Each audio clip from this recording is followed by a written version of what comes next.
let's head to East Anglia to hear from Mike and Swanee, who are hopefully in the sunshine in Norwich. Cheers, my afternoon. Yes, we are. Well, we're not directly in it. We'll come, but there is sunshine, but it's chilly in at Carrow Road. I have to say, there's the jackets are on. Swanee's got his hoodie up as well, and he's sort of making sure that he's well protected. Swanee, how are you? Very good, thank you. Good. It is nice and warm. You're all right, yeah? I'm very nice and Okay. comfortable. That's fine. Right, let me ask you then. 3 wins from 3 games, 10 goals in those 3 games. Let me ask you the question, are we going to see it? Yeah, goals, goals, goals. It's impossible not to get goals here today. I say, you look at the last 3 games, we scored 10 in the last 3 games, they've scored 8 in the last 3 games. The negative thing, this side of it, is we've had 51 shots on our goal in the last 3 games.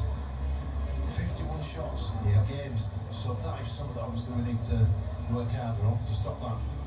But yeah, guaranteed goals, sit down, hold on to your seats, and let's enjoy the ride of it. We said QPR was probably a step up with respect to Stoke and Cardiff.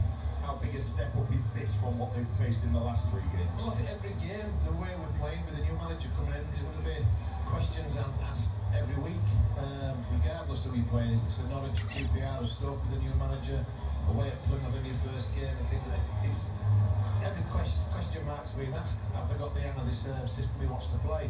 The last 3 games are showing that if they haven't, and I don't think they have just yet, but the learning, the winning, like I said, and it's, you can't not say it's not entertaining. No. It's very entertaining. So yeah, they're getting there, and like I say, probably it's only a short time really as well. So to get 3 games on the bounce and coming at Norwich, if we don't get nothing today, what we've took out of his last 4 games, it was like 9 points. You'd have took that after the start of the season with that. So yeah, it's a challenge they'll be relishing. They'll be looking at us thinking they're on a good run, they're playing well. So I'm expecting a cracking game. Like I say, the sun is out. Like I say, it looks fantastic, doesn't it, to be fair? The pitch looks immaculate. I've been watching, the warming up right in front of us. I've been watching Pandora warm up. He's not dropped nothing. He's been out there probably 45 minutes. They've been smashing balls at him. His goalkeeping coach has not missed nothing. He looks so confident. He's even come and joined in when they do the possession. The players come in. He took a bit of one of the players and joined in with that. So that just shows, like I say, how time's moved on with goalkeepers. Like I say, being involved with the ball on the feet. So as a goalkeeper, being as confident as he is, that's great to see. Have you checked to see if?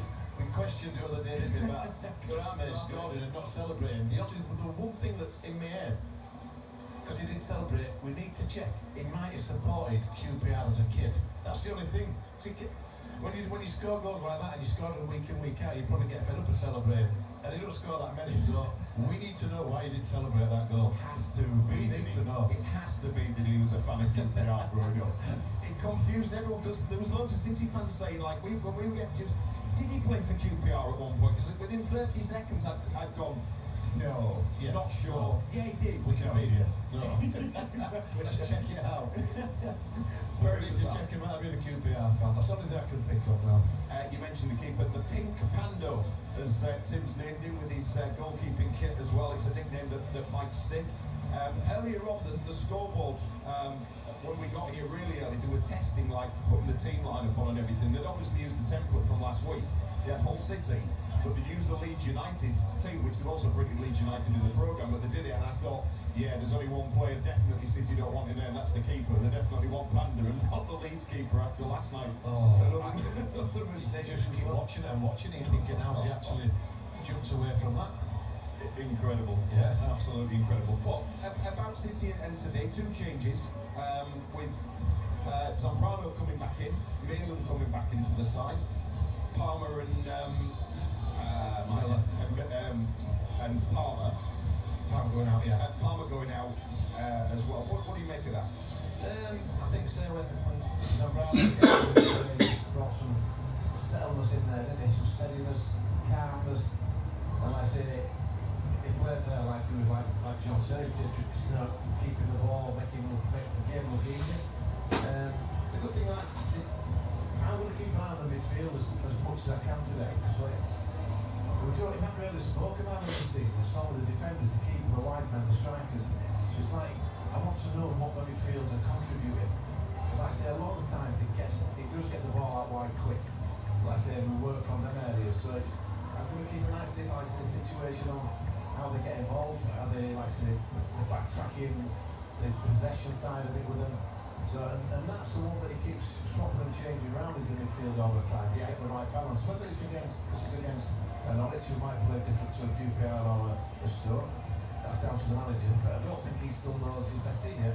No, probably still finding it. We'll keep an eye on that. Palmer and Simons was the other one I was going for, by the way. Well, after 3 straight wins, the players looking like they're starting to get to grips with the demands of how Tim Walter wants them to play. Things are certainly looking a bit more positive, a lot more positive, and justifiably so. It's not the finished article, but Walter admitted to being able to enjoy the win at QPR with a beer on the bus during the ride home from London on Tuesday night. So how was it? The beer wasn't that good. It was out of a plastic bottle. It was not good, but I drank it to sleep. So after a win, a beer, it's not that bad. But like I mentioned, I don't drink. But after a win, it's good to drink together. You've been around football long enough to know you're only as good as your next win, but how satisfying have the last 2 weeks been? Oh, we play really brilliant, and you can see, the style we're playing. It doesn't depend on like the win, like you play. So it's better to say maybe the style we play and or the result. It's not that important. It's more about the style we play and the result, and that's maybe the things we learned out of the last 3 weeks. That it's depending on each other, and it's not a no. So it's more and. So that's what I try to say, and maybe that's the best thing we can say about. It was really brilliant to see that they tried to continue our way and the way we're playing. Because it helps us to get the results. What's pleased you the most about the performance? That they just keep going, and that they try to do it all the time. Also in the training session, they want to improve themselves. They want to get the style even more and more. They are really hungry to play in our style, and so they try to show me every day, and that's what I saw, especially in the last few weeks, but also in the beginning, and now we have the results. And for them it's even more confident, and it's even more that they are convinced, and that's good to see, because they trust in each other. They live the football now, and they breathe the football, and they try to share it with each other, and that's what I like. It's nice to see it get to that point. It must be for you as well. You always remain very positive, but did pre-season and that delay ever challenge your positivity? Never, because I know that it works. So and I saw it before, and I still see it, and I know I can be successful with this style, and I see that the players are convinced in our style. So this tenacity shows me that you can be always victorious. So that's good. Good stuff. You go to Norwich, 2 sides in good form at the moment. What excites you the most about this challenge? Well, the next win. We're trying to win over there as well, but we know it's not easy. It's a good team. It's a tough game. They're really good with the ball. They're very comfortable in possession. So it's also a different style, but we analyze them and try to bring our best performance on the pitch.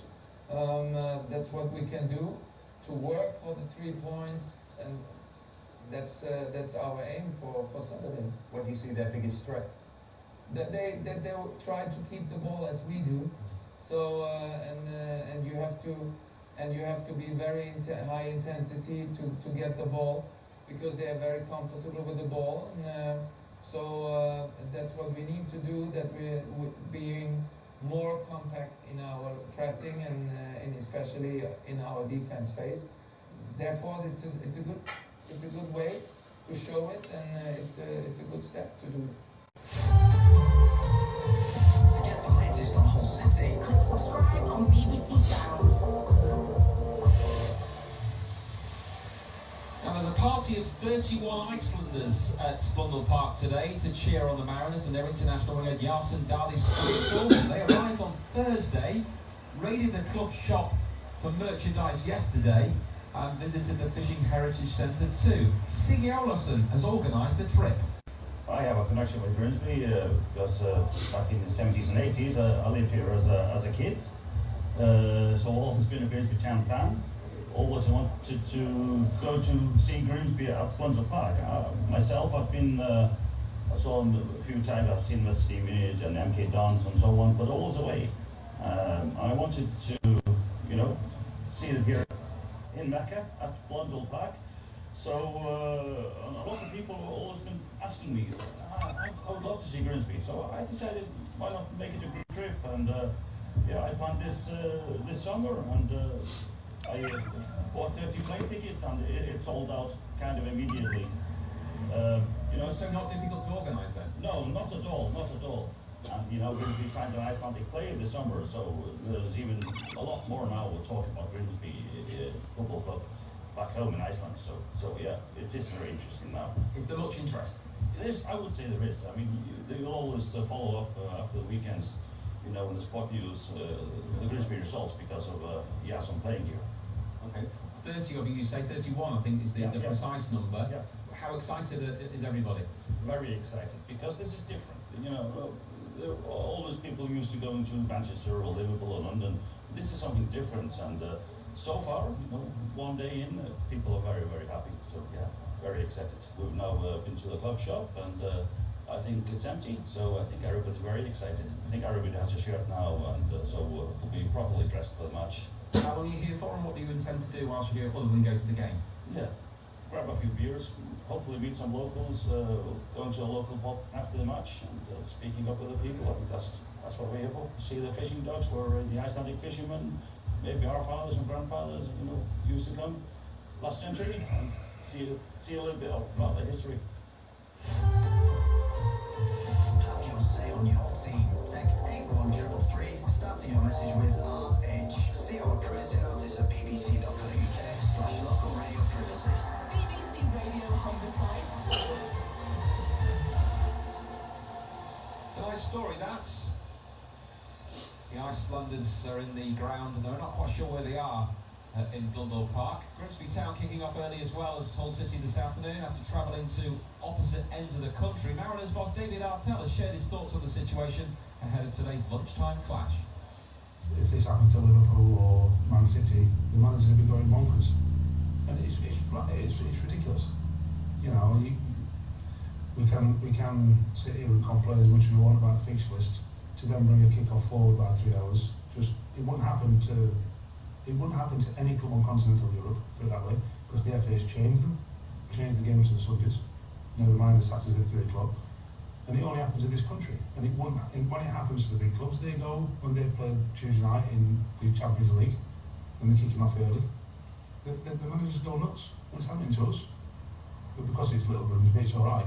Now look, as much as I can say that, the line is what I said before the Gillingham game.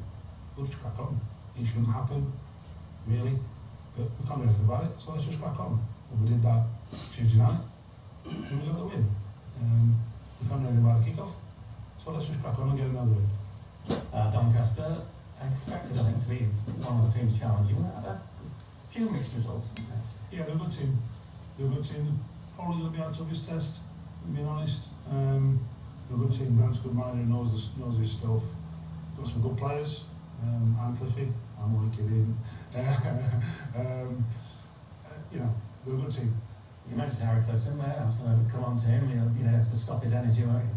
Yeah, we all know Cliffy. I think he's a great bloke. Absolutely fantastic bloke, great pro, and it's no surprise that he's playing every week for Doncaster. Yeah, he'll run all day. He'll chase Chris packets for you. And he's doing that now for Doncaster. He's scored a few goals already, and he does that because of his energy. So we know what he is. We know we don't have to stop him. But it's not just Cliffy. You know, it's Ironside or Sharp, Molyneux, Wilson, Spara. You know, we've got some good players. And we've got all the answers.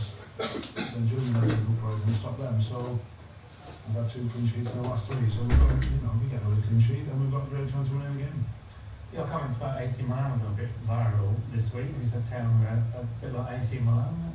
I didn't know. I don't sort of go online. Something that I've been told. I just thought our shape behind the ball, without the ball, was magnificent.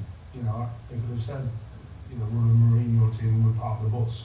That would suggest that we just defended our box. I thought we did more than that.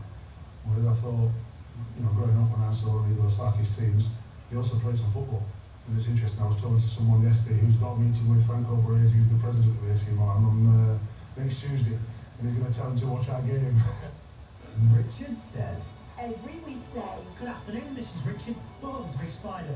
A big spider's just run across the desk. And I'm not even afraid of spiders, it's not even that big. Well, there's a spider. In fact, it's a little tiddler, if I'm being honest. It just caught me. Just caught me unawares there. Worse or what? Worse or what? They just showed me a picture of it. Yeah. I couldn't see it, it was so small. Tiny spider. Tiny. Tiny. Really? What's wrong with you, man? I think it was a case of embellish or swear. Richard Stead. Every weekday from 2 on BBC Radio Humberside. Every game live. BBC Radio Homicide Sports. And we're offering you two commentaries then here at 12:30. We have Hull City at Norwich City on 95.9 FM and through your TV set, Freeview 713, whilst on digital radio, Grimsby Town host Doncaster Rovers, Swanee alongside Mike on FM and Freeview, whilst on digital, Craig Disley alongside me, Matt Dean, for Grimsby Town's game. As we go in our separate directions now. Thanks, Matt. Welcome to a cracking atmosphere at Carrow Road. The dance music has been pumping out.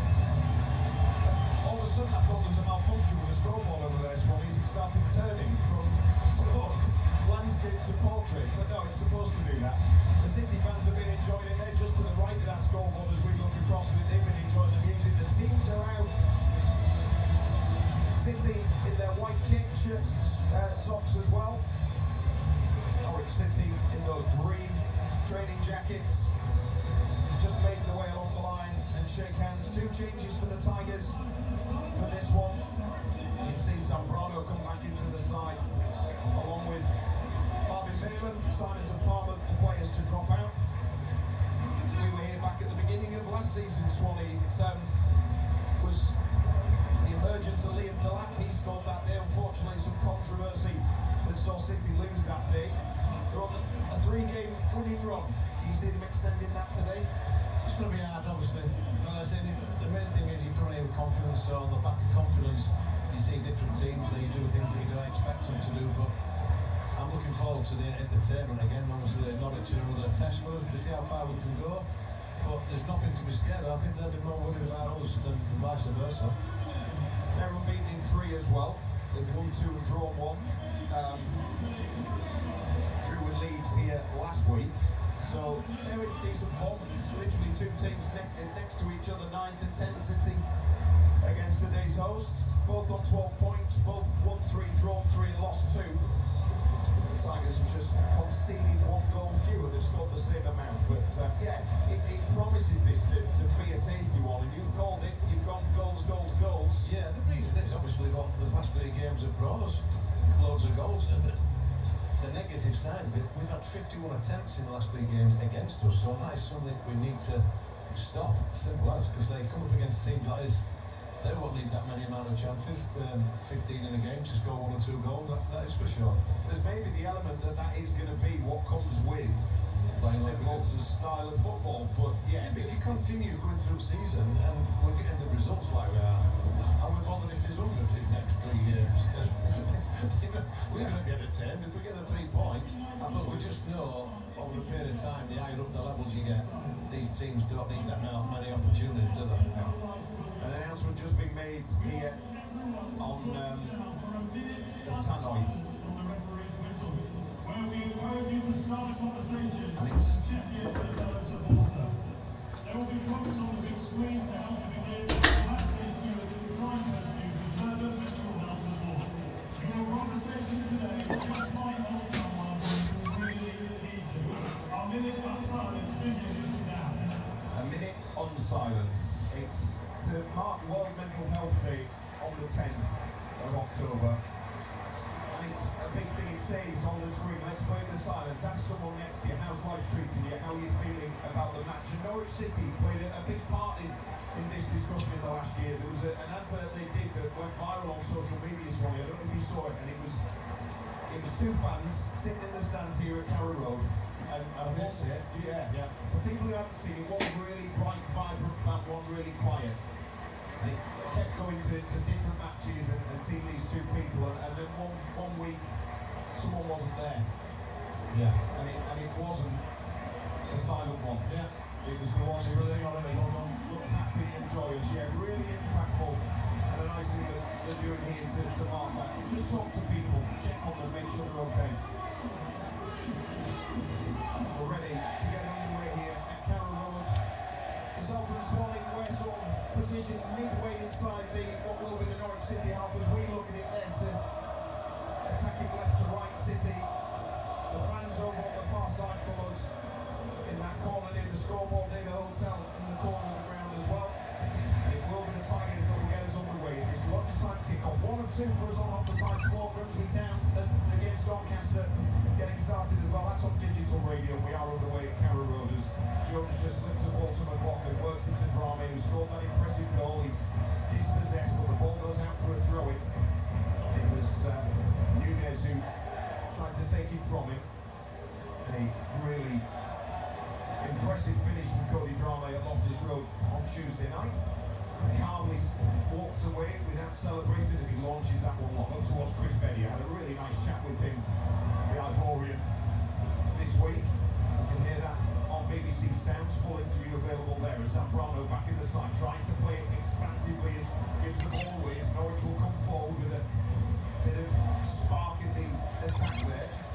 Keep possession, Malin tries to take it away, but the home side in that canary yellow with green shorts and yellow socks have possession just inside their own half, right on the edge of the pitch. Laid back to Shane Duffy, the former Everton player, ex-Scunthorpe United, Maloney as well. Beddy forces a throw inside the Norwich half, away on that far side. So the Tigers then making two changes with Malin and Zambrano coming back into the side. They've got Pandor in goal. He's not the pink Pandor today.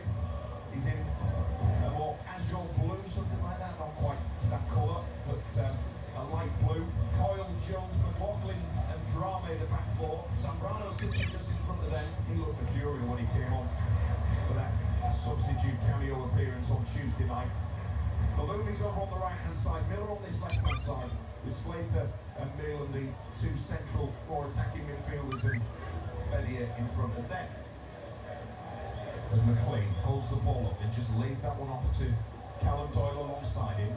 The left back number 6 on his back, can play centre half as well. It comes back into McLean again. And then over on that left-hand side, there's been a lot of Norwich this opening 2 minutes, but nothing very well known at the moment as far as attacking concern. It might change here with Borja Sainz, who's the leading scorer for Norwich so far. It goes back to Pandor on his own penalty area. He plays the first time ball away, side-footed up towards Beddy, controls the ball and then taps it off to Zambrano, and he'll slip it through to Drame, deep in his own half, out to Miller. Drame makes a run, McLaughlin's there, side foots one forward, that was easily dealt with by Duffy, he just cushions the header down, and McLean gets it back, and here come Norwich, trying to feed it through there with Slimani. Away to the right-hand side, it's going to be chased off by Cernats, keeps the ball in, tries to get the cross in, Panda will get there. And a bright start from Norwich, Swanee. Very bright into it, you can see straight away two teams that want love possession, don't they, and try and move the ball quick, 1-2 touch passes. I say it's always like the overlapping third man running that you've got to keep an eye on in that occasion. Twice it got like intercepted there, little deflections were ricocheted into the Norwich pass, so they had a bit of break on the way through, but like I said, you be careful getting behind the back there, because there was an opportunity, a better ball in there. Pandor did well, saw the danger, got across the near post and took it with ease. City have a throw in away on that far right side with the Tigers as we look at it attacking right to left towards the two-tiered stand at our left-hand side, occupied by the home fans. Safe standing rails all the way along that bottom tier, so too in the away end in that far corner. Good to see it being utilised more and more around grounds. As Fisher, the right back, plays it across to Cordova, the bleached blonde hair.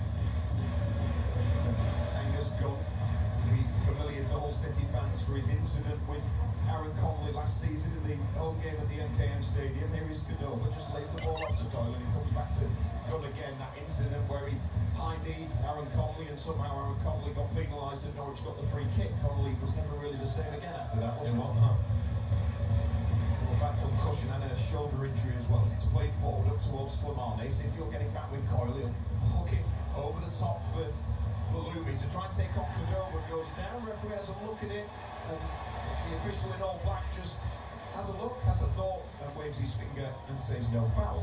Yeah, you got it right. You got it right. Just at the strength. If our defender brushes someone aside there and they give a free kick, we won't be happy on the same occasion. Yeah. Put in by Slater there just to stop Norwich progressing down that left-hand side. It goes out for a Canaries throw-in. They've got Gunning goal, a back four of Fisher, Duffy, Cordova and Doyle. Nunes and McLean, the two sitters, with Cernat, Slimane and Sainz as Norwich will play the ball forward up towards Sargent, who's leading the line for them. He's got 3 goals in the league so far this season. But Panda just lays it out to Drame. Drame steps inside, he's fouled and they've got the ball at Norwich, but the referee says that is a foul. Right decision as well, just let it clip, but lucky, City got away with it. He did slip, and I think if that challenge hadn't come in, it'd have been in anyway, wouldn't it? Yeah. So he was looking at it, he just caught, like he caught his heel, went to ground, and it could have been a bit of bother. They were a bit exposed there, weren't they, in that little left. Again, that's not due to the system, that's due to an individual mistake there, which would have been Drame's. Yeah. Yeah, sometimes it's not about the system, it's about players making mistakes. It's in that system, system, yeah. Which is what Tim Bolton was pointing out and making the case when he was going on about Sheffield United. A lot of fans weren't happy with the overall performance, but he said their goals came from mistakes, not the system. True. As it's played forward, the two number 33s, Balumi and Cordova going up for it. City get the benefit of the doubt on the challenge as they both went up to rise for that header. Coyle will take the throw in. Midway inside the Norwich half then. Bright start in the opening 6 minutes here as the sun just seems to get a bit stronger. There is a chill in the shade though. As Coyle launches that down the line up towards Benny. Does well to hold it up, controls it, tries to play it inside, gives it away though to Slimane, and now Norwich will look to come away with it. But the foot in there from Malin just holds the momentum. Zambrano in there as well, but here comes Norwich. There's a numbers game here as it's played forward. Should be covered by Jones. Looks for his options, plays it to Panda. Has to react quickly. Sargent just gets in there as Panda pokes that one into McLaughlin. Good footwork by Panda on it. Plants a bit under pressure there. A mistake again by looking at Drame going into the area and leaving the space behind him with a little slip. Yeah, so you need to be aware of that. You can see they're ready to pounce at any moment, can't you? Yeah. Well, most teams do play the exact same. We're looking for that mistake for them. A lot of teams are playing the exact same thing now to try and keep teams on the counter-attack because the possession, the players are getting better and keeping more and better possession. Yeah. We look a bit more nervy probably keeping it than they do at the moment. They've not settled in as quick as they have. No, not quite. Tim Walter just looks on, arms folded. His 10th game in charge of the Tigers. Johannes Thorup, the Danish 35-year-old, is now the manager here. Never played senior football, youth coach since 2012. He replaced David Wagner in May, who was sacked after the playoff loss to Leeds United. The City give a free kick away inside the Norwich half. The Tigers have got Carl Rushworth, Ryan Giles, Charlie Hughes and Joao Pedro coming in on the bench. Sammy Simons, Stephen Alzati, Abu Kamara, Casey Palmer and Mason Burstow. There's no Finn Burns, there's no Abdou Sherman. Abdou I do know hasn't travelled. Not sure if it's an injury or not. Not got the details on that, but we'll see what Tim Walter says after the game. As Norwich put a long one, crossfield towards the right side that goes out for a City throw. Drame plays it down the line to Millie, who's not really had a touch so far yet, as if any will know. And there was impressive with a bit of the day on it as well. It was. QPR. City working it out their own penalty area with Jones. Coyle will step in on that diagonal. He's got room to run, and then ship it to this left side to Drame, who's got Miller further forward, but Drame will keep going at the moment. Miller just halted his run, then it's played to him and keeps it in on this left-hand side. 18 yards out, steps in on his right foot, inside to Drame. Got support with Coyle, who at the moment is playing as one of the midfielders. Jones and McLaughlin furthest back. Zambrano will just provide support there. Miller slips it down the line to Malin. Flag stays down. Cross ball comes in and the defender just sticks a leg in. Duffy was there to put that one out for a corner. Nice bit of play there from the Tigers. Yeah, but link up play, one in the 10. Oh, ball comes from the diagonal run from where we call it right back position. He ends up, like I say, in the left wing, then drops back into centre midfield area. Like I say, I'm doing that. That's bringing their players with him. So it's not as though we're getting outnumbered at the back, because George is sitting in there, and like I say, an halfway line, nobody in and around him. So the balance seemed well there. Corner taken, it comes out to Drame. Might fancy a shot, does fancy a shot just over. Not the accuracy that he found on Tuesday night. The power gun in the shot, but that flies out for a goal. Well, I would say that one he caught sweet. The one on Saturday, it caught off, sorry, Tuesday. Outside. He caught it outside of his foot, didn't he? Yeah. Didn't catch it flush. That's probably why yeah. Because he caught it and he like bent. It started with the keeper and bent that much away from him, and the keeper could get nowhere near it. Yeah. That one he's caught flush. Yeah. And he needs to miss kick it again. That's what I'm trying to say. Well, no goals here. You can't say the same for our other early kick-off. 10 minutes gone at Blundell Park, and it's Grimsby Town 0, Doncaster Rovers 2 already. So after 3 wins on the bounce, and some impressive wins in that, especially at Gillingham on Tuesday, it's not quite the fourth game in that run they were looking for. Maybe Artel not happy about the 4:30 kick-off after the trips they've made. They'll have done it on coach. City, I know, have flown for this one. They've been at QPR on Tuesday. They've got the coach back, but doing it via air for this trip. Throwing is sent down the line. Duffy heads that one away. Villa at halfway. Fed in by Drame into Zambrano, who's lost possession. And the ball fed into Signs, and the flag stays down, and a chance for Norwich early on. And a little dink over the top of Pandor, equal to it again. Signs tried to be delicate and cheeky, chip it over him, and Pandor just get a fingertip to it. And at the moment, there's no stopping him. That was quality. Bad play by Zambrano in there when they're giving the ball away.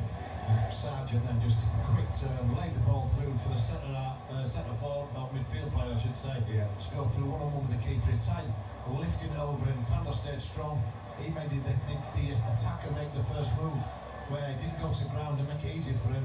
Coyle getting back, putting him under a bit of pressure, and another absolute fantastic save, fingertip save, pushed to his right side where they just tried lobbing it over him. You wait for Signs to just slot it either side, and I expect him to. He was confident enough to try and lift it over his head. But like I said, Pandor stood strong, didn't he? Yeah, Pandor didn't commit, did he? That's what probably made the difference there. As Nunes is going to take this corner from the left side, but not before the referees just stepped in to have a quick word with McLean and Pandor. The corner will be taken from the left, in the shadows, away to our right-hand side as we look at it, right-footed, and it's 0-0 at the moment, but could easily have been an early Norwich goal. 11.5 minutes gone. We still wait for this corner to be taken. Referee eventually is happy with what he sees, and this will be curled in towards the front post. A little flick on, and he's going to drop in the 6-yard box. Sargent couldn't get a touch on it. Still with Cordoba, crossing from Slimane. Comes out to Doyle, poked into the area. Doyle's there. Coyle's there. Doyle was near it. And City have got some more defending to do though. Sargent back heels into Doyle again. Away on the right side, about 10 yards out. Just in from that right touchline. Laid off, comes to Doyle. Doyle slips it into the area. That one's just too far ahead of Cernax, who was running in on the diagonal. And he goes out for a goal kick. And City have managed to deal with that one. Similar start. Didn't start the best, did we? Away at QPR, first half and the second half.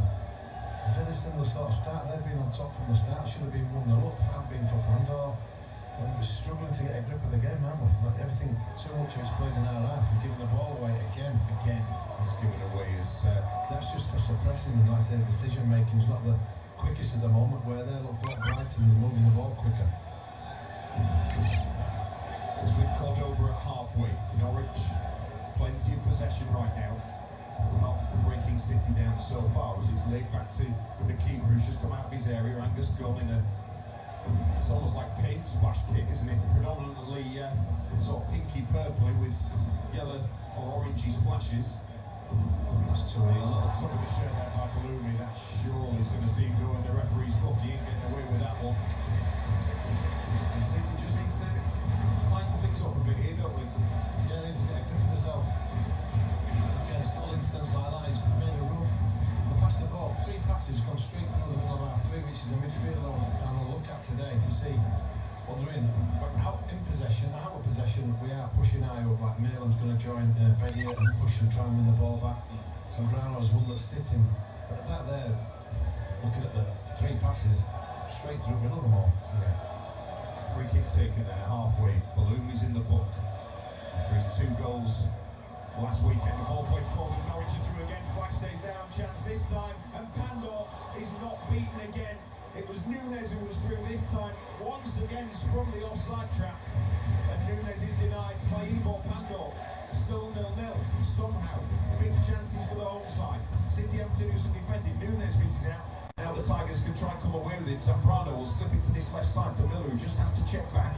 He'll be on international duty with Canada after this one. As we go into the international break, he loses out there, Miller, and Norwich get the ball back. Well, what another absolute fantastic save again by Pandor. It has been really to say what words as we come back on the attack again. Again. And Slater slips it inside into Malin, pokes it to Miller. Miller with a curling shot, and it's straight at the keeper, but he's still not been able to deal with it comfortably, and he's tipped it over for a City corner. Out of nothing, that as the Tigers got it back. Yeah, lots more words with Pandor, how good he's been. Like I say, he's kept us in the game again, but how easy did they just get through our midfield? Straight through midfield, straight through the back 2. 1-on-1 with the keeper in the first one. They played 15 minutes. They've had 2 1-on-1s running from 30 yards out, 20 yards out inside our half. City corner right on side. Yeah, Balumi takes it to Malin in support. 18 yards out, slips it off to Balumi, curls across it in towards Bedier, and comes to collect it and goes for the quick restart. They're not messing around. It's going to be played out to Nunes on this right side. Good challenge from Drame, but it just runs into the path of Fisher, who can cross halfway. Drame chases him back even, and then Nunes with a crossfield ball, who whip it long towards that left side. Just sticks a leg up to control it. Edge of the area, near the angle, now runs across the angle on his right foot into Nunes, lining up a shot, tries a shot, and that is going to beat Ivo Pandor at 16 minutes into this. And you have to say it's been commented, been denied twice by the City keeper. This time he's not getting to that, as Nunes strikes it to his right, and it pings in the top corner. And City are behind here at Carrow Road. It was Norwich City 1, Hull City 0. It's a fun strike, but the beginning of the ball way too cheap for City. Yeah, you can't see one coming, can you? Like I say, the last 5-10 minutes they're going to be 3 up again. Very similar, isn't it? Like I say, this ball goes out to the left-hand side. To get out, Crowley gets out, squeezing him. The lad then runs across 18-yard box, plays a simple pass. And you're looking at players getting closer to him. They're turning their back as they get to him. I'm trying to see who actually went to try and close him down. He turned his back on it and made it easy. But the keeper in line of sight didn't see that until they'd gone past him. Then it was too late to make the dive there. It's like to have gone, let's say, rather than standing up and take one in your face or whatever, turn it to side. Good strike if you look. Nunes, like I said, he picked his spot, and the back 3 goals in the first 16 minutes. Not the best start, and they look the better team than Norwich. Yeah, Got to say. Yeah, we knew this was going to be a test for the Tigers. Just see that replay, by the way. I couldn't see it quite properly in the shadow. Did it take a deflection or something to the wall? Possibly, but I think still whipped his given the opportunity to get a strike away at me. Yeah. Well, the Tigers behind again. It's something that's been a familiar sight this season so far in the opening 8 league games, barring the QPR one. That's the first time they've led. And they're going to have to come from behind again. Which, again, they've got the character. But they've been able to do it, but against a side like this, you need to make sure you're not giving them a second goal, I don't think. We've created a couple of half chances themselves, got in certain areas, which is a positive, but the negative is, like I said at the start of the show, the 51 shots we've had on our goals in the last 3 games, so I don't know how many that's mounted up to already. Coyle's going to play ball into the area for Malin. Again, just... That was a great ball in. Very similar to the one where you thought Malin had scored. Was it last week? Balloon was great ball in, whipped in by Coyle. Malin went in. I think Malin was going to get a touch on it, but it pulled out of the touch, hoping that the ball was going to go past the gunning goal there. Like exactly like they scored. Which game was it, Mike? The home game, wasn't it? Cardiff. Cardiff, yeah. It was the exact same sort of ball in there. Just a bit further in field, wasn't it? Yeah, a bit more time to react to that.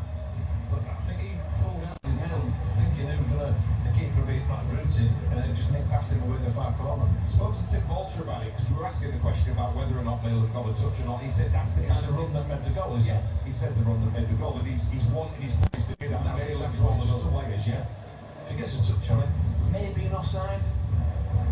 So it Mayor thought I'm offside and not touch it. Yeah. That might be one of the reasons. But at that point, you take the chance, don't you? Yeah, once you're in there, like the instinct to kick the tapes over, don't it? Again, give the ball away in our half, so it gives them easy possession. If you look at the passes there, 1, 2, 3, I mean 6 passes there, all one-touch passes. Here they come again, and Sign to claims that he took an arm to the face. Everything's going back to Norwich. You can see the body language from Tim Walter at the moment, the frustration as he sees them give the ball away again. It's with Cordoba, closed down by Bedyer. Lays it off to Doyle, who's going to send across with the ball in behind as McLaughlin manages to readjust there, because that looks as though it was going to drop behind him, and for Sargent, long ball forward, that's knocked back off the head of Kellen Fisher into the hands of Angus Cobb. It's those crossfield it's the crossfield balls, but also those balls down the channel over the top that City aren't dealing with well at the moment, are they? It is midfield runners. That's what I'm looking at. It's the midfield runners that's actually making that break in. So they need to be tracked or centre half, full back need to talk more to the players in front. Look at the midfield runner there, straight between them. Nunes now to Slimani, now to the left side to Signs, and there's the second ball into the 6-yard box. Sargent puts it away from close range, and this has a danger of running away from the Tigers after only just 20 minutes in Carrow Road. And the Tigers, by far second best in the game, and Norwich are putting them to the sword. We said they could score goals. City have scored goals themselves. They're going to need something special this afternoon, because they're 2-0 down here. And it doesn't look like being a good afternoon for the Tigers right now. Yeah, I said at the start, I want to keep an eye on the midfield, see what they contribute to games. And today, they've contributed nothing. That's where that goal's come from. The midfield are completely over on ours. Slimani there, just like I say, made a run from deep, under no pressure, played a great ball out to Signs, who just like soy striker there, stood across the 6-yard box with a nice easy tap in on the main man to go and get his second goal of the game. You called it, you spotted it from this near side, you saw the run, and that's where the danger started. Exactly. Yeah. Well, all the positivity of the last couple of weeks shouldn't be forgotten, but it's easy to just bring you crashing down to earth a little bit, isn't it? You need it now and again while we're still learning. Yeah. Boys. Again, losing the ball. Losing the ball in certain areas there. I thought that should have been a City throw-in, actually, but it's been given as Norwich, so carries on. The Norwich bench, by the way, they've got George Long, the ex-City keeper, Stacey, Hanley, McConville, Forson, Gordon, Schwartau, Hills, and Forsyth. There's Cordoba, the Panama international, 23 years of age, just has it and sends it forward with his left foot. That's control on the chest of Louis Coyle. He plays it back to Igor Pando. Will be everyone frustrated that he's been breached twice now, because he has been superb, hasn't he? And he He's needs not to playing for any of them. Just to get to the game, Yeah. could be falling completely, yeah. No chance. Two early opportunities for Signs of Nunes that the City keeper was equal to. Unfortunately, what you can do with the others. Dangerous ball in from Signs for that Sargent one, just Sargent in the right place, and he gets his 4th of the season. Look at it. Nunes there, Slimani. City got it back, though. Zambrano's going to step Blooming through, he nicks it, maybe a chance for the Tigers. Blooming in the area, checks onto his left foot instead, and then just shot, touches the defender. He's got to hit it on his right foot first time. It's given the defender's chance to get back. And then the left-footed shot's taken, and he's taken a sting out of it with a touch off the Norwich player as well. It's a great ball from Zambrano. Yeah, he's used he's got inside the box, and he's like run around the ball to try and take on his left foot and just flipped into the keeper's hand. He's got yards there, could have another touch and just smash with his right foot across goal. The keeper's going to have to make a great save. That, you can't turn them opportunities down. You cannot, like I said, they don't come around often. That's an opportunity to get yourself back in the game. To opened up, and he made a great run, but for whatever reason, he's not confident with his right foot. He just tried coming back inside where the defender was 3 yards behind him, so he even had time to pull the trigger early and have more of an angle, or even take it closer and slide it on the near post of him. Yeah. But elected to run round the ball, which took time for the defender to get back and get the block on it. chance like that when you're 2-0 down. You've got to take them chances, haven't you? Got to. You had to break, good challenge. I think it was in Brown that broke the play up and then get the ball out, widths out wide into the space that they would found, and then you need to exploit it, don't you? Yeah, initially it came from Bedia, didn't it? We've just got a breaking play. Bedia's just coming off the touchline, having received some treatment. Bedia was in there with the initial challenge. It run to Zambrano, and he spotted it early, didn't he? Yeah, we've seen now if it took a deflection, that goal might. Yeah. No, it did not at all. Not at all. On Nunez's goal, and then here's the other one. And it was the first time ball, wasn't it? It's great pass. Played into Sarge, just inside the angle of the area. First time ball, plays it in, and at the edge of the 6-yard box, it's Sargent who just finishes it. Panda tried to do what he could, but by that point, he just got in behind McLaughlin, didn't he? Yeah. So 2-0 Norwich lead. Could have been 2-1 if Balumi had showed a bit of composure there, or well, maybe just took it first time. The minute he stepped in on his left foot, that was advantage Norwich, wasn't it? A foul by Coyle at halfway, just a flick on the ankle of Sainz, who's not happy with the attention he got there from the City captain, the 23-year-old Spanish winger. And a spell in Turkey as well, as the free kick's taken quickly. Bendy's just waiting to come back on, surely that's the 30 seconds. It is, it's away on that right-hand side. Sernat trying to take on Drame, who sticks the foot in, concedes a Norwich corner. With a 2-goal lead here on BBC Radio on the Side Sport. Live at Carrow Road in one of two 12:30 kickoffs. Grimsby Town trailing by 2-0 already at Doncaster. So not a good lunchtime for our two teams. Scunthorpe United in action at 3 against Oxford City. Commentary on all frequencies and online, due to it being non-league. For those who do check, we can't put Hull City or Grimsby Town commentaries online for contractual reasons. Corner then for the Canaries, right-hand side. Nunez will hang this one up towards the back post. Cordoba's there, heads it back inside. That comes off Drame's head last. And for another corner. They never usually threaten much there. It's more what you can get off the second ball, isn't it? Yeah, just looking at like, I think Cordova had come round the far post and just held his ground there and just tried playing it back in, and I think caught Drame's head. And Norwich have won 3 of the last 5. They've drawn 1 and lost 1 in that as well. Only 2 losses, the opening day against Oxford and 1-0 against Swansea in mid-September. Not heading for defeat as it stands here. 2-0 up. We've got a corner left-hand side, curled into a more dangerous spot. Panda punches that one away, got over the head of Duffy to do so. Drops down in the area though, as Norwich try and create something for themselves. An overhead kick from Sainz. And the referee says it's a goal kick. It was a goal for overhead kick on it. Yeah. He has to do it quick because there are that many bodies around him.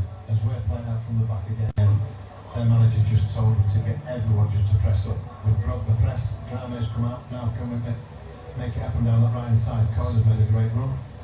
Slater's made a run there. Coyle needs to try and do his magic. Yeah. To Balumi, now to Coyle. Miller's in space if the captain can find him. He goes, floats into this left side, just outside the area in those orange boots. Holds the ball on. Got a man in front of him, tries to take it on. It's a footed from Fisher. And it's going to be a City throw. Cheers from the Norwich fans for the challenge that was made by Kellen Fisher, 20-year-old England under 20. Signed from Bromley, where he started as a youngster. And he was equal to the task there against the Canadian international Liam Miller.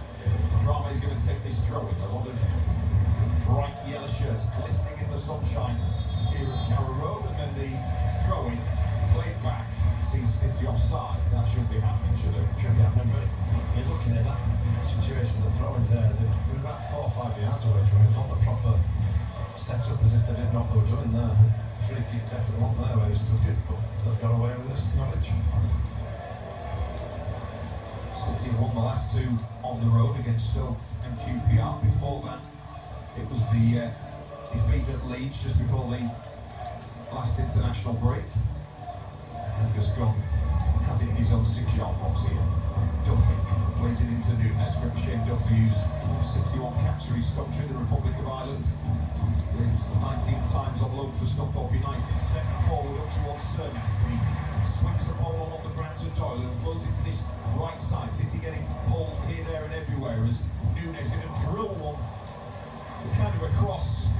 Not really a shot. Close to goal, but out for a goal kick. All comes from back to by Drame that when they're trying to in possession of it, bad touch, gets it nicked off him. Next thing you know, their ball pushed on, a better touch by Drame, well on the attack. That's how both teams play. To be fair, any little incident that backs it comes from one way or the other can set the other team on the attack. Yeah, looks offside there. Oh, wicket. Balloon beat forward. There's the flag. It does go up. It was close, but it just straight had me with the ball. Bang in line with me, so yeah. Oh no, he was offside. He was offside. Yeah. When they don't put straight away, you think they might have a sneaky little chance here. They might not have seen it. A bit like Cardiff last week, which actually wasn't anywhere as clear as we thought, was it? No, we're not the best at this job, are we? We do try. There's a recording for the boss to work on that, so that's fine. It's been nice working with you. Dear, oh dear. And that clip's played in the morning meeting on Monday. It's Jones. Forward to Balumi. He's going to get hold of it, hasn't he? Yeah. He tries to win at an angle, Mike, Yeah. where if he's playing his go, it's going to go straight out of play. And he's not stupid, surely. He's looked, only go through his legs. The line stood behind him, so he's only going to go in one place. Yeah. It's not clicking to the Tigers yet, is it? As we approach half. They're just too good. Yeah, they are very good. As we hit half an hour, that's flown by. It does. Norwich just working it out. Back to Angus Gong. 13 times for Scotland. Did play up to under 21 level with England. Sent forward. Zambrano tries to get it back, but they've got the space, and then Fisher just couldn't get that ball. It was played in behind him. That helps City as Jones gets it back. Slater across to Coyle. Coyle midway inside the Norwich half, drives forward, hangs across up towards the back. It's not gone out yet. Miller will keep it in. He's done well. It was jeers from the Norwich fans. And then Miller's going to claim his shirt was pulled. He's been penalised for a foul. He just has a little push on Fisher. His shirt is ripped, obviously. That's how he's standing to get changed. So the referee's seen it. Well, the referee now is saying to Fisher, look, I've seen his shirt's ripped. So he must have been all over it. It's Tom Neal of West Yorkshire, who City had for the Chef Wednesday Cup tie early this season. And was in charge of City's 3-0 win against QPR towards the end of last season. He works in the NHS, he was on the front line during COVID. He's part of the Mid Yorkshire Hospital Trust. I'm just smiling to himself there, because Miller's come off and had to change. They give him a shirt with no number on. If I'd have been playing, they'd give me that shirt, I would have been able to get it on. I'd have to run around with it in my hand. You used to have a bib, you used to run around with it. Yeah. That wouldn't have fit me. It's a little bit stuck, that, isn't it? It would have been for me. They can't be so on the same side. Never mind, get on with the game. Thank you. Throw in for City, Coyle on that far side. As Swanee does his best Gokwan talking fashion. Ball thrown into Chris Pedia. That's going to be a City corner. Well, he knew he was in a tight spot there, didn't he? But just held the ball up and forced the defender to just stick the ball. He's the right Pedia. That's it. A couple of games we've seen, getting more involved, bringing other players involved in and around him. Doing what he's supposed to be good at and keeping over the ball. That occasion getting himself a corner on the back of it. Talk to you about him in a second as the short corner's taken. Miller with no shirt number on the back, crosses one in, McLaughlin with a header. Offside as well. Flags up for offside, and Doyle has gone down. Not really contact, although he was part of the challenge. It's, I think it's right ankle. Gone over on his right ankle as he stuck the ground in frustration. Back on his feet, so maybe not quite how he first felt about it. Yeah, I said I was chatting to Chris Pedia the other day in a really nice chat. Again, check out, you search Hull City on BBC Sounds, you'll find it. I asked him how he felt he'd done on Tuesday night. He said not as good. He didn't feel he was as involved as he wanted Well, that's to be. good. That's good if he feels life. That tells me there's got more to come from him. Yeah, but I'm with you. I think you're seeing the development behind you. He's growing. Yeah, that penalty will give him that bit more confidence. Then scoring again of the day. Called Louis Coyle my guy, he said, Yeah. for looking after him, and then the assist on Tuesday night as well. As here come Norwich again. Nunez is going to try and set Sargent away. McLaughlin has to just chase him. Didn't have the speed. Sargent will work the ball back. Chance and a shot just wide from Samane. And it's a goal kick to the Tigers, but that was a swift counter-attack from Norwich. They broke down the right-hand side. The ball was whipped in. McLaughlin was trying to come across to cover Sargent's ball in. Found Slimani on the edge of the area, and the shot goes wide. He just dragged it back. It was just inside the box, and he's got to hit the target from there. Has the defender's done some? Is it Jones just steps in front? Jones tied it, yeah, to miss some credit the ball around it, but again, it's down this left-hand side of it. Nicking the ball in the midfield, and they're just on the move out of this one pass and just played around the corner, expecting the third man to run into that space, and it was. This time it was the big fella Sargent up against McLaughlin, who did for pace. Yeah.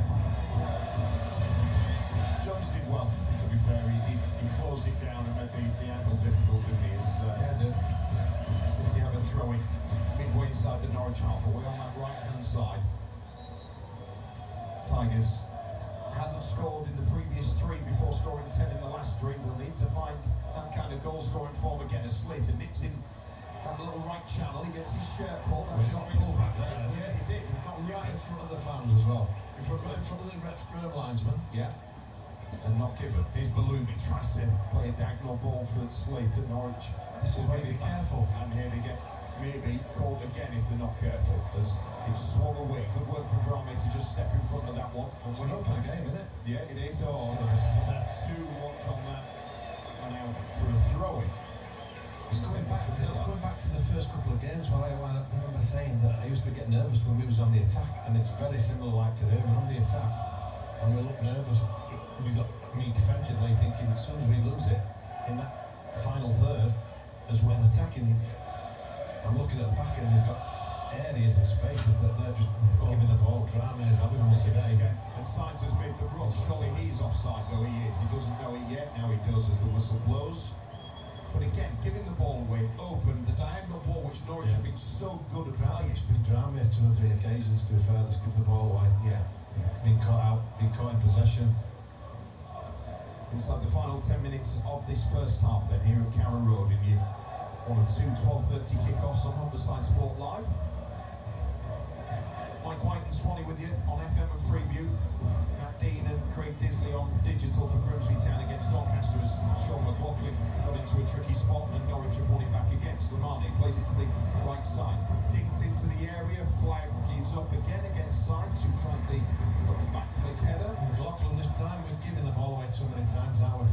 Too many times. We're still bombing forward. This is where we... Oh, it's a corner. Yeah, he's going to be a corner to go back to get the foot in because Coyle are trying to throw it through for Media. Basketball. It's like a game of basketball, Michael. Whenever we get stiff out with his neck, it's always on the move. It's Coyle's like being a Wimbledon maybe as well. Forward. Corner for City, right hand side. Ballumi, just in the shadows in front of the City fans over on that far side. Tries to play a short ball into Coyle. It was a stretch from Sainz. That was a bit of nothing really. That's like restart, go again. Press Swanee's reset ball. In a ghost. Yeah, and something. This time it's taken to Malin. Malin back behind him to Miller. Miller tries to get the cross in, hits a Norwich player. Will drop down on the edge of the box, maybe for Zambrano. Jones is in there. Drame heads it to McLaughlin. McLaughlin will get it back again. Don't lose it. Works it inside to Zambrano. Comes back to McLaughlin once more. City just having to build. And the attacking man who's our most threatening, most positive man we've got, I'd say, is Miller. Yeah. Playing left back. Yeah, at the moment, at that moment. Ball floated away to that right side, though, to Ballumi. Outside the edge of the box. Cross ball in, maybe a chance, and Bedia. I think he just had a little bit of attention from the defender. It was enough to put him off. He don't get full contact on it. Maybe he should do better. It's wide and out for a goal kick. And City still trailed by 2 goals to 0. Swanee. Yeah, it was a great ball in, wasn't it? I say looking from that right hand side, just whips in, Ballumi in, he gets in. He had a little pull of his shirt, but that was after. He's got to make good contact with that and he scores for me. Yeah. I think he was trying to glance it rather than just...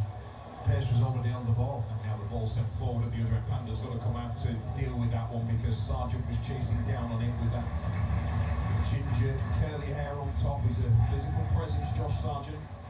USA international. Signed from Werder Bremen in 2021. City got it back at halfway with Slater and Miller. It's going to be a Norwich throw-in. Miller can control it. He's done that a couple of times now, hasn't he? Yeah. It's another day down here, apart from the result, isn't it? Sun's out. Yeah. Always a lot of football noise that spoils a nice day, isn't it? Yeah. It's always like I say, a sell out here. It's Bedia just going to stick a foot in there. to send the ball spinning back towards Angus Gunn.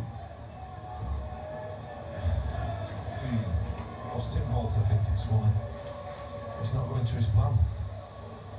No. Thinking they're doing better at it than what we are. And again, that direct ball, and Sargent with a back heel, Slimani. Cole's got to come across the cover, and he does. That will go out for a throw-in. They're making it look so simple. Yeah, and it's the movement and the pace and doing that in it, but you've got to give credit to Louis Coyle there. Saw the danger, the lad was in a great back heel from Sargent where the space he just left, but again, for his midfield player, Roller to come behind the back of him. Coyle saw the danger, got across and a great sliding challenge. Yeah. Otherwise it'd have been a third one-on-one in first half. Norwich in possession in yellow and green. Played down this right side for Cernats to try and take on Drame, but he's equal to it, wins the ball. Miller gets it back to his left back. Zambrano just steps in front of Sargent to shift it to that right side to Balumi, and he'll try and set Bedia away, but Gunn's about 10 yards outside of his area to deal with that one. And it's played up to halfway where Jones side-footed to Coyle, who gets away from sides. Nice work from Coyle. Comes 15 yards, 20 yards, 25 yards inside the Norwich half, and then works centrally, tries to drill it to Miller, hits the back of a defender. City getting back with McLaughlin and Zambrano. Zambrano's fell, and that will be a foul. 40 minutes gone, 2-0 City trail. It's a game of, like I say, quick breaks, isn't it? Counter-attacking football at its best from both teams. I'm not saying at its best, but that's what both teams are up against. Waiting for that mistake and then bang, both at it. City really need to try and see them get something before half-time, don't you? Just to give them something to hang on to. Yeah. Because they've not had enough opportunities. Norwich have been clinical.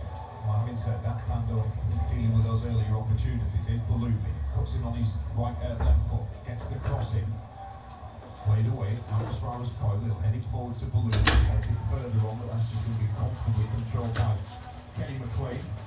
And again, substitution for an Aston midfielder. They get it back. It's with Cordova, just in front of his penalty area. Now Duffy back across to Cordova again. Then we're pressing, but we're leaving players behind them. Yeah, and there are the gaps, and maybe a chance for Nunes to get in behind Drame. Can he come across? They need to cover it. Ball played across the edge of the area. Coyle goes down. And that, you just thought that was another opportunity for Norwich. They'll run again, won't they, Mike? They'll run again. Yeah. It's way too easy, it's way too open. It's 3 passes again. 1-2's in that midfield area, and they're overrunning us. Yeah. Simple as. It's the wrong choice on the final choice, wasn't it? Well, Norwich, yeah. Which is a good job. As Drame gets a chance to drive forward, and he's played it into the path of a Norwich player. It's into Slimani, away to the left side to Doyle, who's advancing down that left side, swings across in with a bit of force, but straight into the hands of Igor Pandu. Drame had a first half to forget. He struggled, doesn't he? I wonder if there might be a consideration of a change there at half-time. Slater still going, still Slater to Miller, inside the area, 12 yards out, tries a shot, he blocked, and comes out to McLaughlin. Now across to Miller again, McLaughlin keeps going. Here's Miller on his right foot, side foots it inside to Zambrano, works it through to Coyle. Coyle on the edge of the box, kicks across it. Chance for Miller was just beyond it. There's McLaughlin, hooks it back. And now he's got to be careful now. Dealt with, yeah, walking it away. Coyle gets in there, Coyle with a shot. That's just wide. It's just, well, it might be 5-10 yards wide, Mike. It looked closer than what it was. Did it? Yeah, I think so. Well, I thought it was near the stanchion. There's a stanchion there, and I thought it was near that. We see it on this replay here. As initially he puts the cross in, Coyle, then he floated it towards the back. McLaughlin hooked it back. Norwich didn't really deal with it properly. And then more of a tackle come shot, wasn't it? Yeah. Yeah, you're right, it was well wide. Time to check the specs again, I think. Here's Doyle. 2-0 Hull City trail here against Norwich. To have been by far the better side of them. Yeah. Just like the movement off the ball there. Yeah. Yeah. He took one in a delicate area though as the ball ricocheted into him. There's that ricochet again. Plenty of that on Tuesday night. Yeah, believe it, that there. There's Slimani. Good Sargent, where Sargent stood. Like 10 yards. Yeah. In front of our back four, just waiting to get the ball, lay off, and away he goes. Yeah. He's not got it yet, but he'll get it in a minute. There he goes. He's been the pivot for a lot of it, hasn't he? Yeah. Back to The thing with him going sitting in there, and when one of our defenders see it late, they're going in to get tight to him. Yeah. They're leaving the space, and the other midfield player is going in behind the back of him where he's come from. Then it's like I say, one pass there and they're in. Coyle goes in for a challenge. He's taken a whack. Referee says there was a foul challenge in there by Doyle on Coyle. And that'll be a free kick as we're into the final minute of the first half as Grimsby Town have gone down to a third goal at Blundell Park. 3-0 Doncaster lead there, just the 2-0 here. Whichever way you look at it, it's not been a good lunchtime for our two sides. Coyle's still down at the moment. He'll be fine, the lad. Maybe just He'll be fine. trying to take the sting out of this a little bit. Yeah, he looks in a bit of discomfort. I think he took a whack on the hip or something, didn't he, with that challenge? He's the body's black and blue, isn't it? No, it has to be. Just trying to work out that right leg at the moment. We'll see how much added time there's going to be. The ball about to go up. 2 minutes, 3 minutes added on time. There's some of the Norwich City fans around us in the stand here, just making their way back early for some half-time refreshments. Coyle just still taking his time to get back up. He's fine, my lad. Right, what's the half-time team talk for Tim Porter, Swanee? Well, there's mistakes again. Decision making. It's decision making that make the system work. When to go, when not to go. Not giving the ball away. You're looking at the midfield. I'm surprised if he changes the midfield because he needs some more stability in there because they're passing the ball around and they're letting them run off them. So they need to get tight, be more aware. And really, it's a concentration. He's seeing things before it actually happens. Norwich are on top of that. They're seeing things, making things work for them. And like I said, the game should be outside again, like the other day. But we've got the character to get back in it. We've seen come from behind, so it can be changed. But at the moment, Norwich look a lot better team. Play back underway. We're in the 3 minutes of stoppage time. Ball into Merlin inside the area. It might run to Balloumi. Doesn't. Norwich able to deal with that one. Slimani. Gives it to McLean. And back to McLean again. And then just slides a simple one through to Nunes. On to Slimani again. One back by the Tigers. Midway inside the Norwich half. It's with Zambrano. Just pirouettes and then goes to the... I was going to go to the right side. Played it behind it to Slater instead. Now McLaughlin. Miller calling for it on this near side. Drame will pick him out. Miller back into Drame again. Strides forward, writes one challenge, and then somehow Nunes comes away with it. Yeah, he loses it. Look at the space there. Yeah. The pass was on, it didn't go into it. The lad was away there, so Cernax was wide open, wasn't he? Yeah. Oh, strong challenge there from Drame on Fisher. Has left his mark on Fisher boos from the home fans. And that will be a free kick to Norwich. That's your last one, he said. Ryan Giles has been on the periphery, hasn't he? I'm just wondering, does he consider bringing him on at half-time? The game that he's having could bring me on. He's not having the best. The City's new left-back Peter Swan, first. It'll probably take me 20 minutes to get down steps. And to get your boots on. Here comes Cordova, surging run from the big centre half. As he lays it off for Symes, a more scurrying movement from him. And then play back to McLean, into Slimani. Now Duffy, they're just knocking it around. You know, he's watching Jones there, he doesn't know whether to go inside. Yeah. On the side. And then he's got Sargent behind back of him, so he's like doing okey-dokey there. Yeah. Their movement is just leaving City's head in a mess, isn't it? Yeah. Free kick given away by the Tigers, while Slater's arguing, please, the free kick's been taken, and now Cernax can try and push on down this right-hand side. Watched by Drame, he's got Fisher on the overlap. Right-hand side drills the ball in, McLaughlin blocks it. It's the Norwich corner. Yeah, like you said there, switching off, concentration. When they think it's not going your way, your head goes down, they took a quick ball, quick tap, and they're gone. Well, Boscott, the City goalkeeping coach, has just been told by the fourth official to sit back down. He wasn't happy with something. It's going to be a corner to Norwich on this right side. They're just taking the time. Nunes applauds the fans in that corner who greet him, the Chilean international, signed back in 2022.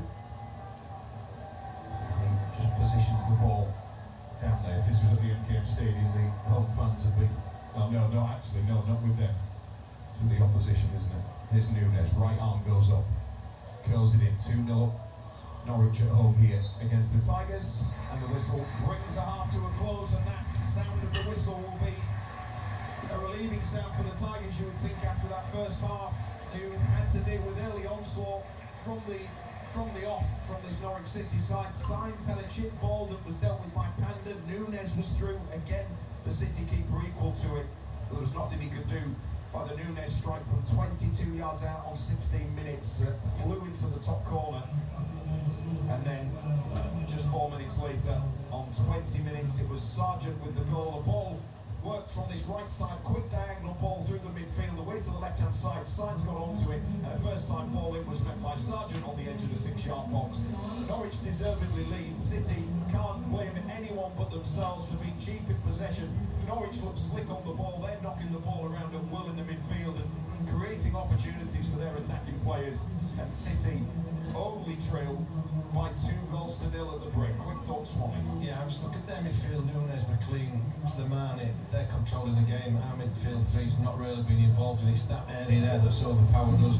They've been a lot sharper with the passing, the movement. Like I said, the third man running, which I keep talking about, that's the important part about it. When you go getting tight, the last couple of minutes there, I'm watching Jones centre half. Do we go tight to go in and pick him up, or do we leave him to get the ball and turn? As soon as he goes in, you look at Sargent, the centre forward goes in the space he just left, so the 2 passes he threw, and they've already had it. There are 2 1-on-1s in the first 15 minutes. So it's a lot of, at the days, they need to be tight to get close to the players. They need to sort that midfield out. And like I say, I'm looking down as well as Drame down this left-hand side. The amount of times he's given the ball away, make wrong decisions at the wrong time, has put us in a lot of trouble. So there's a lot of decisions need to be changed at time. I wonder, are we going to get the first sight of Charlie Hughes, perhaps? Possibly. We'll see. We'll see if Tim Walter makes the changes at half-time. We suspect there might be something coming. It needs to be something to try and stop this Norwich City onslaught. They only lead, as I said, by 2-0 at the break here. And it's half-time in the game at Blundell Park as well. If you think it's not been a good one for the Tigers here, I suspect it feels even worse if you're a Grimsby Town fan. Let's find out about the tale of the first 45 minutes from Matt Dean. We'll just break there for our FM and Freeview listeners. Grimsby Town have had a horror first half here against Doncaster Rovers. A couple of goals for Jordan Gibson on 2 and 44, and Luke Molyneux on 10. And Town are down to 10 as well, having had centre-half Harvey Rogers dismissed for a second yellow. It's all gone wrong for the Mariners in that first half. We were just dissecting it on digital radio, why it was so bad for Town in that first half. Craig Disley, just want to give us your thoughts. Yeah, I think from start to finish, really. I think Donny started the game really well. Obviously, to be 2 goals up inside the first 10 minutes is a great start for any side. And you know, they were on the front foot, they were aggressive, and I think they've won the midfield battle, and that's allowed them to get on the front foot and press us in our own half. So they've been comfortable on the ball, whereas we've looked a little bit erratic. We've tried to force things a little bit too much and not really found our target. So, you know, barring a couple of half chances here and there, I think, you know, Donny have dominated pretty much. And obviously, down to 10 men now, it's going to be a real tough second half. You know, Donny can just sit and keep the ball. You know, the game is won from their point of view. So, you know, it's a bad 45, but, you know, you can't let that detract from the good form that the club's been in the last few weeks. You know, you have to maybe just take one on the chin and then move forward. A soft second yellow for Harvey Rogers to get his dismissal. Yeah, we've obviously seen the replay, and he was obviously frustrated with not getting a foul given in his direction. So and he's reacted in the wrong way. So, you know, if you react like that, he's an experienced player. You can't go chasing the ref, and you know you're going to get a second yellow. So you know he'll regret that decision, and it's going to make it a very tough second half now. And just to be clear, we didn't think that it was a foul on it that warranted a free kick in that build-up to that third Doncaster goal, did we? To warrant the reaction. No, we've had a look, and you know maybe there was a little hand, but I think it wasn't enough contact to force him to screw his clearance, if you like, and they went straight to Gibson, who was finishing really well with a great strike with his left foot. So yeah, maybe we're being harsh, maybe we didn't see it how it was, but you know, it was like I say, you can't react like that, and he'll know that now. More from Craig Disley in the second half. The Mariners The damage limitation exercise against Doncaster Rovers. Last season here, they lost by 5 goals to 1, and Tanner on for another pasting at Blundell Park by their South Yorkshire opponents. Grimsby Town 0, Doncaster Rovers 3 at the interval in your digital commentary match. Thank you, Matt. So it's not going well for either Hull City or Grimsby Town at the break. You can get your thoughts in, as Lee Dolman has done, at Humberside Sports on X, saying you can't be this wide open away at teams like Norwich City. This is in regards to Hull, who are losing by 2 goals to 0 at Carrow Road. We've seen teams overrun us in the opening 15 minutes, such as Queen's Park Rangers and Leeds United. Given our style, it's inevitable that we will have games like this. Early days, keep the faith, we are still learning. And a message which perhaps could be about either side, but I'm guessing about Hull City on WhatsApp from an anonymous listener, 08000 321 333. Start your message with the letters RH, saying this ball giving away and being so open is unbelievable. They deserve everything they get. You can also text 81333, start your message with the letters RH, or our email address is humberside.sport@bbc.co.uk. At half-time, Hull City trailing by 2 goals to 0 away at Norwich in the Championship. Second half commentary of that one to come on 95.9 FM and Freeview Channel 713. It's also been a horror first half, as you've just been hearing, for Grimsby Town. Down to 10 men, Harvey Rogers being sent off, and they trail Doncaster Rovers by 3 goals to 0 at Blundell Park in League 2. That one is on digital radio. Of course, here later on, 3 o'clock kick-off at Glanford Park on all frequencies and available online via BBC Sounds. Scunthorpe United mark 1 year under the ownership of Michelle Harness. They host Oxford City in the National League North. We'll look back at Michelle Harness's tenure in a moment, but let's bring you the other half-time scores in the early kick-offs in the football. In the Premier League, it's currently Crystal Palace 0, Liverpool 1. Diego Jota with the only goal thus far. One game in the Women's Super League today as well. At half-time, it's Brighton and Hove Albion 2, Aston Villa 1. 3 early kick-offs in the Championship. At half-time, it's Burnley 0, Preston North End 0, Norwich City 2, Hull City 0, and Portsmouth 0, Oxford United 0. 2 early games in League 1. Half-time scores: Huddersfield Town 0, Barnsley 0, and Peterborough United 1, Stevenage 0. And finally, 2 early games in League 2. At half-time, it's goalless between Fleetwood Town and Bromley, and Grimsby Town trailing by 3 goals to 0 at home to Doncaster Rovers. I'm Ollie Turner then, coming live here from Glanford Park as Scunthorpe United's game at home to Oxford City this afternoon marks 1 year since Michelle Harness's takeover of the club.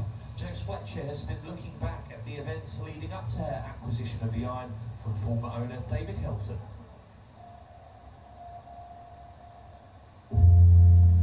It's been 1 year since a consortium led by Michelle Harness took over the running of Scunthorpe United. The months leading up to the takeover in 2023, however, show a very eventful timeline.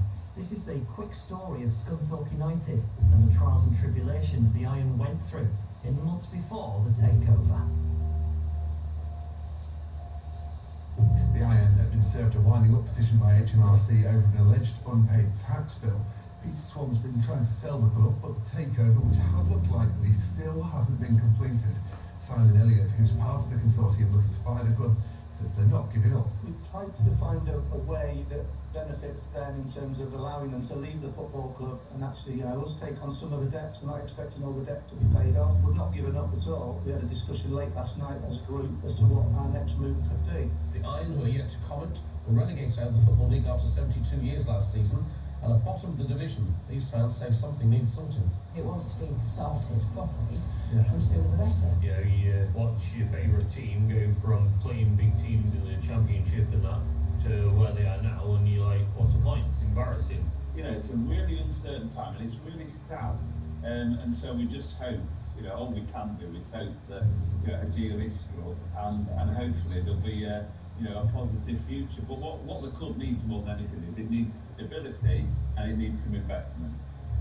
Now we come to the question, and I suspect I know the answer to this, Rob, but it is a big part of the community, Scunthorpe United.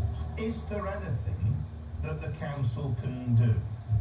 Well, we're continuing to have conversations with any interested party who who wants to acquire the club. Less than a week later, news that Scunthorpe United fans were craving had arrived. Breaking news in the last 20 minutes or so, where a takeover of Scunthorpe United has been completed. David Hilton has bought the iron from Peter Swan. He stepped down yesterday from his role as chairman of 7th tier side Ilkeston Town. The deal includes the football club, their Glanford Park Stadium and the surrounding land. Well, here's our sports editor, Mike White. I think universally this will be euphoria for Scunthorpe United fans, because we've seen the protests, we've heard the comments, we've had the calls, the messages into us, we've seen and heard so much from Scunthorpe United fans who were concerned, they were frustrated, many were angry, many were emotional and upset, fearing for the future of their football club.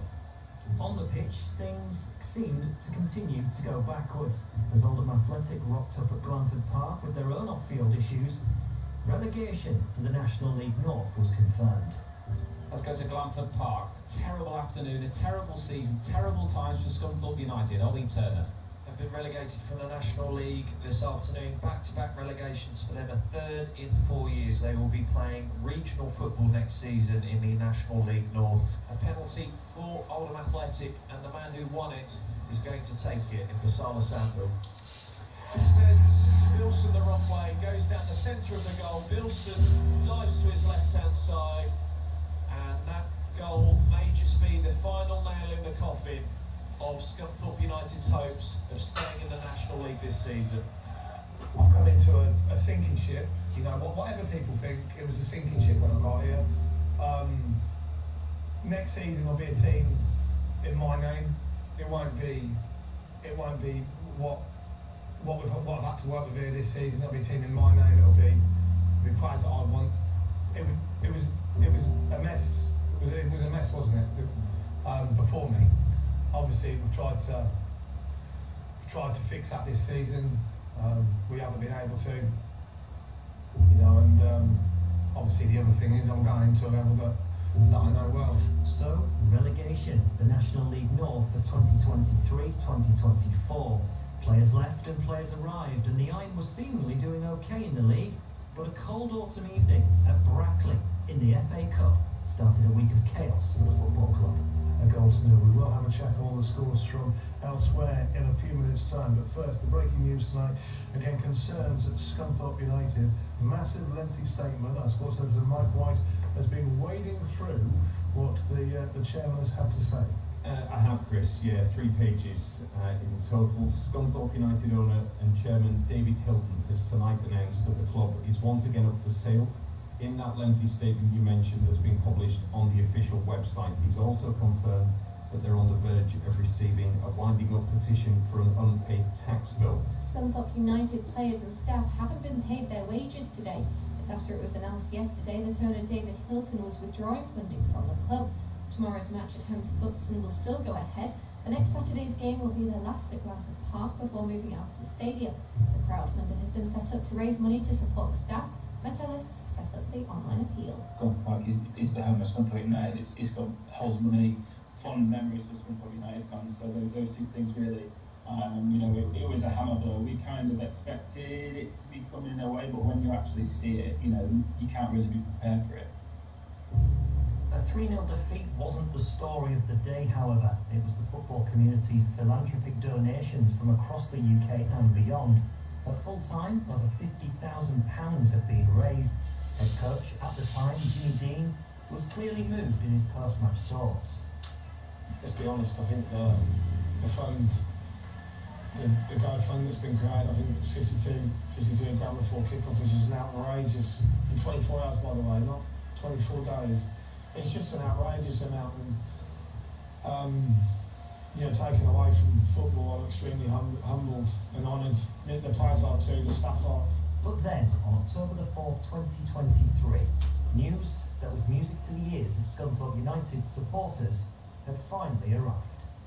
Elsewhere today, some big news coming out of Scunthorpe United this afternoon. In the last hour, it's been confirmed the Irons' former commercial manager, Michelle Harness, has completed a takeover from David Hilton, who withdrew his funding last week. In a statement, Harness acknowledged local businessman Simon Elliott in getting the deal done. It's been a very difficult time. It's a fantastic club. I've got to say, the support of the supporters in terms of the collection to pay for the wages of the staff, of the business community in terms of talking to us about, you know, sponsorships and investments and positivity moving forward is humbling. Today, Scunthorpe United sit top of the National League North, and a feeling of recovery is in the air from supporters and alike around Glanford Park. More on it being 1 year since Michelle Harness took over Scunthorpe United to come here on BBC Radio Humberside Sport. But players back out at Carrow Road. Second half commentary at Hull City away at Norwich with Mike White and Peter Swan. Yeah, thanks, Ollie. Welcome back. As we've had a change from either side, we've seen the introduction as Sean McLaughlin's gone off. Charlie Hughes comes on for his first Hull City appearance. It's been slightly delayed as Grimsby Town players are out as well for their game against Doncaster. 3-0 down their trail. That's on digital radio with Greg Disley and Matt Dean. We'll get you there. And here we're underway with City trailing at Norwich by 2-0. Charlie Hughes on for his first appearance for the Tigers. He's played just 17 minutes of football, one substitute appearance for Wigan Athletic before he joined the Tigers, and he comes on for Sean McLaughlin as City give away a free kick. And the change for Norwich has seen a keeper go off. Angus Gunn's gone off to be replaced by former City player George Long. He was holding his groin, was long on him and off his right groin. Angus Gunn was, yeah, he was, yeah. There's George Long, who played 65 times in that 2018 to 2021 period. He was part of the League One title winning squad. And he's on to replace Gunn. Rolls the ball out to Cordova. So City needs something different. They need to not be as open as they were by some stretch in that first half. They've got to try and stop Norwich from having the freedom of the field, which they had too much of, didn't they? Yeah, I'm just looking myself now, seeing who's going to go in tight when they do a drop in. Left it one-on-one at back with Drame. And Norwich have got him behind with maybe an opportunity into the area here. Chance for Cernat. Cernat's on his left foot, blocked by Jones. Well, first minute, they got behind back of Drame, got out of possession. Yeah. Should have done better earlier, 2 or 3 yards, and took his time like Bloomer did in the first half. Nearly come again down the right side with Fisher. Squares the ball in. First touch for Hughes is a clearance. And then Norwich almost get it back, but Drame picks up on the loose ball, plays it away to Miller. Miller might try and send Malin free, decides against it, comes back to Charlie Hughes, who's got number 4 on his back. He's recovered from that appendix surgery that he had a few weeks ago. Good to see him out there. Great start. Action. Yeah. It's right. It's a couple of great passes under pressure. He's come looking for the ball straight into the way of playing that the manager wants. Good player on the ball, Charlie Hughes, as it's fed to Slater. Slater might fancy this. He shoves it to the outside to Ballumi. In the area, Ballumi tries the shot, charge down. Jones flips it off for Coyle, works it out to this side to Ballumi, who's kept the ball in. He's got Jones in support, who makes the run. Jones towards the goal line. Can he drag that one back? Plays it behind, and Cordova fires that one up in the air. Long comes for it, and that'll be a City corner kick. Early doors, 2-0 trail. Started better than in the first half. Yeah. I think Hughes at the back was coming in. That's his first 2 or 3 touches. Finally signed after it was a drawn-out process for a while. 20 years of age, Charlie Hughes, born in Wigan. Been through the academy there. He's been on Man City and Liverpool's books as a youngster as well. As this corner's whipped in towards the back post, and Long has to reach back and palm that one away, where he's picked up over on that City left-hand side. Now into Slater. Slater might fancy a shot, drills one just wide. Goal kick. Nice attempt from Regan Slater. Tim Walsh just turned back with his hands on his head. They could have pulled the trigger before that, couldn't they? But on that occasion, I say made the right decision. Long just watched it go wide. So City did make a couple of changes coming into this. With Zambrano, Bale replacing Simons and Palmer. And a change at the break as Tim Walter wasn't happy with what he saw. Again. He's having a real struggle in this game, and I'm surprised he wasn't another player that went at half-time. slipped it to Doyle, not a good ball from Sainz, and that will be offside anyway. Going back off for a drama again, not down that left-hand side. Yeah. Just wonder how long before he considers a change, and if Ryan Giles isn't the one that he wants to go to, does he consider it's a bit of a change? Like for like, isn't it? Does he put Coyle over on that side, put Slater at right back and change someone in the midfield? But Drama's going to midfield now. It's like a goal kick. Not some ground offside. yeah, caught on too many times there. Bedia with a leaping kick that will send Balumi away on this right side. City attacking left to right to look at it. Cross ball in, and it's gone across. It's a great ball in. Absolute great ball in. You look, I'm trying to see what's going on the near post there, but Miller's made the run. Eddie stood at edge of the box. Why? Yeah. Miller stood on the far side. Why? On the move there. It's a great ball in. Yeah. It's again, it's like the same one that gets whipped in. And we scored from the other day. I say when it's hard for the defender or the keeper, shall I go, shall I not go? On that occasion, nobody went. Hughes heads one away, and it comes back to him. He's going to utilise his keeper. Goes back. He's a solid looking figure, isn't he? Charlie Hughes, proper centre half, old school centre half. Yeah. And the ability at his feet. Coyle can set Balumi away down the right side. Holds the ball up. He's got Doyle in front of him. Takes on the defender into the area. Balumi goes near post. It might run loose to Slater. And again, the flag goes up for offside. Well, it's better, like I said, a better start to this half. Yeah. That's what we needed. Definitely brighter. City got Panda in goal. A back four of Coyle, Jones, Hughes and Drame. Zambrano City just in front of them. Balumi, Slater, Malin and Miller with Bedia up front. The remaining bench, by the way, is Rushworth, Giles, Pedro, Simons, Alzati, Kamara, Palmer and Burso. Pedro involved in the squad for the first time as well. There's Norwich on the left side. Doyle is going to set Sainz free. He's looking to see what his options are. He doesn't find Sargent as Hughes gets in the way. Coyle should get there. Knocks a header down for Regan Slater, who just holds that ball up. Good defended by Hughes. Wanted to put himself in a good position there because he didn't want to fly out there and leave the space behind him. He waited and waited. I said the right decision. Well, Louis Coyle last weekend reached 150 All-City appearances. Regan Slater's not far off. This is number 147 for him today. So wait a little bit with the international break on the way. Drame skips past a couple of challenges. Had to make sure he kept possession there, and he did do really well. And then Malin loses out on that far touchline. He's well around there, didn't he? The bodies around him, like saying he got his pass away. Didn't get caught in possession, which he did in the first half a few times. As the sun comes out again, we're over again. Yeah. And that's really up, it's running shit. You've got what? It's really up, it's running shit. Protect your bonds, and you're feeling the chill. Nunes slides it to that right side to Cernats, then back behind to Fisher. Duffy whips it into Slimani. Now Cordoba turns away from Betty, who's putting him under pressure. If he could have just had a little extra nibble at that, he might have had a chance. In a nuisance again up top was Betty. Yeah. Ball played into Sargent. Look at him just going deep. Right into it. Yeah. And it drew Alfie Jones 15 yards upfield, didn't it?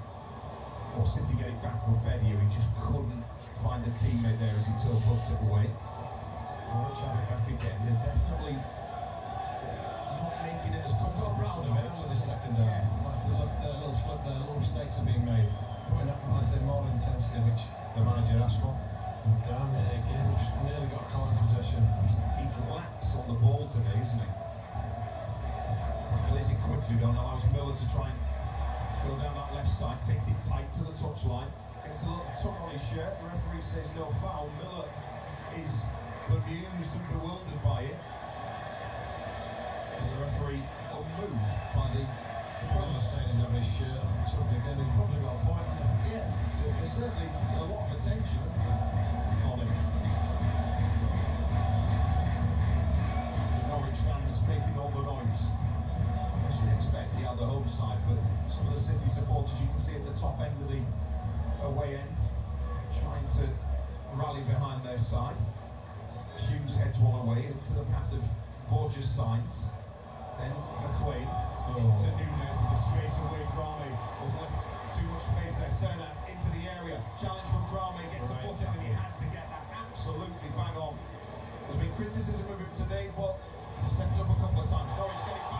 shot comes in towards goal. The referee's going to give this. The linesman's going to give it, and now he points to the spot.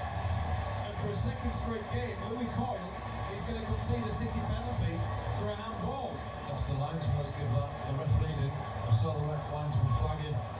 I just looked and I saw the ball coming to Louis, and he put his arm down, and he put his arm like a kid that done something wrong behind his back stairs. Straight at the ref and said, not again. I might see it here. Hughes giving it to Drame. He gives the ball away, came to Nunes, and he shot, and Louis Cole's arm's just out to his left, isn't it? Yeah. He's trying to pull it back in. And I think there's a couple of questions as to who's going to take the penalty. Nunes fancies it. Sargent, having already scored once. There's three of them wanting it. Yeah. One's getting pulled away. Nunes is still pestering at Sargent, which puts more pressure on Sargent, which is good. It's good for us, but not for him. Yeah. A second straight game. The Tigers have conceded a penalty. Sargent, who's scored one already, he's got 4 for the season. Can Panda deny him and keep it at 2-0? Sargent steps up, right footed, hits the post, comes out, and the second attempt shot from Fisher goes wide. So City escape, it remains 2-0. And the post denies Sargent. Norwich City 2, Hull City 0. Little breaks like that change games, don't they? Yeah. Like I said, that was an opportunity. Got away with that with Coyle. His arm was out. He knew straight away himself. I think it was Drame again that gave it away in the box. It was, yeah. And now Norwich get the ball back again. Jason's going to get picked up now. Come on, get out wide. Now Slater. Ballooney's in space if he can find him. Good ball out by Slater. Ballooney had to just stretch to control it a bit though in the end. It was a powerful ball from Slater to try and pick out his man. They want to throw it and take it behind to Coyle. Now to Slater. Inside to Ballooney. He's midway inside the Norwich half. A breeze just drifts through the press box here at Carrow Road as the ball floating away to that left-hand side. To Miller, steps in on his right foot, looks to open up the space for the cross, trying to present the opportunity in towards Ballooney. Comes to Zambrano, tries a shot, deflection, wide, corner kick. Norwich are going to make a change in a second.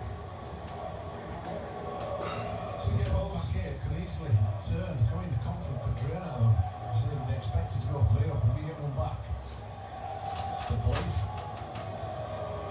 The change for Norwich not going to be made yet. City will take this corner, which Mayland does. To Ballooney, cross ball in, heading away by Duffy, out as far as Slater. Slater with the outside of his right foot, and now it's blocked, and Simons can try and break away, and Drame is just pulled him. Drame's getting away with that one. The booking for Cody Drame. They took one for the team there. Yeah. I hope that would work for that. Well, he had to, because Simons was gone, wasn't he? Yeah.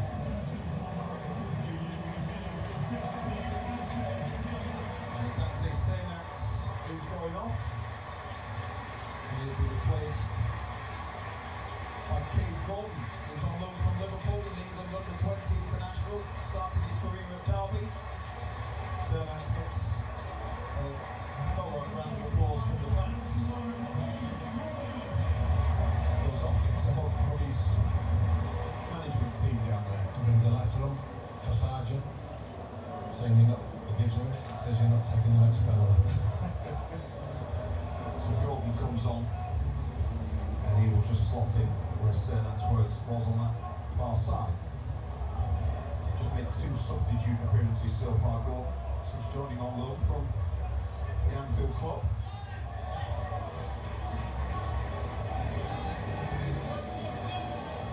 Yeah, Drame, going back to that booking, Swanee, which we were still talking about, Drame had to take because Sainz was going, wasn't he? Drame did have some support, but just the way that Sainz can get away. Because of last man, but somebody next to him, so it was fine. That's what helped him. Just at halfway. Foot in there from Ballooney to try and get it back. Slater goes to ground. Ballooney loses out. He's offside. Celebrated figure. Yeah, Sainz was offside down here. Couldn't play it, so it's been laid off to Doyle. It's a big unit as Doyle as well. Yes, yeah. Off generally a centre half, but playing at left back as they send it forward. Jones cuts that one out. Down in front for City in the white kit this afternoon. Defending the goal to our left as we look at it in front of those Norwich City fans. Drame pokes it down the side. Come off the Norwich player. He didn't. He goes out. For Canary's throwing. Take it quickly. Duffy.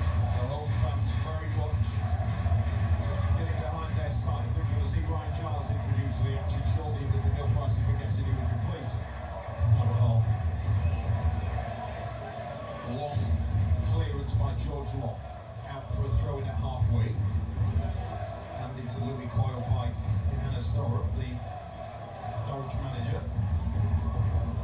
using Zambrano inside the Norwich half. Slater steps inside sides. Zambrano picks up on the loose ball. Thought about giving it to Balumi, who keeps possession and then provides it to Coyle. Sends it to the right side to Balumi. Still plugs it infield to Slater. Back to Zambrano. Now Balumi's got some space. Turns away, goes down. That'll be a free kick to City. About 25 yards out. Maybe an opportunity. We're going to see Alzati introduced for a bit longer as well. He got a few minutes against Cardiff last week. It's a great position for a free kick as well. Double change on the way. And with those changes, not going to be made just yet. Let's see if City can do something from this free kick and give themselves a chance in the game. It's still only 2-0. Could have been 3. Could have been more earlier on, but could have been 3 had Sargent not hit the post with his driven penalty. Hit the target, let the keeper work. Don't balloon it over. Norwich will be saying that about Sargent and the penalty. Certainly City is saying that about this free kick. It's right of centre, 25 yards out. Maitland's over it, but you'd fancy Balumi with the left foot, wouldn't you? Yeah. 4-man wall. Keep it down. You've got the doorstop behind it as well. And Balumi curls it. Top goal, it's hit the crossbar. Wonderful strike from Balumi. Comes out, maybe still a chance for City. Drame. It's likely to be his last bit of action. Heads into Miller, comes back to Drame again. Now Miller, back to the City left back again. Feeds it to the left side to Miller, who plays in Mailen, was made it wrong. Early ball in, maybe a chance at the back, and Hughes hits the side netting. Big opportunity for the Tigers. He couldn't get it on target. He knows it. It's a goal kick for Norwich City, and that was a chance on debut for Charlie Hughes. Scores goal, right? It was an easy goal. It was an easy finish, to be fair, but he snatched that. He's got he's fitting his hands across his face there, because when it came out to him, they're going back to the free kick. Great free kick. Unfortunate there, 4 inches lower, it's hit the crossbar and gone up in the air. But Hughes, when that ball gets whipped across, we've been, like I say, a lot better these 5-10 minutes. That ball gets whipped across. He's made a great run, but he just snatched at his eyes all lit up and thinking, this is it. Missed, kicked it, side netting. That could have made things just look a little bit rosy for City as they trailed still by 2 goals to 0. The 2 changes have been made. Giles on for Drame, no surprise. Zambrano goes off to be replaced by Stephen Alzati for his second substitute appearance. The 26-year-old Colombian played Norwich, went to Brighton, played with some ex-City players as well, Noah Ohio and Standard Liège. Cross balling from City, which Long will come to collect. Subbing teammates with Ryan Longman and Carl Rushworth at Brighton. McLean knocks it back to Cordoba, ball forward to sides. Slamane's in there. Then work down the line by Doyle. Doyle should cover it, he does. Sends it back to Pando. Across to Ryan Giles, he gets his first touch. Forward to Miller. Back to halfway line, lays it off to Giles, and his touch knocks it past the Norwich player, and then sends it out for a throw-in. So City brought 3 players on now. Hughes at half-time. Giles and Alzati coming on. Norwich with Long replacing Angus Dunn at the break, and Kate Gordon on for Searnets. And it's still 2-0 Norwich as the sun just dips behind a cloud again. Maybe giving a wink and Betty again. They can't. Long gets to it first. Heading forward by Joe. Slater knocks it down for Alzati. Alzati works it away to the right side to Balumi. Balumi drives in towards the penalty area. Early ball into Slater. Chance for Slater. Drives it and it's blocked and comes away to this right-hand side of the centre circle. Game now. Yeah. Hughes to Coyle. This is the time we need to pounce, don't we? Now Balumi dicks it into Slater. Back to Coyle again.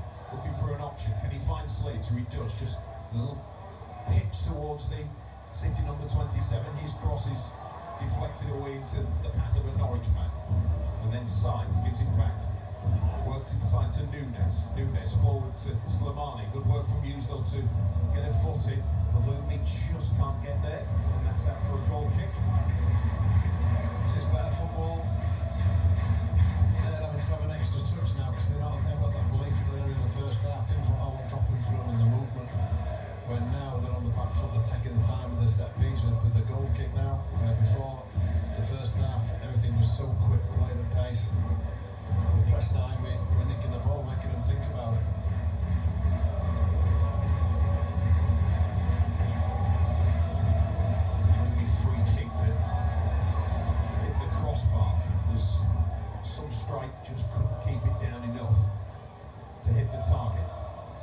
at least force the keeper into doing something. Yes. Coyle has it on this near right side. Nice ball in on the angle to Malin. Malin with a cross ball in, heading clear, out as far as Alzati. Trying to line up for the shot, didn't have the space. Giles is in there, Balumi, way to the right side to Malin. Now Giles, who's across in this right attacking position at the moment. Now Coyle, Malin again, back to Giles, on his left foot, he'll send a cross in, not the most convincing of crosses, and Norwich can play the ball away and get Cade Gordon has it, and now they'll switch the play, they've got a 3-on-2, City have got to get numbers back, Signs will look to feed in a man, away Nunes, into Sargent, Sargent on the edge of the area, and Giles comes in to make the challenge, he's hurt himself in the process, Hughes has messed around with it, and Norwich are going to score, and Charlie Hughes on his debut, he looked impressive in those opening minutes, but he'll want to forget that. City just needed to clear it. They just needed to get the ball away. They got themselves back into the game and giving themselves a glimmer of hope. And Hughes gives the ball away. And Cade Gordon, the substitute, is just put it past Pandor. It hits the inside of the upright and it nestles in the net. And City, well, this one's gone now. It's 3-0 to Norwich City, and the Tigers are going home with nothing this afternoon. Yeah, it's just as weird on the attacking game back into the game there, and like I see Hughes, I don't know, Green trying to be a bit precise with the ball, trying the ball back, and trying to look for the pass in his own box where anything just out of your box, you clear your lines, don't you? He was looking to pass to his left back who won there. In the meantime, he just nicked the ball off, and the lad was just come on, just toe-poked it, took a deflection, just tickled him off the post. But just as we're back on top there, like I say, we needed to score, and it crossed down just after that. Hughes misses the chance, and then he gets caught in possession of the ball, trying to play the right way, trying to keep the ball out, trying to keep possession. There's times where you've got to keep possession, times when you clear your lines, and that was one of them. Yeah. Well, could have finished the game there. I think that has, you have to say, almost midway through the second half, and at 3-0. I just don't see a way back for City in this one now. When, as you said, Swanee, they were starting to get a foothold in the game and just they were pinning Norwich back, weren't they? But they've always had that ability, we've seen it in this game, to catch City on the break. Yeah. It was more frequent, it was more as soon as it did in that first half. But I said it lots of times, it's one way on the attack, we look dangerous defensively, don't we? Yeah. Alzati with a nice ball away to the left side to Miller. Can he try and create something? Pushes to the byline, whips across in behind the goal. And it's a goal kick, and he's just toppled, I think, into the advertising hall in there, Liam Miller. There's a bit of hassle with fans like down there, and then typical winger. On that occasion there, I think he elected to have a shot on goal, and he needed to put it across the goals, didn't he? Well, again, the home fans in fine voice. Having seen that going, see another change from Norwich in a second. It's going to be Oscar Schwartz. Yes. Also, block downfield, Hughes, who are looking to get over the embarrassment and disappointment of that mistake that's led to Norwich's third goal. I mean, not being funny, he hasn't played since August. He's just come back from appendix surgery. He started brilliant, to be fair. He started really well. Could have been better if he'd scored, but that's football. Yeah. Change will be made for Norwich in a second, but the ball in play right now is Hughes to Jones. Slates, we've made him run, but too many yellow bodies in the way. Now Alzati to Giles. Miller. On that far touchline, wins a throw in. Trying for Gordon to put that one out, and here will the change be made by Norwich. I think the Tigers will be made one as well in a second. It's going to be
Joao Pedro down there as well.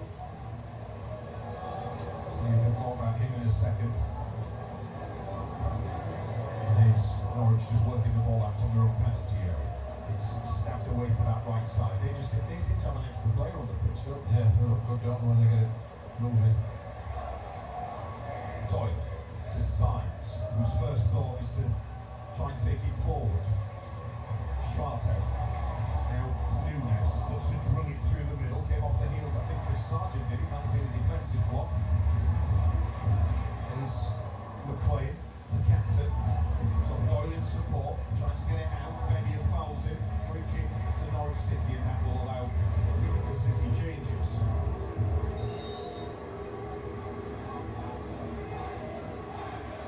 So first of all, coming on is Abu Kamara.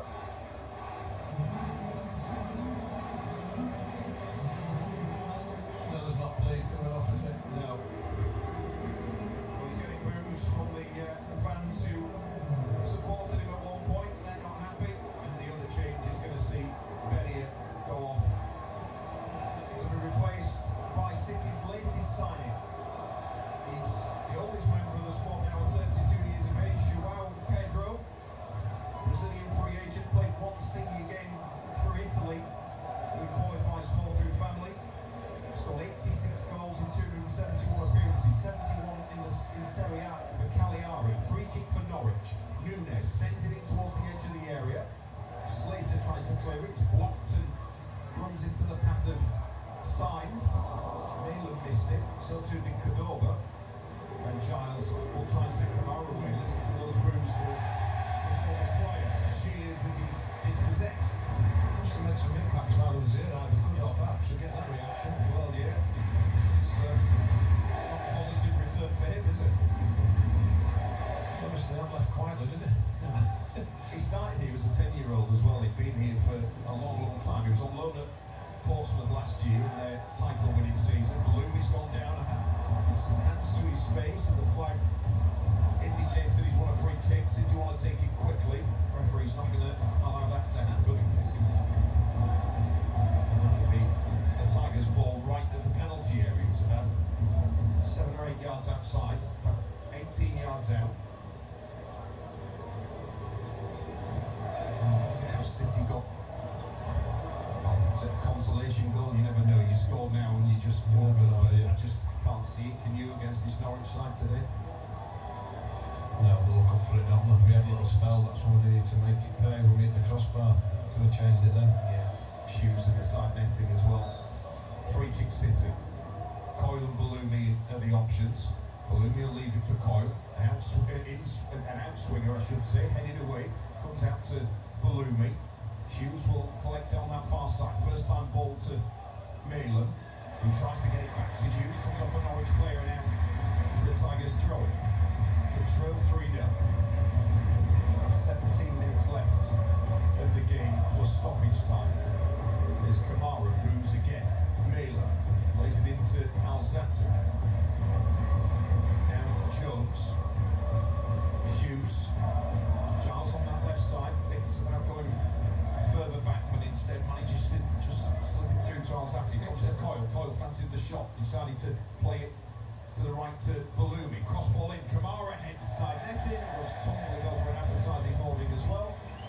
And just exchanges high fives with Shane Duffy. Yeah, chance there, wasn't it, coming around the far post? Don't look for him there, he got himself in a good position, came on the move, got a good leap on it.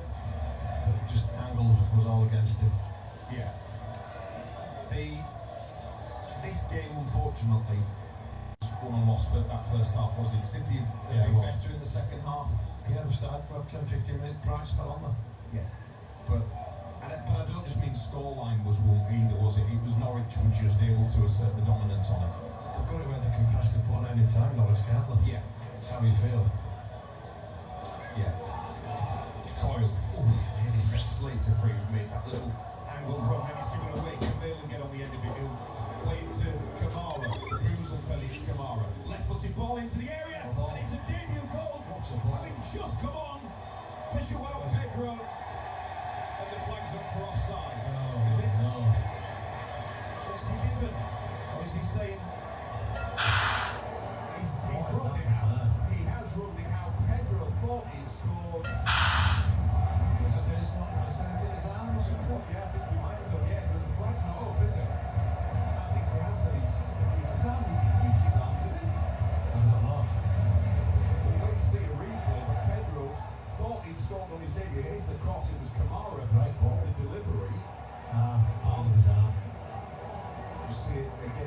might see it. Yeah, it looked like he put his arm. He's come past his head and he put his arm out. Yeah. It looks like it. So look again here. Yeah, he has. Yeah, no argument. Pedro's been booked as well. So right decision. Definitely the right decision. But they from Norwich now at the other end. This will really rub salt in the wound. Sargent's got in. Offside. Nice offside being in the book. Yeah. Maybe even a little bit more, I'm not sure, but Hughes gets away with that one. I'm not sure there was a last man around him swallowing up. You're right. Which would have really just compounded the misery, wouldn't it? Another bucket. And this time it's for Schwarzer, is it? How many books was that? 5. Number 20. 29, the lad that should come on then. Yeah, was Schwarzer. Free kick City at halfway. Jones to Alzati.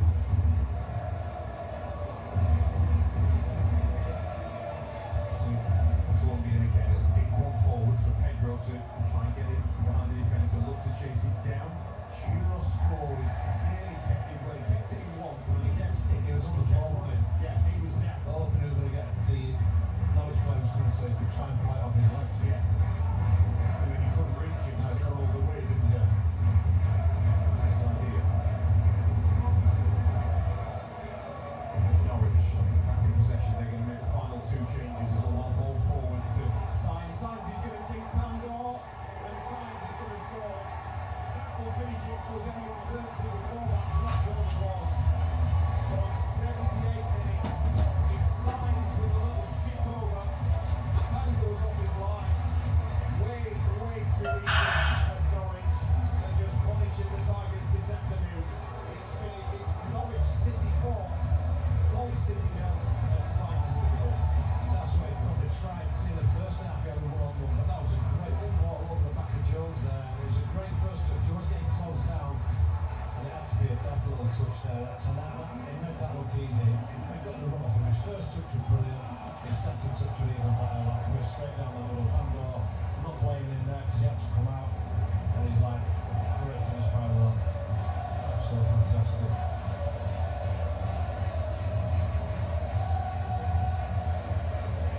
Well, unfortunately, it's what he did predict. Goals. Just a little bit too weighted to one side over the other. When you have 51 shots against you in 3 games, it don't come as a surprise that you conceded 4, was it? Against the side Against a decent team. We always said that this was going to be the test for the last few weeks with respect to the others. This was a step up. Yeah. And City have been found out this afternoon. For the majority of the game. We'll give City credit after the second half, after half time. They got themselves looking better, got themselves in the game. Couldn't get the goal they needed. And Jones just dallying with it in front of his hand. So they gamble and got away with it this time. Here's Giles. Across halfway. Giles can keep going. It's been a good return from the last couple of weeks, but we'll go with nothing this afternoon. Kamara again. Whips across it, drives it in towards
up, whether they squeeze in, drop off, but not to do with it.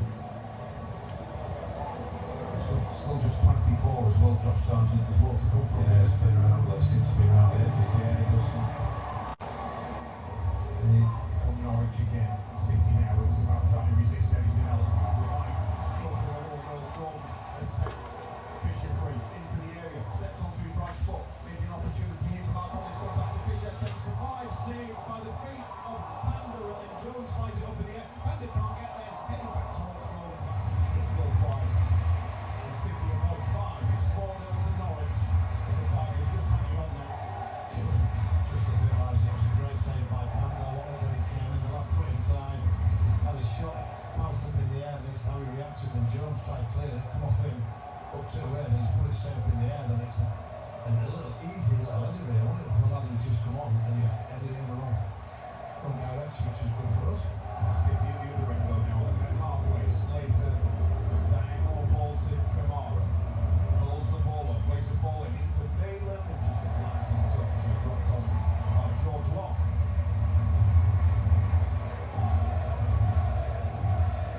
He'll just take his time with this one now. Seconds tick off. So they're going to completely time waste. They look like a team who are quite happy to try and really drive the nail in, don't they? Nudged there by Slater, concedes the free kick. Yeah, it's fair play. So I say it's been a good performance by Norwich. You've not been up to the challenge today, but we have been in the previous 3 before, so let's not take away from that. Here's a ball forward. Conde's just Conde's been wanting to look at. It's not back at Edward. If they'd come over his head, he'd have been through. Yeah, he lost it for a second, didn't he? It might be the sun in his eyes, look where the shadows are. Yeah, I think it is. Bounced off his bonds. Ball given to Hughes, who's given the ball away again. Ball touch from him, and Norwich are in again. Right hand side, maybe a ball across the face of the area, and Gordon can't get there. Not the best of the balls in the end. Got Hughes is slapping forward again, like I say, the last couple of times. It's not been the right for him. He'll be fine with the lads as he can see there's a player there. Yeah. He's had to come into a game where it was already a tricky situation and Duffy's missed that one. Malin might try and get away, but he set Pedro free. Pedro knew there was an opportunity, but Malin didn't spot it. Ball dinked forward, up to Malin again, knocks the header inside. Pedro comes forward, goes down, no foul, says the referee. He's in a check on Pedro, who's holding his face.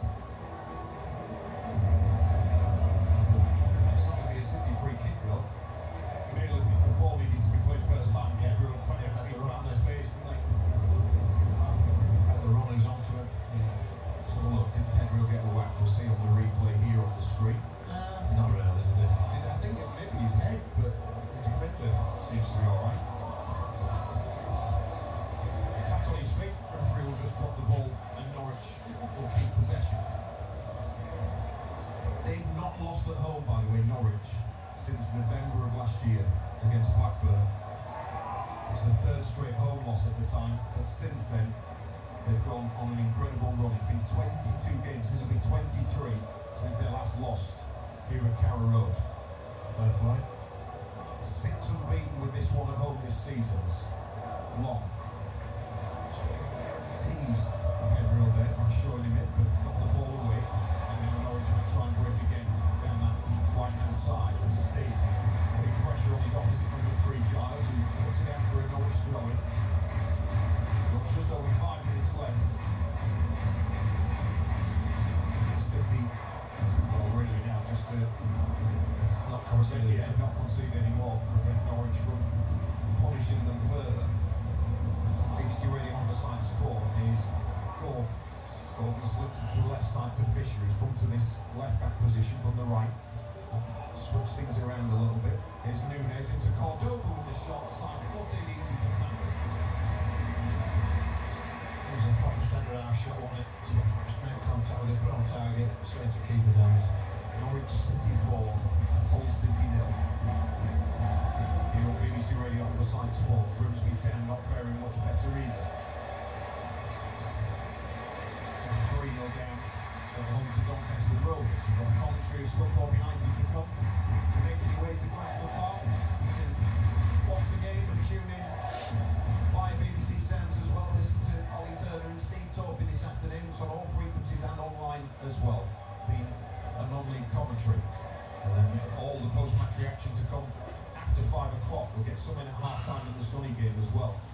Malin. He's going to square a ball intended for Slater, but that's good work from Schwartau just to come back and tidy that one up. Jones heads it forward up towards Slater. Again, Norwich just seem to have more bodies. Wherever the ball is. Large yellow shirts, isn't it? Yeah. Drops to them. I know it's one of those shirts that stands out anyway, but it's just they seem to be outnumbering City everywhere on the field. Yeah. True. We all good day at the office. You know, we try and get Tim Ball to reaction before 3 o'clock before that story game kicks off. Finally tight. He's got some other commitments before he speaks to us this afternoon. So we'll bring it when we can, as I said. There may be a short version at half-time in the Scotty game, and again in full after 5. It'll also be available later on BBC Sounds. Make sure you search for your club, in this case Hull City, on BBC Sounds.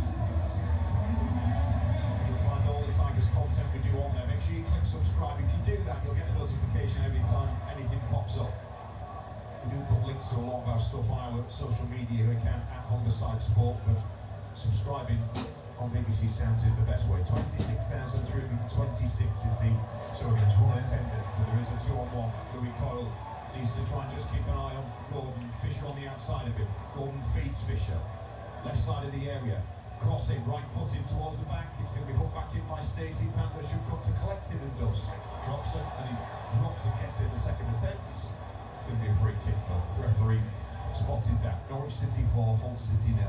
Swanning. Yeah, and it's still not finished, is it? Yeah, you just feel the pressure they're putting on if you handle a mistake, can't you? Just look nervy at the back. We hope not now. We hope not. Yeah, let's see this out. Jones plays it to Coyle on this near side. He just trundles forward, with some support, checks back. Plays it inside to Alzati. Zati runs into space, then lays it off to Giles. Kamara thought about making a run, but decided against it. Probably don't need to use his name every time he gets the ball, Kamara. Hughes to Jones. The sun just gets a little bit brighter. It's not been a bright afternoon for the Tigers, unfortunately, in Norfolk. They'll go back and head into the international break on the back of a heavy defeat. Hopefully not any heavier than 4-0. But Norwich coming forward again inside the City half. Gordon will float one across that right side to Stacey, who keeps it in, then goes around the outside of the linesman to come back and collect it. No one challenging him. Cross comes in, it's headed away by Jones. McLean gets there, nudged off it as it's played away. Gordon. McLean just has a casual smile on his face. He knows the job's been done. He's played a role in there, hasn't he? Just keeping everything tight and tidy. There he is again, just opening up the space on this left side for Fisher. Now Gordon has almost got the Simpsons, the Sideshow Bob style haircut. Back to McLean again. The Olays are coming from the Norwich fans. This was City last Tuesday at QPR. This time it's the home side. Here's Fisher. He might fancy it, and he drives one, and it's fired high into the stand behind the goal. It's a City goal kick. 4-0 Norwich lead. Yeah, it's not nice, is it? It's nice when you do it yourself, but when teams get done against you, you get frustrated. Big long ball to get Kamara and can he get a smile off their faces? Sends it lock. Can he get around the outside of Cordova? Not yet. Comes back inside. Now goes into the area. Still Kamara. Gives it to Malin. Chance for Pedro maybe. Pedro goes down. Challenge was made. No foul. Coyle and Gordon are tussling.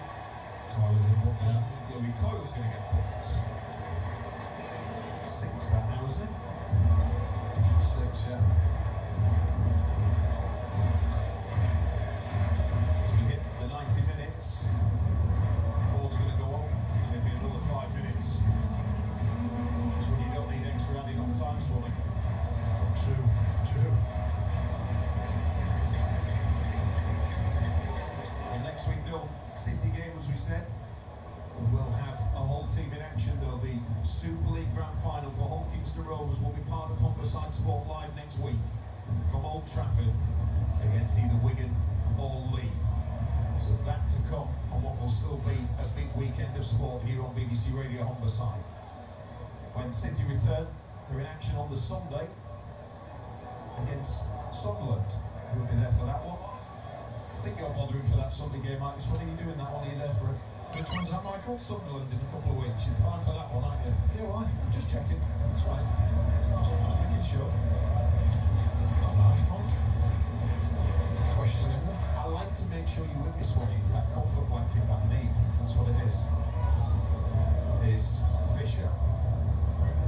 He's going to take him away to Turkey, Tim Bolton, for a few days. And I reckon that's going to be more intense than they even planned originally. It'll be an holiday, will it? No, definitely not. Cordova gives it to Stacey over on that far right-hand side. Again, the sun just dips behind the cloud. You can feel the breeze and the chill just coming here in Norfolk on this mid-afternoon in October. Early afternoon in October, I should say. Just knocking it around at will now. But nearly 2 minutes to the 5 added on. You can give your reaction as a City fan to Matt and Ollie. 81333 is the text message number. Put RH at the start. You can also get in touch for after the 5 o'clock on the forum. 08000 665959. Charles is going to play a ball into the area here and can't control it. Post-match reaction after 5 o'clock from all our games. Talk to Ollie on that, who'll be leading you through it. He's on the way shortly for Scunthorpe United commentary, which is on the way. Lion fans, stay tuned for that. 2.5 minutes of the 5 added on time. Reflect on what you've seen for us, Swanee.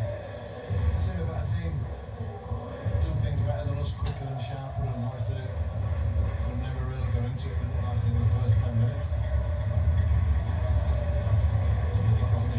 You're trying to get away again. Alzati can't stop the progression, and then it's played across to this left-hand side.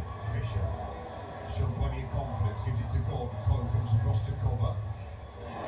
Gordon's gone in strong. Coyle didn't like that challenge, and he's got to be careful, Louis Coyle, because he's been booked. But it wasn't a nice challenge from Gordon. It really wasn't. More than a yellow, do you? He's going to be booked, and Louis Coyle's got to hope that he's not going to get anything. No, well, it's fine. He just stood up, didn't he? Yeah, he didn't really do anything, did he? But I just wondered, did he put his hands up at one point there? Oh, yeah, it's a challenge right on the side of the knee. Yeah, I think Louis been really clever there, hasn't he? Yeah. He's not actually done anything physical, but was angry enough just to let him know that he wasn't happy with him. 7th booking. Gordon. Long downfield. Pedro worked off it. Just over a minute left of the added on time.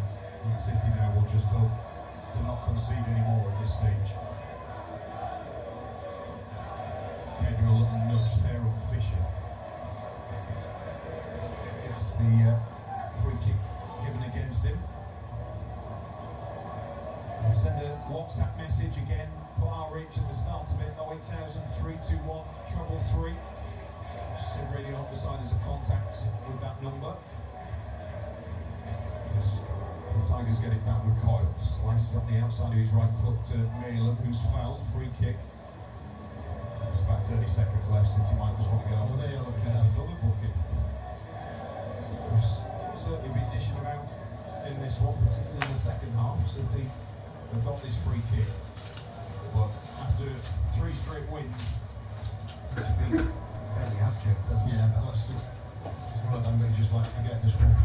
Learn from it and then move on. Go into the international break, regroup, go again after it.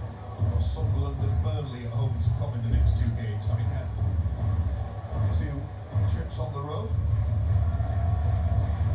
Coyle with his free kick. We've had the 5 minutes of stoppage time. This surely will be the final few seconds. Coyle whips it in, sends it towards the back of the 6-yard box. It comes out to Malin. Giles picks it into the area. Jones with a header, and that was easy for Long to collect. And that will be the last action as the referee brings this one to a close. And City, after 3 straight wins, have lost here and lost heavily on a day where they were never really at it. They made a bit of a fist of it early in the second half, but Norwich had already caused the problems in that first half. Not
this game against us. So if that's going to continue, we're going to every now and again come up against and get games like this where you get beat 3s and 4s.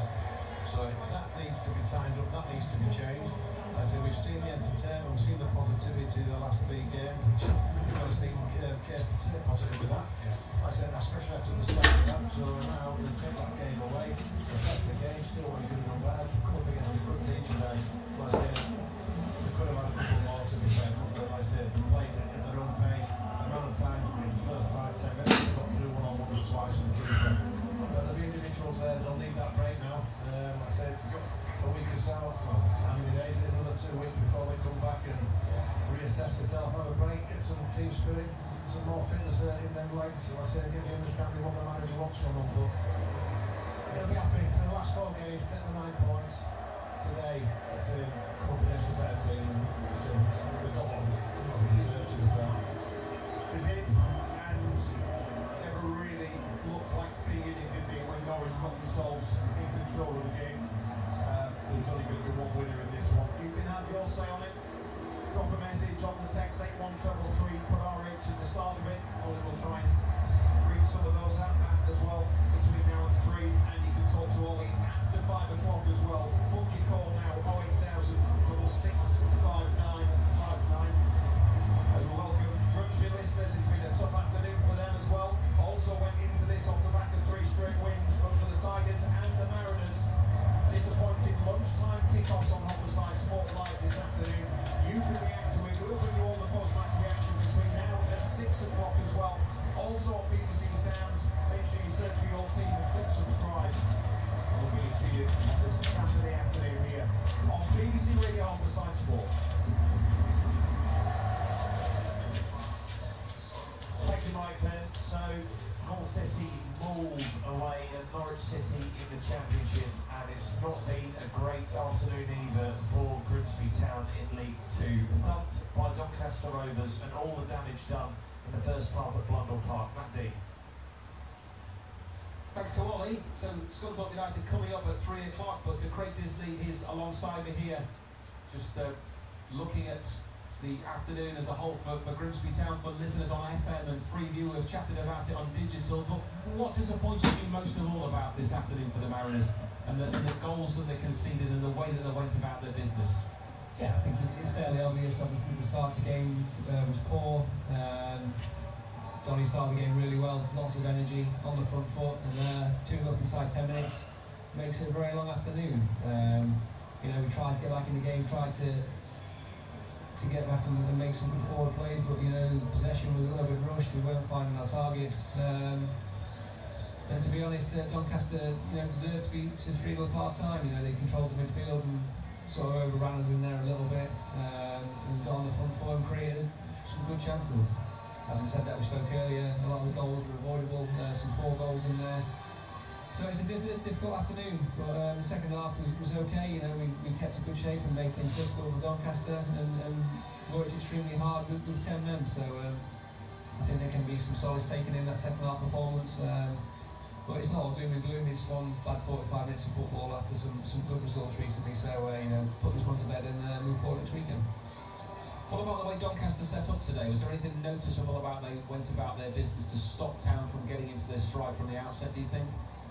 Yeah, we spoke earlier, obviously, about, you know, we'd have some long trips the last 7 days, so Doncaster obviously had it in their game plan to press us early and, you know, catch us a little bit cold, and the legs maybe weren't quite there. And, you know, 2-0 up inside 10 minutes, you'd say that's the perfect plan from their point of view. But I think in general, first half, they definitely looked a little bit fitter, a little bit stronger than we did, and pressed us all over the pitch. So and we just could not get our passing game going in any way, and we couldn't get the forward players into the game. You know, Stan Dawson, Barrington, Rose, you know, didn't get in the game at all really first half, and it was a little bit of a lack of options and lack of forward play for us. So, well, like I say, it's won by 45 minutes of football, you know, not detracting away from what's been a really good run so far for us. Next up for the Mariners, Lincoln City at home in the EFL Trophy on Tuesday night. I know the fans don't care too much about that competition, but how can David Artell use that one positively? Maybe get some action for Jaden Luca, who we've yet to see. Justin Abikwu, another one who we saw off the bench for the first time this afternoon. Maybe some game time for players like that. Yeah, obviously it's a competition that a lot of people have got a lot of issues with, but it's great for the fringe players and lads maybe coming back from injury or not had many minutes to get some first team football on the pitch and stake a claim for their place in the team. So yeah, while it's not maybe an ideal situation or a game that David Artell would really like, it's a chance for players that aren't getting the minutes now to get out there and show them what they're capable of. Anybody emerged with credit in the town lineup today? Was it just sort of a poor day at the office for them all out there? I don't think anybody was really poor or anything like that. I think the players worked really hard. I think Kevin Corey got man of the match there, and I wouldn't disagree with that. He worked hard. He put in tackles. He tried to get us going forward when we could.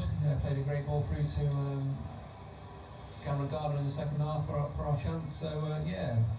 Like I say, it was just a little bit of lack of quality first half and the odd mistake that sort of cost us rather than through a lack of effort or lack of desire. The referee, Edward Duckworth, was at the centre of attention a few times this afternoon. I don't think he had a part to play in the defeat necessarily, but he didn't have a good afternoon, did he? He made some very curious decisions, shall we say. Yeah, he made some strange decisions, and you just put yourself under pressure all the time, don't you? The crowd were on his back. The linesman down our side made a couple of strange decisions as well to, they put themselves under pressure with silly decisions. But like I say, we can't blame the ref on the defeat. Obviously Harvey Rogers might have something to say about the third goal, but I'd have to watch that back really closely to see, because we watched it twice or 3 times and didn't really see a lot wrong, and that's led to a red card, which again makes the second half very difficult. Craig Dixie, thanks very much for your thoughts this afternoon. We do appreciate those, and we'll work again together next weekend at Salford. The Mariners then, and their winning run comes to a shuddering halt then against Doncaster Rovers, who seem to have the Indian side over town. It's finished Grimsby Town 0, Doncaster Rovers 3 this afternoon. Thank you very much, Matt. Reaction coming in from a few town fans. This one from Mike in Sutton on the text 81333, starting with the letters RH, saying 9 points from 12, unbelievable return. Poor today, but looked a bridge too far for us at the minute with the amount of games travelling and lack of options outside the starting 11. No drama, no need to lose our minds. Rest everyone we can in midweek and get back on it on Saturday. Thank you for that, Mike in Sutton. And an anonymous message that we had in, I think, at half-time on WhatsApp, 08000 321 333, starting with the letters RH, saying, well, that was worth driving up from Stoke. Pathetic first half. So Grimsby Town losing 3-0 at home to Doncaster Rovers in League 2. If you want to have your say on that game, call 08000 66 5959 at Humberside Sports on X, or our email address is humberside.sports@bbc.co.uk. Our other game, of course, saw Hull City upped by the same scoreline, 3-0 away at Norwich in the Championship. This one, a message from a Hull City fan who hasn't put their name on this one, so 4-0, sorry, apologies. A comedy show in front of goal. It could have been a lot more. I think this was sent in before the fourth. At the time it says 3, but of course it finished 4-0 to Norwich City. Norwich aren't world beaters. We have much better teams to play. The last 3 games have flattered Hull. Let's go back to Carrow Road and talk to Peter Swan. Swanee, I asked this question, within the style that Tim Bolton wants to play, is there anything that he can do to stop his side from conceding so many chances at the moment? That's what it is, conceding chances. It's hard to put your finger on. I was concentrating on the midfield today to see what they contributed to the game, and not much, to be fair. Today's performance, like I said, they got overrun in that midfield area, and we're saying the last 4 games they're averaging 18 shots against them on target, another 21 shots against them today. So you've got to put that down to the system. And it's like, I saw this early in the season, when we was on the attack, I was nervous, because as soon as we lose the ball, we've got that many bodies in the area, we're going to get exploited, and the better teams are going to make us pay for that. And exactly today, yeah, they're not world beaters, but we made them look better than they was, and they've got themselves in certain areas, like saying the players in front of goal, like Sargent, when he's gets the opportunity, he's going to take it. Like saying Slimani, the midfield players just kept overrunning into spaces that we left, and it needs to work on it going forward. We always said, yeah, there's going to be goals, and we have scored goals. We just said that earlier. We've scored 10 in the last 3 games, but we're always giving the other teams opportunities to score more against us. We knew it was going to be an entertaining season, it is going to be. But yeah, he needs to somehow stop. But that plug, don't he? Put the plug in. That message there saying the last 3 games have flattered Hull, this defeat bringing to an end a run of 3 straight victories. Do you agree or disagree with that suggestion? I can't disagree with it because, like I say, you go to QPR, there could have been 3 down there in the first 15 minutes. So that could have changed things. And other games before that, you're thinking, yeah, he's got a point.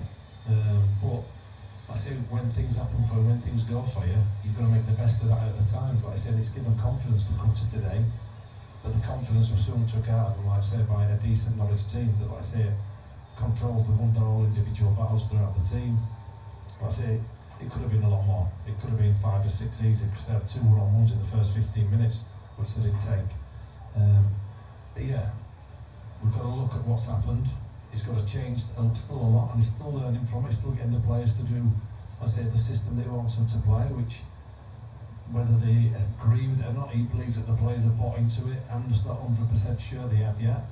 But like I say, when they've got them a couple of results, he's given that bit of belief. So we give them that bit of belief, they've got to sort of back the manager, but they can't keep giving these opportunities for other teams to have 18 shots, 21 shots on goal. You can't do that because you're going to get punished like today. Just finally, Swanee, before we focus on our game here at Blandford Park, international break coming up. Tim Bolton taking his team to Turkey. Very tough games on paper coming up against Sunderland and Burnley. What would you want him to be working on in that training camp abroad? He's got to get the belief into the players that how he wants them to play to stop this happening. Because he's got to show that he's a stat man. He goes through all the stats, so he's got to see how many opportunities teams have had against him. So he's got to work on that side of it. Yeah, I know how he wants to go going forward, but it can't be done all the time. He's got to some like seeing players at the back. So I think I can't leave this space. I cannot leave it because if my right winger gives it away, which you do, they're going to get exploited again. So it's a lot of that they've got to work on and get the belief into the players that if you are going to do what I want you to do going forward, there still needs to be something to be worked on when it goes wrong. And that's the biggest thing that needs to work on at the moment for me is the defensive side. Swanee, thanks for your time this afternoon. Peter Swan coming live from Carrow Road. He's been watching Hull City get thrashed 4-0 away at Norwich. In our other game, Grimsby Town being beaten by 3-0. All the goals coming in the first half of Blundell Park against Doncaster Rovers. And to compound the misery, Harvey Rogers receiving a straight red card just before the half-time whistle.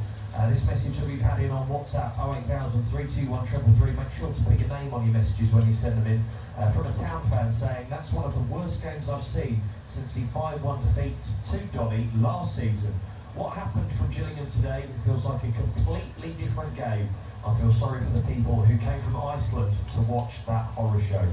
You can have your say if you're a City or a Town supporter up until 6 o'clock. Of course, we've got a dedicated post-match reaction for you between 5 and 6 o'clock for you to voice your opinions on what you've witnessed either at the ground or from afar. You can give us a call, 08000 66 5959. Send a text to 81333 and start your message with the letters RH at Humberside Sports on X, and our email address is humberside.sports@bbc.co.uk. Coming up then, 3 o'clock kickoff here at Blandford Park on all frequencies as well as online via BBC Sound. Scunthorpe United take on Oxford City. Andy Butler making 3 changes to his lineup following the defeat at Guiseley in the FA Cup last weekend. In come Ross Fitzsimons back in goal. Joe Rowley starts in midfield and Callum Roberts returns to the starting lineup. They replaced Mason Campbell out of the squad altogether. Kean Scales and Finlay Shrimpton who dropped to the bench. So the Iron lineup, Fitzsimons the goalkeeper, the 3 centre-halves, Will Evans, Andrew Boyce and Brad Nicholson, Ross Barrows and Tyler Denton the wing-backs. In midfield, Joe Rowley, Michael Clunan the captain and Callum Roberts playing behind the front 2 of Alfie Beeston and Danny Whitehall. On the bench for the Iron, Michael Kelly, Sam Fishburn, Kean Scales, Finlay Shrimpton and Jason Law. Delighted to say your expert summarising for this one is the former Iron striker Steve Torpey. Afternoon to you, Torps. Afternoon, Ollie. Joe Rowley making a surprising start. What do you think of that?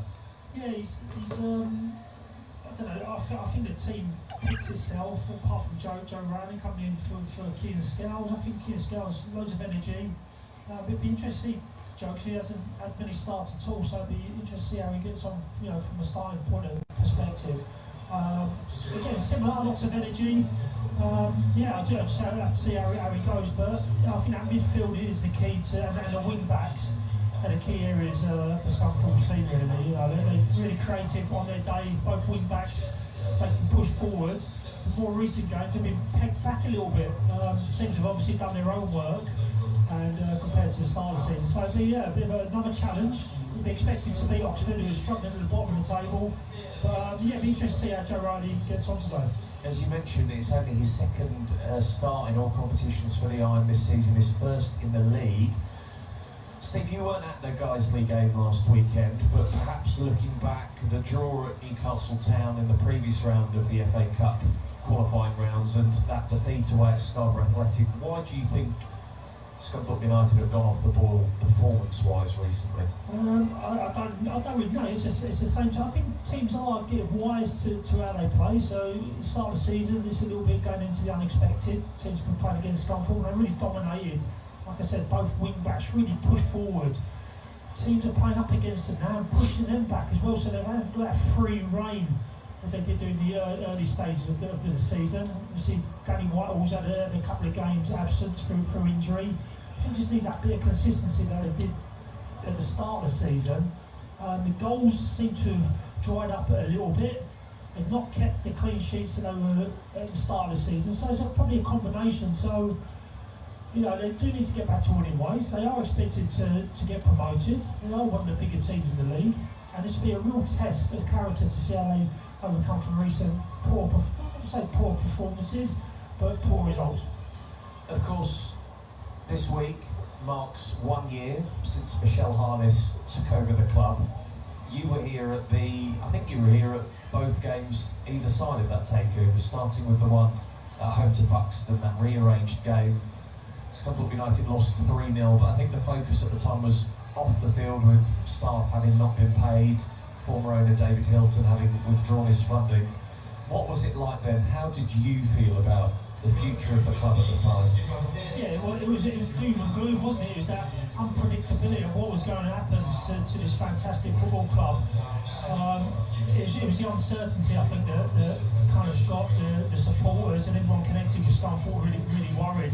You know, it was possible that the club could have folded. You know, it was so close to those circumstances.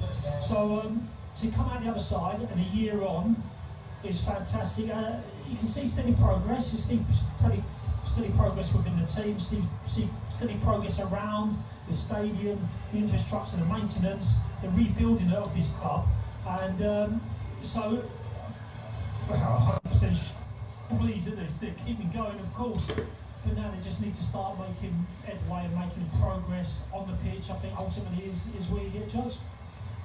What is progress for you? Getting out of this league, is it as pure and simple as that? Yeah, I think so.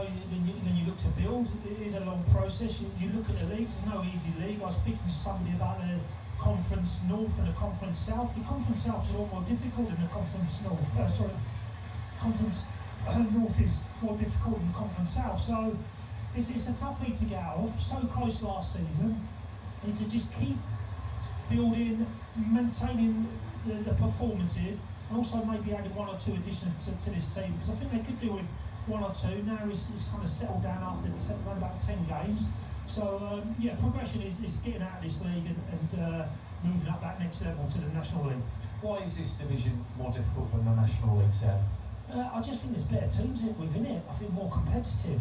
You know, most teams, if they do go up from the National North, they do stay in the National League. The ones who do go up from the South tend to get relegated or on the receiving end. Like you know, you could argue about Dorking Wanderers. They went up, all right, they're a hybrid model, part-time, and they pretty much come straight back down. So they do find out. The Northern teams do seem to be able to sustain it and build on that. So Scunthorpe's first objective is to get out of this league. Let's preview this game, and Oxford City visit Glanford Park to take on Scunthorpe United for the first time, having recently sacked their previous manager, Sam Cox. The new boss is the same man who got the club promoted from the National League North 2 seasons ago in Ross Jenkins, who has also had a torrid time at the start of this campaign at Boreham Wood. The Irons' own manager Andy Butler has been reflecting on if he had any of his previous managers return for second spells in charge. I think it happened with Brian Laws. I think one of the first spells. It might have happened with Brian Laws. It does help you. It does help because obviously the manager, the players, the few players have changed. So I think that it does help when a manager being in the club and knows the surroundings and the fans know him. That'll be a rapport with him. But again, he's only got the same squad to work with, and he's not brought many in. I think he's brought one in. So he's still got the same players in and around. So look, if he changes things, we adapt to it. But like I said, we've watched games and analysed the games that have had changing. Like I said, we're looking at where we can hurt them. So yeah, I'm looking forward to the game. The managers, the roster's done really well to come back in, and as I told the manager, bounce starts after this weekend. How many times have you had to maybe scribble out something on the whiteboard or a PowerPoint, because the suggestion is they play a lot of different formations under their previous manager? Is that more difficult for you to put together an idea of what you want to do, or are you perfectly clear and focused that your primary system can get the job done any week? Yeah, I think we look at the opposition, as a staff we look at the opposition and give the players a point on where we think we can earn. But we've adapted, we've approached this season at looking at all formations that play against us. So no matter what's thrown against us, we know how to adapt, we know what the pressing points are and how we can hurt the opposition when we do have the ball. But I keep reiterating now, we focus on how we do things, how we approach the game, how we can put ourselves on the front foot rather than being back foot, how we can cause opposition problems, because I believe the players we've got do and will cause team problems. Does it excite you even more as a manager when you see these different variations and styles? Does it give you more food for thought that you can guess going into the season? It helps educate you as well as a manager at the start of his career rather than the end of it. Yeah, it's a tough task for everyone. I think every single manager and individual plays a certain way. It's about being adaptable, and yeah, you learn a lot from the games. I learned a lot from the Scarborough game as well, in terms of maybe I got it wrong, maybe I got the formation wrong, there's things I could do better, probably, and the guys in that could have done things differently, probably. But I'm learning, but there's only a certain period where you can learn without affecting results. And I still believe that I've got a staff around me to help me. And like I said, I'm not a finished article, my squad's not a finished article, but what we are doing is working towards an end goal, which hopefully is promotion. So we'll see where we can go. And like I said, it's enjoyable so far, but like I say, on the weekends you don't get too high when you win, you don't get too low when you lose. You've got the constant. So that's the message to all the supporters. The players' commitment's not in question. It's just we lacked a little bit of quality against guys late, and that's what really let us down for. So yeah, I can see frustration in certain fans' voices and faces, but what a perfect opportunity to bounce back on this, which is now nearly a calendar year with Michelle, Rog, Ian and George taking the club in a new direction and a positive footing. So yeah, it's sort of something to celebrate this weekend, and hopefully we get a result to replicate that. Scunthorpe United manager Andy Butler, the club at the moment taking an opportunity to thank those who saved the club from the brink. Michelle Harness, of course, who took over Scunthorpe United from former owner David Hilton, her now co-owners George Aitkenhead, Roger Arman and Ian Sharp out on the field as well. And the guys from the Iron Hour and Iron Brew podcast also out on the Glanford Park pitch, who of course launched that fundraising campaign to make sure that staff got paid their wages after having initially gone unpaid when David Hilton, the former Iron owner, withdrew his funding. So a moment to say thank you to those who have saved this club, which looked very much as if it was close to going under. Back to on-the-pitch matters, and despite back-to-back defeats, Scunthorpe United still have the strongest defensive record in the National League North so far, thanks to conceding just 3 goals so far this season. James Fletcher has been asking Iron goalkeeper Ross Fitzsimons whether he's been as busy as he was expected to be between the sticks at the start of the new campaign. No, I haven't.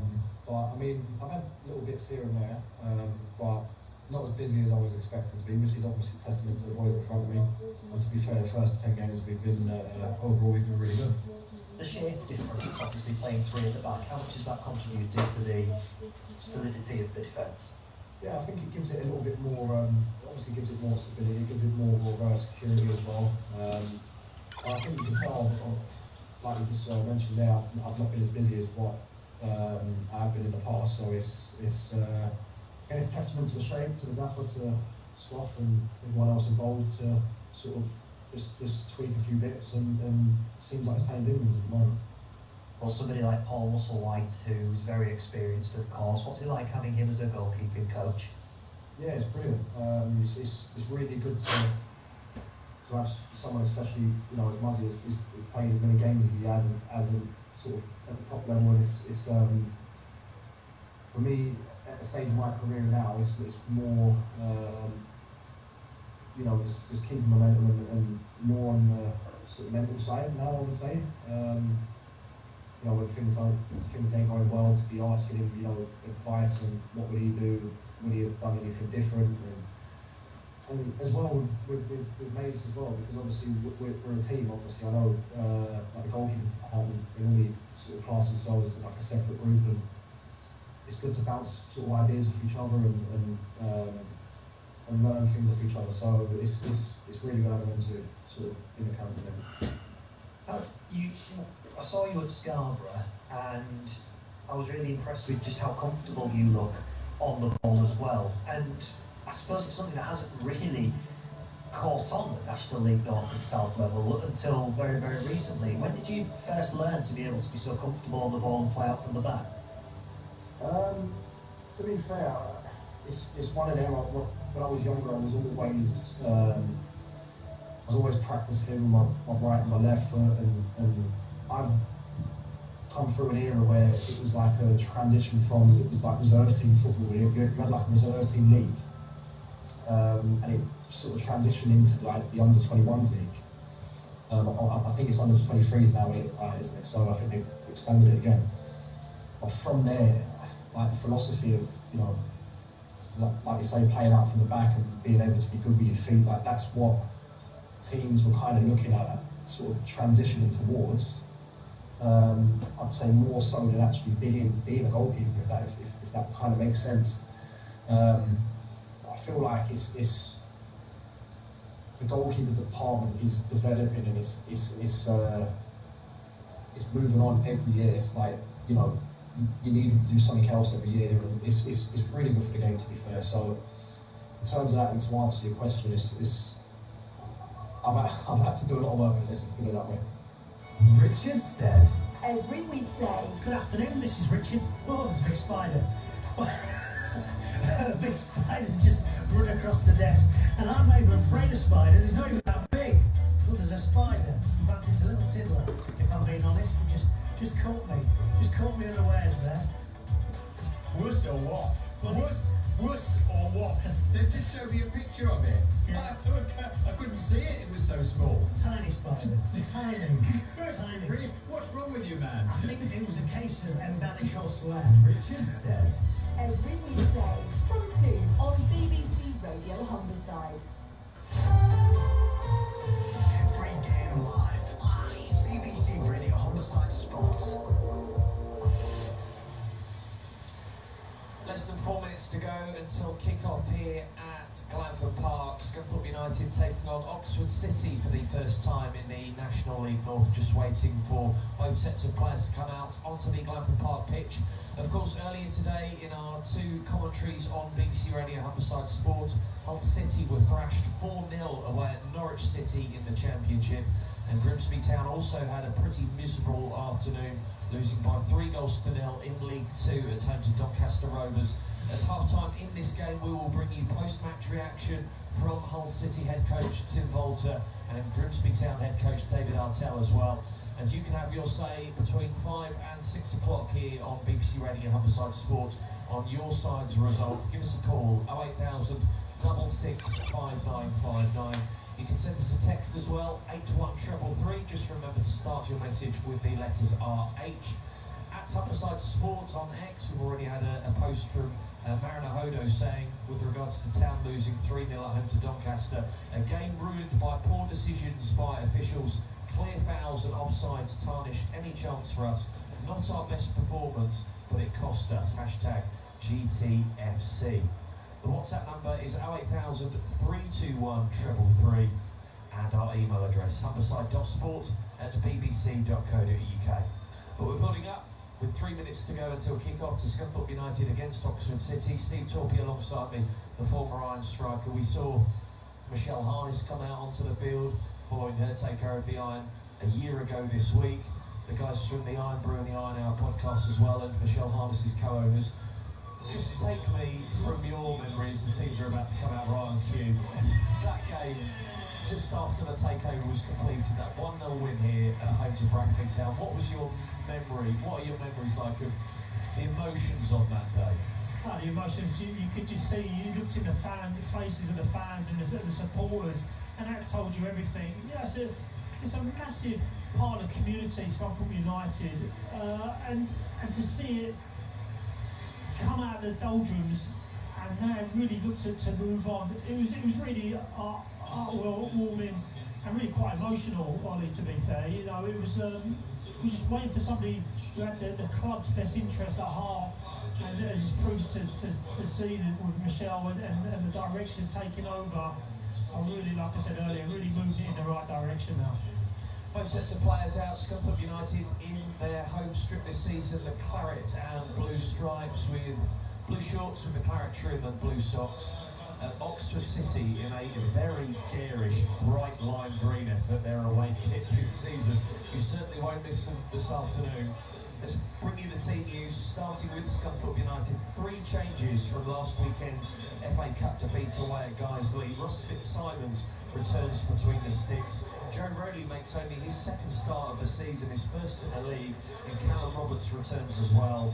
They replace Kean Scales and Finlay Shrimpton, who dropped down to the substitutes bench, and Mason Campbell, who is out of the squad altogether. Of course, no Maxine Coogan this afternoon. He is suspended, 1 match ban after picking up 5 yellow cards at the start of the season.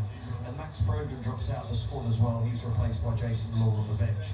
So the Iron team in full: Ross Fitzsimons as the goalkeeper, the 3 centre-halves of Will Evans, Andrew Boyce and Brad Nicholson, Ross Barrows and Tyler Denton the wing-backs, Joe Rowley, Callum Roberts and Michael Clunan the captain in midfield, with Alfie Beeston and Danny Whitehall the 2 strikers up front. On the bench, Michael Kelly, Sam Fishburn, Kean Scales, Finlay Shrimpton and Jason Law. As for Oxford City, they line up with Riley Mitchell in goal, Andre Burley, Jalen Jones, Josh Ashby and Chi Ezanolam are the back 4. Jaden Carbon, Reece Fleet, Tom Scott and Lewis Coyle in midfield, with Corey Andrews playing just off of Josh Parker up front. On the bench for Oxford City, Zach McEachran, Brad Stretton, Alfie Potter, Jacob Roddy and Andrew Drew. Our match officials this afternoon: Joe Moss is the referee, his assistants are Michael Johnson and Wayne Cooper, and the 4th official is Matthew Wright. Scunthorpe United then, well, at the moment they look to be attacking from left to right in the first half, but the coin toss is about to take place between the 2 captains, Michael Clunan and Reece Fleet. Reece Fleet has won it. They shake hands, but they will stay in their respective halves. No change of end for the first period, so Scunthorpe United will be attacking from left to right in this first half towards the south stand, and Oxford City shooting from right to left towards Donny Roden. I just looked over to the south stand. I can't see any away supporters.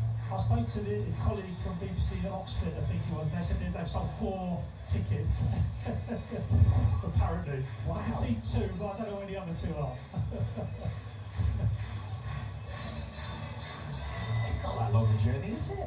No, maybe they're going through a real bad run. Yeah, I know. Speaking to the BBC Radio Oxford's commentator, he was saying I think it could be 7 or 8 this afternoon in Scunthorpe's favour. I thought, I'm not sure, given how Scunthorpe United haven't looked as fluid offensively since the start of the season and shaky defensively at the moment. It's just a route 1 ball pinged down the centre of the park, and Corey Andrews was in on it, but Brad Nicholson just about got a touch, but fluffed his header initially. And Scunthorpe United get away with that in the opening 20 seconds of this game, as it's dinked forward from the left-hand side by Ross Barrows, header away by the Oxford City defence, as my view is blocked by fans walking in front of me from the hospitality section. Josh Parker lays the ball off into midfield. Here come Oxford City coming forward. They try and play it in behind for Joshua Ashby to run onto, headed away by the Scunthorpe United back line. Callum Roberts almost loses it midway inside his own half, but they clear away through Tyler Denton. Danny Whitehall will go and chase the loose ball down, but it's Jalen Jones who's there first, the Oxford City centre half. Knocks it back to his goalkeeper, Riley Mitchell. And it's back upfield again into the Scunthorpe United half. Corey Andrews can't hold it up.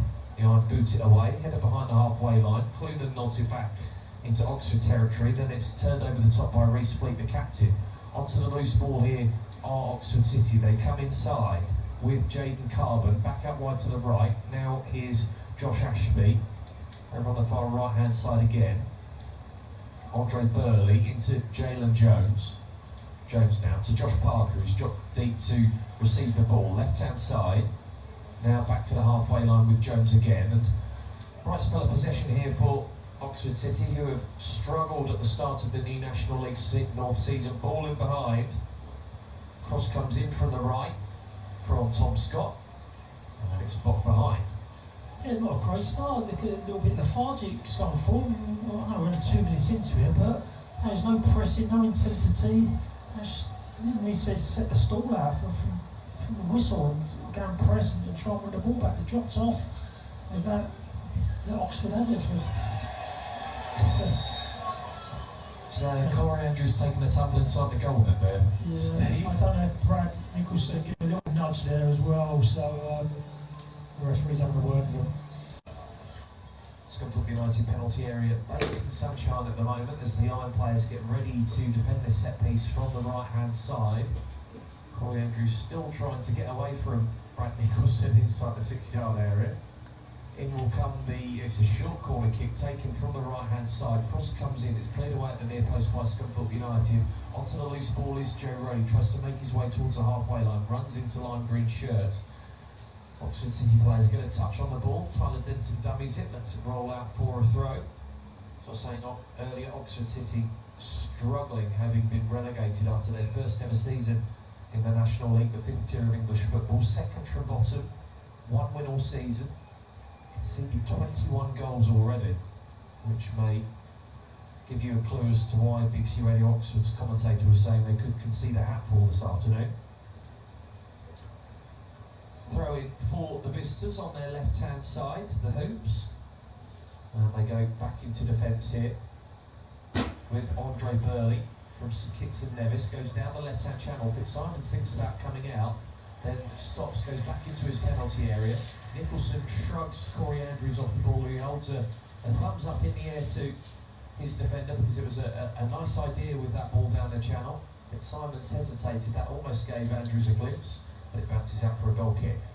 Yeah, he has a tendency to do that. His start position is really high for Simons, and there he's caught into two minds. Luckily, the ball just kicked on and run out of play, but and good strength from Brad Nicholson. But yeah, just got to be careful there, Fitzsimons. Fitzsimons with the goal kick, headed on by Rowley. Tucked away by the Oxford City defence, and Scunthorpe United head that back to their goalkeeper Fitzsimons to try again. Right-footed volley up the field, another header away by Jalen Jones. The ball drops to Rowley. Denton now Roberts, 25 yards from goal, right of centre, drifts inside, left-footed shot from distance, and it's in. And Scunthorpe United take the lead. It's been a sluggish start, but Callum Roberts has put Scunthorpe United ahead with a delicious effort on his left foot. Got the ball 20 yards from goal, cut inside onto his left leg, and he's drilled that into the bottom corner. The Iron lead 1-0. Yeah, fantastic strike. He kind of nice, quick, tidy feet. And we know how good he is with his left foot. I'm really surprised that Oxford City didn't really press him and forced him to look back onto his right. He's taken it inside, round about the middle of the goal, smashed it with the instep of his foot, to the keeper's bottom left. What a great start, and that's probably, well, it's the first time they ventured into the attacking third of the pitch, so it's a fantastic start, just what Scunthorpe needed. Another goal for Callum Roberts this season, his 4th of the campaign. 8 in total for Scunthorpe United, having joined in June last year from Aberdeen. And his goal in the 5th minute has given Scunthorpe United a 1-0 lead at home to second bottom Oxford City in the National League North here on BBC Radio Humberside. Oxford City go long, headed out of play for a throw to the visitors. Lewis Coyle will leave it for Chi Ezanolam to take. Now Jalen Jones, 5 yards behind the halfway line, switches play from left to right. Has he got too much on that? He has. Jaden Carbon leaping up into the air to try and keep that in play. Heads it behind himself and out for a throw to Scunthorpe United. Brad Nicholson to take it. Now into the heart of defence with Andrew Boyce. Carries the ball towards the centre circle. Now it's Will Evans. And that goal has given Scunthorpe United a bit of composure on the ball. As Evans' long pass forward is blocked out of play for a throw by Josh Parker.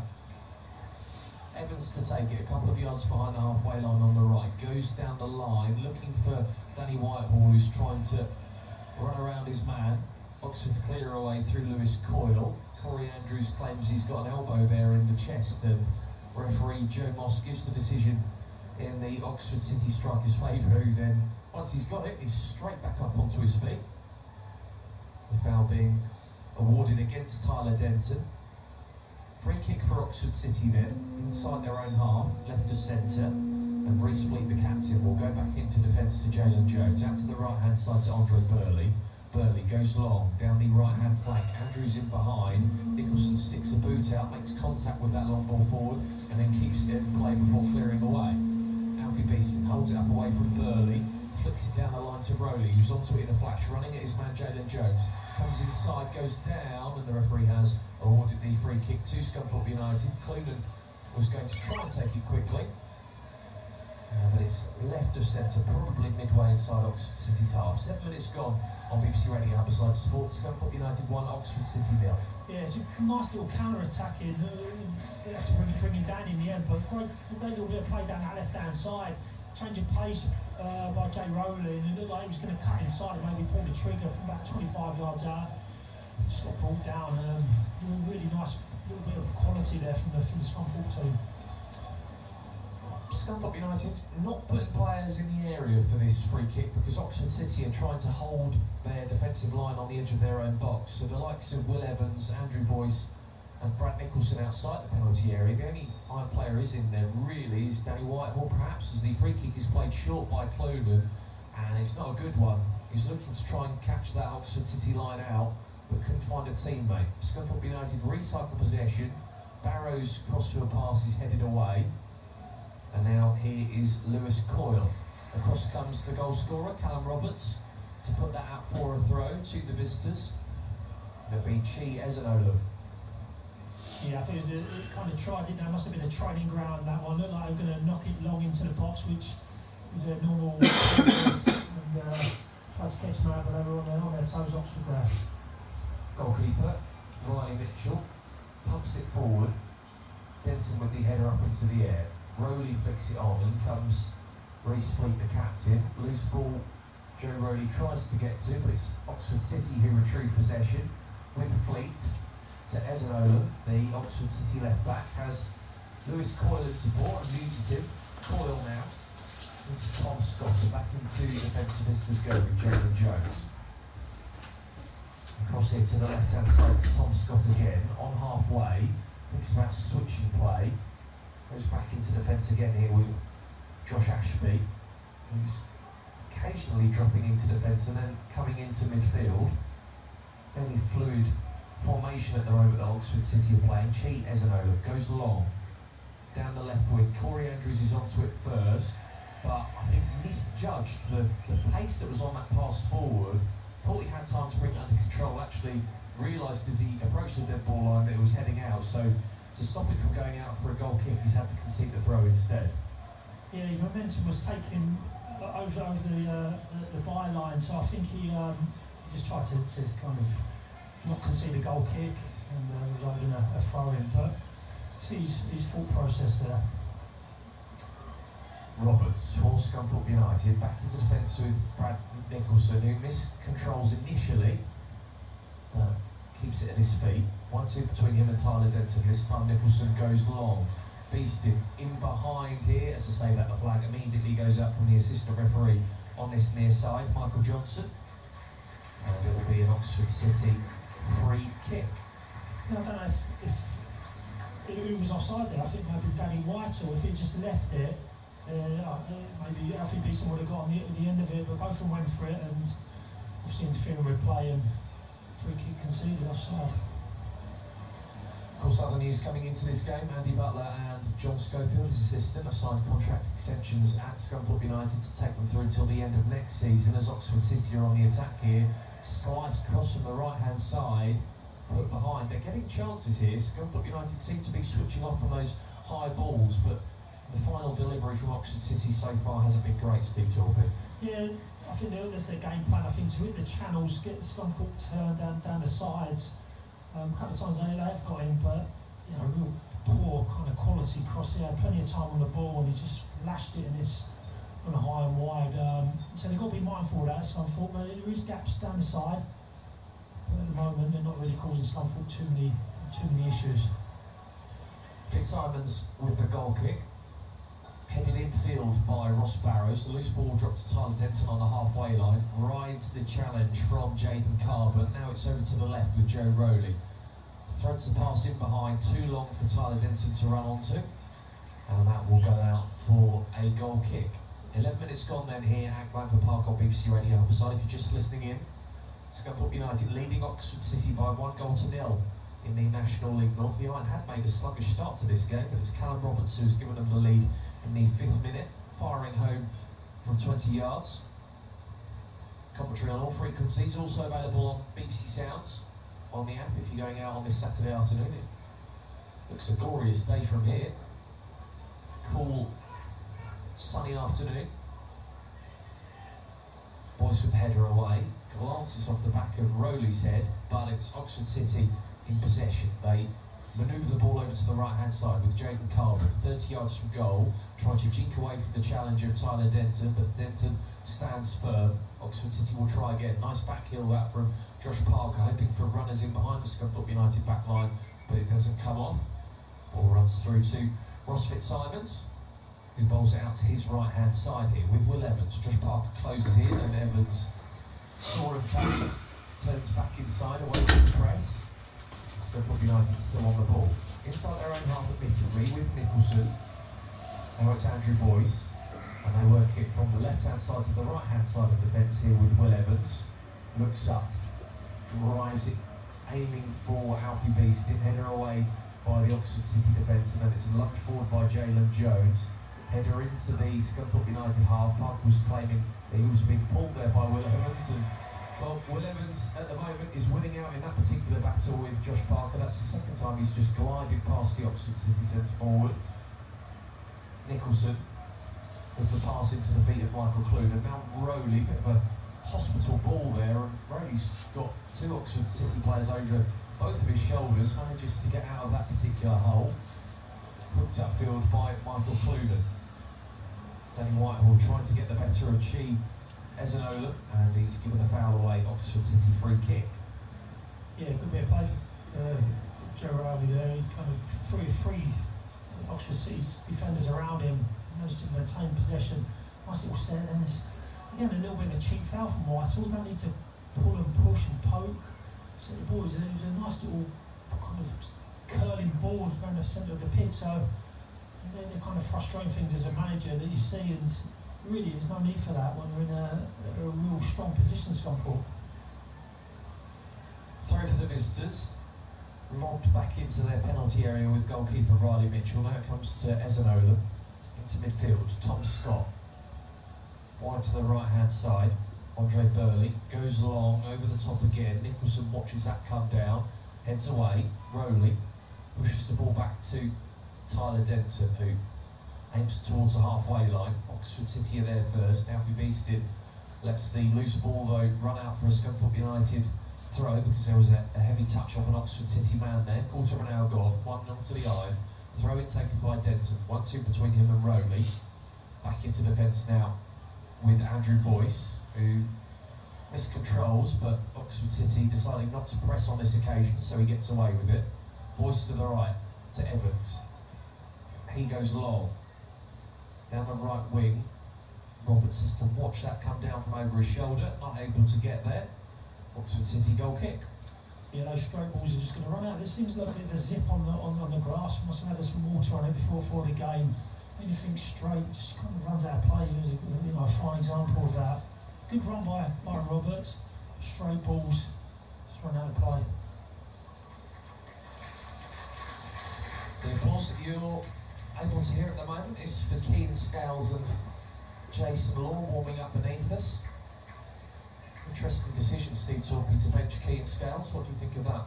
Yeah, maybe I just think he needs a bit of a breather, a little bit of rust. He's high energy, and he's played a lot of football so far this early part of the season. And say when Joe Rowley has come on, he has done well. He just looks like a little bit of lively, that little bit of spark that maybe he's changing for that reason. So yeah, it's not too surprising. It's just another kind of similar kind of player. Referee Joe Moss has already told Will Evans to get a move on when taking a throw in. Really isn't much urgency in this game at the moment from either side in the last 5 or 10 minutes. As Riley Mitchell rolls the ball out from his own D, hoofs it up the field, it comes off the forehead of Ross Barrows and it will go behind for an Oxford City corner kick. We'll get some joy from that tactic of putting long balls into the channel, and it's going to be Lewis Coyle to take the set piece from the left-hand side. Thought about taking it quickly and going short, but decides against doing that. As he's got Josh Ashby joining him in support, I think Ashby will take this now instead of Lewis Coyle from the left.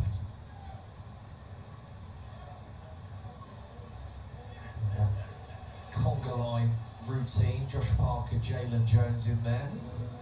Those 4 Oxford City players to the right-hand side of the penalty area now dispersed as Ashby kills in the corner.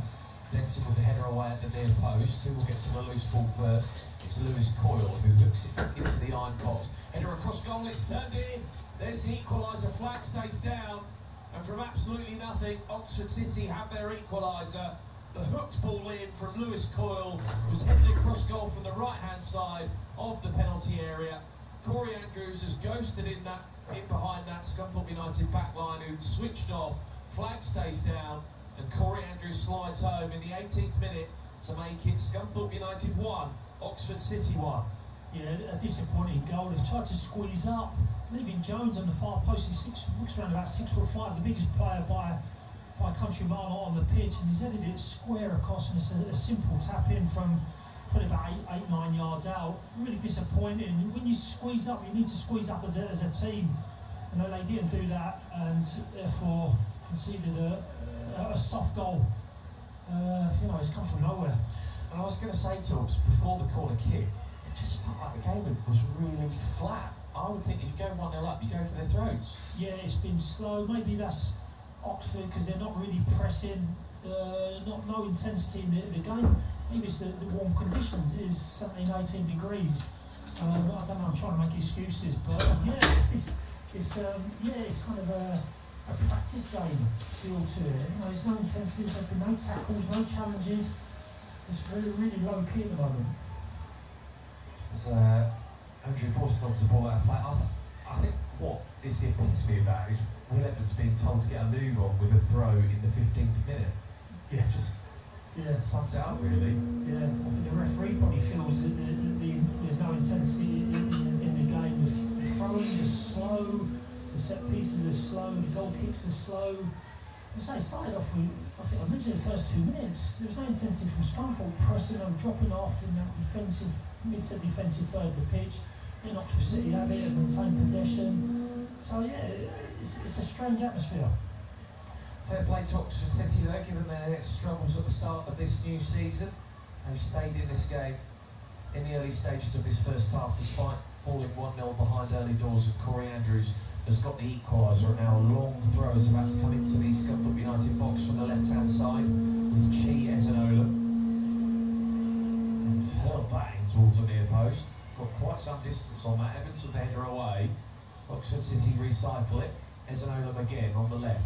Danny Whitehall watching him like a hawk. Ezanola skips past the challenge. I don't think Whitehall has got a touch on that, and we're waiting for the 2 officials to decide what they're going to do. Flag stayed down. I think the referee said that's an Oxford City throw, and Ezanola is preparing himself, sitting on the advertising wall, and goes in long towards the near stick again. Danny Whitehall's gone down on the edge of the 6-yard area. shoved down by Josh Parker. Referee seeing that gives the free kick to Scunthorpe United. Yeah, he's got a real good throw down his left-hand side. He launched it just around about the corner of the 6-yard box. You know, again, it's a main weapon in this league. I've seen a few teams, and we've got it obviously with Nicholson. So it is a weapon. He can just launch it into the box, and it does cause defence a lot of problems. The ball in behind here. Alfie Beeston's onto it as he's fouled on the edge of the penalty area by Andre Burley. Referee says no. Oxford City made a hash of things there. The ball back towards their own penalty area. Beeston got there first. Claims he was clipped. He stayed down in the Oxford City penalty area for the time being. And because he looks to be holding his face in there, the referee, Joe Moss, is going to have to stop play to check if Alfie Beeston's okay. Your thoughts on that penalty, Chow? I know we're quite a long way from the incident, but I thought it was a penalty. Beeston's got his toe on it. The defender really kind of a bit clumsy on his challenge. He was so close that I think it was a penalty from our perspective, and Scunthorpe's perspective. Anybody would be not very happy with that decision. The referee's in a good. As soon as that kind of stuff happens, always look at the referee, see his position. He was in a great position. This way to play on, but from where I was, anyhow, where we are, it looked like a penalty to me. 22 minutes gone exactly at Glanton Park on BBC Radio Humberside Sport. If you're just listening in, the scoreline is Scunthorpe United 1, Oxford City 1. Callum Roberts opening the scoring for the Iron in the 5th minute, drilling home from 20 yards into the bottom corner, but Corey Andrews equalising just 4 minutes ago.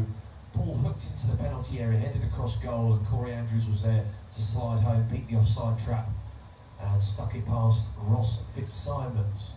Online striker Steve Torpey, your expert summariser for this game. Your thoughts on the opening 20 or so minutes? Yeah, just trying to come to terms with what style they're trying to play. Scunthorpe, they're not really playing it, getting it down and passing it, shifting it with pace and this ball speed, and they're not even going long either. So it's just a little bit perplexed in terms of their kind of style or their and he's trying to get them to play this afternoon. Maybe giving all credit to Oxford, they've come out of the blocks firing against around the place. Scunthorpe went 1-0 up, but at the moment Oxford seem good value for a draw. Well, it's going to be a drop ball for Scunthorpe United inside their own penalty area with Ross Fitzsimons. Referee Joe Moss is telling Josh Parker to stay away. Ross Fitzsimons catches the ball inside his own box and then bowls it out to Will Evans. Alfie Beeston waiting to come on. He is okay to continue as Oxford City are in possession in defence with Andre Burley. Now it's Josh Ashby. Alfie Beeston still waiting to come on, and he finally gets the signal from Joe Moss to enter back into the fray. Long ball down the left from Ezanola will be dealt with by Ross Fitzsimons on the right-hand side of his penalty area. Volleys it out to the left here to Brad Nicholson. Room to run into. Heads towards the halfway line. Not with any real kind of urgency or pace. Instead pushes the ball back into Scunthorpe United territory with Andrew Boyce. Back to Nicholson again behind the halfway line. 1-2 between him and Michael Clunan. Nicholson goes along. Whips it towards that Oxford City defence. Jalen Jones puts it out for a throw, which is going to put United take quickly from the left. Nicholson back to Boyce. All 10 outfield players in that Oxford City away lime green kit behind the ball. Boyce to the left here with Nicholson. Boyce again just outside of the centre circle, goes right to Evans. Evans to Barrows as Coyle closes in on him. Scunthorpe United will have to try again to unlock this Oxford City side, who are quite content to sit behind the ball having scored an equaliser, and you can hear perhaps impatience starting to grow amongst the home supporters. Evans finally angles it out to the left. It goes over the top of both Joe Rowley's head, but Rowley's kept it in play. Jaden Carbon's back there defending, stops it from going behind the dead ball line as Alfie Beeston has gone back down again. I think that injury may be more serious than we suspected. Play continues. Denton, Beeston back up onto his feet. Whitehall goes down, loses the ball. Play continues though. Counter-attacking opportunity here for Oxford City as it's spread out to the right-hand side here with Josh Parker. Cross comes in, level with the penalty area.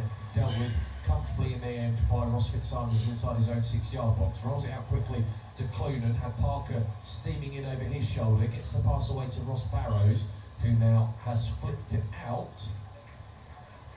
because they want to make this change to Scunthorpe United in the 26th minute, and Alfie Beeston is done for the afternoon, and he will now come off to be replaced by Sam Fishburne. Yeah, that was that incident up near inside the 18-yard box in the Oxford City 18-yard box, where, in my opinion, it was a penalty. I don't know what it is. It looks like a leg injury. I don't know if it's a dead leg or obviously something more severe. They're actually holding fire to make that substitution. I think he was back on. I'm not quite sure what the referee's doing here. Surely you get the substitution done and dusted, and then he can go off and receive treatment rather than having this unnecessary stoppage of play. Yeah, Fishburne's all ready to come on, so I don't think there's any doubt that he's coming off. They're making sub now, so yeah, why wouldn't you just put him off? Maybe it's giving time for the coaches to get some information onto the players. Talking to Michael Clunan, which is quite interesting. So, big opportunity then for Sam Fishburne. He has got a good 65 minutes or so to try and make an impression in this game. What would you like to see from him? I thought he struggled a little bit against Newcastle Town. He was up there kind of like a little bit isolated. Now he's got Danny Whitehall up there. Maybe with his experience and some coaching and some communication, they can form a bit of a partnership up there. Similar players, similar stature in terms of height and size-wise. So maybe that little bit more physical presence. But I don't think anyone's going to drop in that pocket space. They are kind of out-and-out number 9s. Just sort of on a different perspective, I think Andy Butler's trying to speak to Michael and trying to get him on the ball. He's been really well managed throughout the game, and his movement and his can't find no space to dictate play for Scunthorpe. Sam Fishburne's first action is to force a corner kick for the Iron from the left-hand side, floated in by Callum Roberts, headed away. Clunan puts it back into the mixer, header across the penalty area by Barrows, almost falls to Will Evans, but Oxford City smash it clear. Fitzsimons has time to pick his pass and goes long. Boyce is still up from the back, header into the Oxford City penalty area. They nod it away. It'll come in again from the left-hand side here. John Callum Roberts, delightful delivery, and it's Whitehall in the end who gets the glancing header. Wondering if he was slightly put off by the fact that Sam Fishburne leapt like a salmon in front of him. I thought Fishburne was going to win the header, but it was actually Whitehall who glanced it wide of the right-hand post. Yeah, totally agree. He's done well to even get on the end of that and just couldn't direct it. It was such a split-second decision. Fishburne, if he just got a little bit of a glancing head on that could have ended up in the back of the net, but he failed to get contact. I say Danny Whitehall just got contact, but I think he saw it far too late to direct it into the area of the goal mouth. Sam Fishburne, of course, looking to score his first goal for Scunthorpe United. It's the first home league game of the season, a 3-0 victory against Marine on his home league debut for the Iron. And here is Fishburne, chests the ball down just outside of the centre circle, and then is fouled by Andre Burley. Free kick to Scunthorpe United. Clunan wants to take it quickly, does, to Rowley on the centre circle. Out to the left with Brad Nicholson. Scunthorpe United inside the Oxford City half. Denton pulls the ball back to Nicholson, who crosses in, cleared away on the edge of the Oxford City penalty area, and the Iron will have to try again here as we inch towards the half-hour mark at Glanford Park. Scunthorpe United 1, Oxford City 1 on BBC Radio Humberside Sport. And the hosts have lost possession. Jaden Carbon heading into the Scunthorpe United territory, and his heels got clipped there by Tyler Denton. He kept his footing well, to be fair, but as referee Jay Moss realised that there wasn't to be much advantage had, he's awarded the free kick, and he put Tyler Denton there. Did I see a yellow card, or is that my dodgy eyesight? I'm not sure. I'm just looking at Brad Nicholson getting back in. I think he's putting someone's name in the book, so I just Tyler Denton. Just the way you pass from Nicholson, need to wrap it in. His slow pass and didn't get there. And the Oxford defender nipped in front of him. It escalates from one little simple technical detail. Just pass it and zip it in. Free kick then for Oxford City. This time Scunthorpe United trying to hold their own high line. The Iron head away. Here is Lewis Coyle, watches it come down, thinks he's got the throw. He definitely hasn't. He's put that out of play himself. Had Danny Whitehall breathing down his neck. Throw for Scunthorpe United. They're midway inside their own half. Will Evans goes back to goalkeeper Ross Fitzsimons. Heavy touch with the instep of his right foot. And then drifts it out wide to the left here to Brad Nicholson. Has Corey Andrews over his shoulder. Goes back to Andrew Boyce. Parker goes to press on this occasion. Pass back to Fitzsimons. Just about has enough on it. And eventually he thumps it towards the halfway line to Barrows. Shovels the pass back to Clunan. Now here's Roberts. Level with the Oxford City penalty area. Right hand side. Loses the ball underneath his footing momentarily. Then twists away from Ezanola. Cross comes in towards the near post. Held up by Fishburn. And that looked to be heading in. But for a clearance off the goal line from Andre Burley. And that could have been 2-1 Steve Torpey. Yeah, great little turn. I didn't see him just coming to play the Oxford defender. He was out of my eye line and just blocked it on the line. But a good little bit. And it all started from Clunan's pass.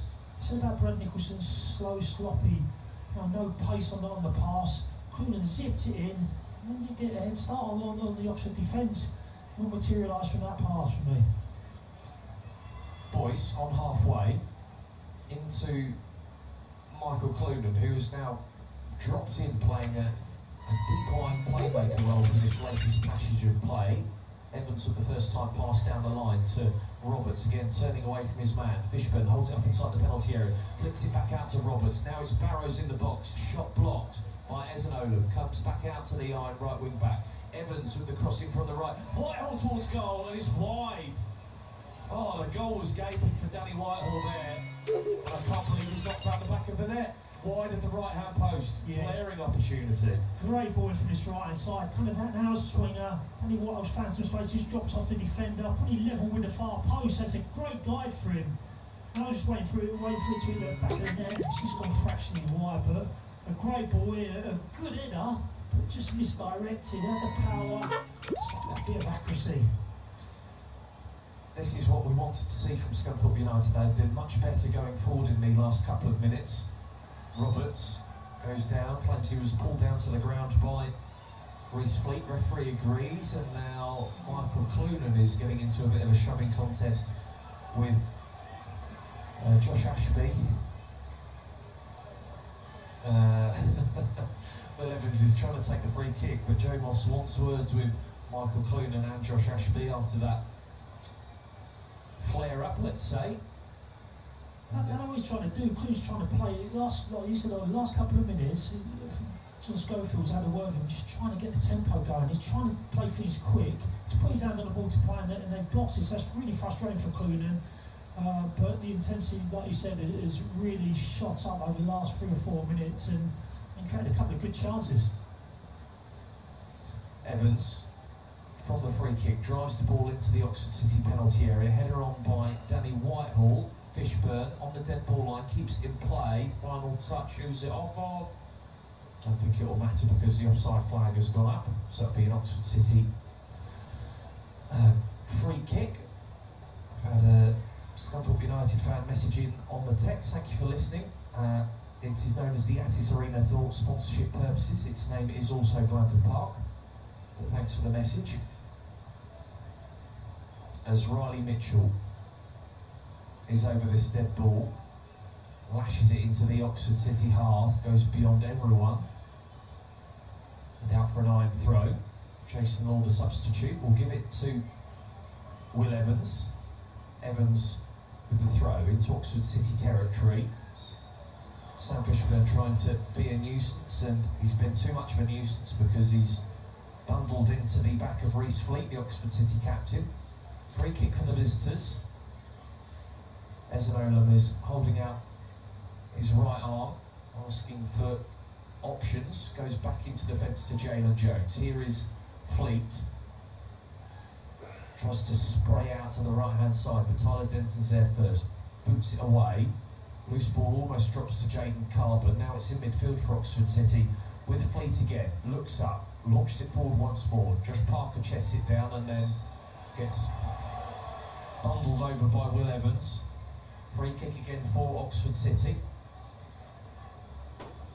It's happened quite a few times now. You know, a little nudge in the back. It is a foul, and Evans should be a little bit weary of that, and he's got that experience. Put your hands on anybody, they're just going to go down and draw that foul out. It's in a real good position for Oxford, and similar to position where the goal come from. Yeah, the free kick left of centre, 35 yards from goal. Ashby and Coyle over it. It's Coyle who takes, left-footed. Boyce with the header away, drops to Rowley on the edge of the Scunthorpe United box, pushes it back to Barrows, who has to retreat towards the dead ball line, gets his clearance away. It stays in play, chested down right in front of the touchline by Coyle, and Roberts' final touch puts it out for a throw to Oxford City. And Coyle taking the mick there, where he was hoping to take the throw in from. It's Ezenola now back into the Oxford City half with Jones, and then it's with their goalkeeper Mitchell. 8.5 minutes of normal time to go at the end of this first half. Scunthorpe United 1, Oxford City 1 on BBC Radio Humberside Sport. And the visitors have themselves a throw on the left, level with the iron penalty area. And Coyle surprisingly goes short there, given Ezenola was coming up from the back, who could have gone long into the iron penalty area. Here is Ezenola now, trying to get the better of Ross Barrows on this near left-hand channel. Ashby now, left-footed cross, comes off the back of Ross Barrows' calf. It's out for an Oxford City corner kick. Well, Fred, they don't look a massive team, but they've got a couple of players with some real height. I say Jones is pushing on 6'5", I would say, so he's a real threat from these set pieces. Oxford City taking their time over the corner kick. It's Ashby again who's going to take it. Coyle is there short. Coyle into Ashby once more, forced outside of the penalty area, but his cross comes in, header ballooned up into the air. In comes Barrows to head away, hooked back in by Fleet. Scunthorpe United head clear again. Carbon with the latest ball back towards the iron box. Denton onto it, smashes it upfield and straight out for an Oxford City throw-in. Coming up at half-time, we'll bring you reaction from our two early kickoffs on BBC Radio Humberside Sport. Hull City being thrashed 4-0 away at Norwich City in the Championship. Grimsby Town were beaten 3-0 at home by Doncaster Rovers in League 2, down to 10 men as well. In that game were Town. And then you can have your say between 5 and 6 on BBC Radio Humberside Sport by calling 08000 665959. Oxford City somehow, I was about to say from their own throw, I don't think it's gone in place, and I'll have to take it again. I don't think I've seen that before, a throw-in where it's not actually entered the field of play, it somehow stayed out the whole way through. Yeah, you do well to do that. Try and throw. I guess it's a bit of time wasting or game management. I go down the line again, and this time they've got a touch on the Scunthorpe United player. So from an absolutely dreadful first throw-in, the second has gained them some useful territory here. And this time, Ezenola is going to go across from left back to take the throw from the right-hand side and go long into the Scunthorpe United box. Looks from here to be level with the 6-yard area. And he's going to be told to actually retreat a few yards by the assistant referee on that far side, Wayne Cooper. In comes a long throw from Ezenola. Nicholson wins his header. Loose ball drops to Carbon. He goes down in the Scunthorpe United penalty area. Claims there was contact there as he was trying to latch onto that loose ball. Not too many protests from the rest of his teammates. And it's a Scunthorpe United goal kick. Yeah, I think the referee had to rely on the referee's assistant there over that far side, and there was no flagging or any indication that there was a penalty. You know, he put in the referee's perspective, couldn't really see because he was behind it. But the referee's assistant was in a great position and way to play on. Fitzsimon's goal kick then. Clunan and Evans both go for the same loose ball. Whitehall attempts to hold it up. Ball eventually comes down from the sky to Josh Parker, who lofts it over the Scunthorpe United back line. Nicholson is there first. Slices his clearance out of play for an Oxford City throw. He's really keen, Andrews. He's full of running. He chases lost balls. He won a great ball, just again down that channel side. But it's effective. Gets Scunthorpe turned up the pitch. 5 minutes to go until half time. That is in terms of normal time. Andrew Boyce gets himself out of jail there because he looted the ball somehow behind himself, and it looked to be bouncing out for a corner kick. Instead, he concedes the throw, but it's more defending for Scunthorpe United to do here, because Ezanola will go long again. This one level with the host penalty area. They are defending in front of the Donny Road end to our left-hand side. The throw once more, and it comes. It's headed behind the dead ball line. No. Bounces out for a throw instead. Final touch off a Scunthorpe United player. This one right by the corner flag. So Ezanola has a second bite of the cherry. Coyle gestures to go short, but Roberts is watching him closely. Held in by Ezanola. Hit away at the near post by Andrew Boyce.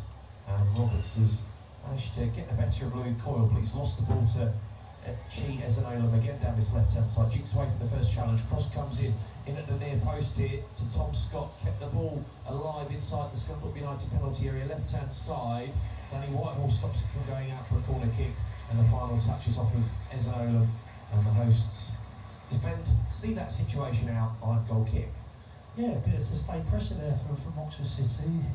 Again, they are threat. I think if the barrier or the wall for the throw-in was a little bit further back, he could get good momentum with the throw, but he's reaching a near post with that throw, and it's a real threat for Oxford, and Scunthorpe defended relatively well so far. Boyce into the Oxford City half. The loose ball will drop here to Tyler Denton, whips it forward. Fishburn tries to lay it back to a teammate, but didn't see who was around him. Oxford City have the ball back here with Ezanola. Launches it into the Scunthorpe United half. Parkle's coming from an offside position, so he doesn't contest it. And Oxford City recycle possession here. Over on the far side with Burley. Now it's Carbon into Ashby. And now the captain, Fleet. Ashby again. Oxford City go back into their own half. Ezanola to Coyle. Back to Ezanola. Oxford City enjoying a decent spell in possession here, but Scunthorpe United go to press and force the visitors back to their goalkeeper, Mitchell. Mitchell with the right-footed long ball upfield. Barrows watches it come down, heads away. Ashby onto the loose ball. Now Andrews rolls away from Evans, goes down, gets the free kick.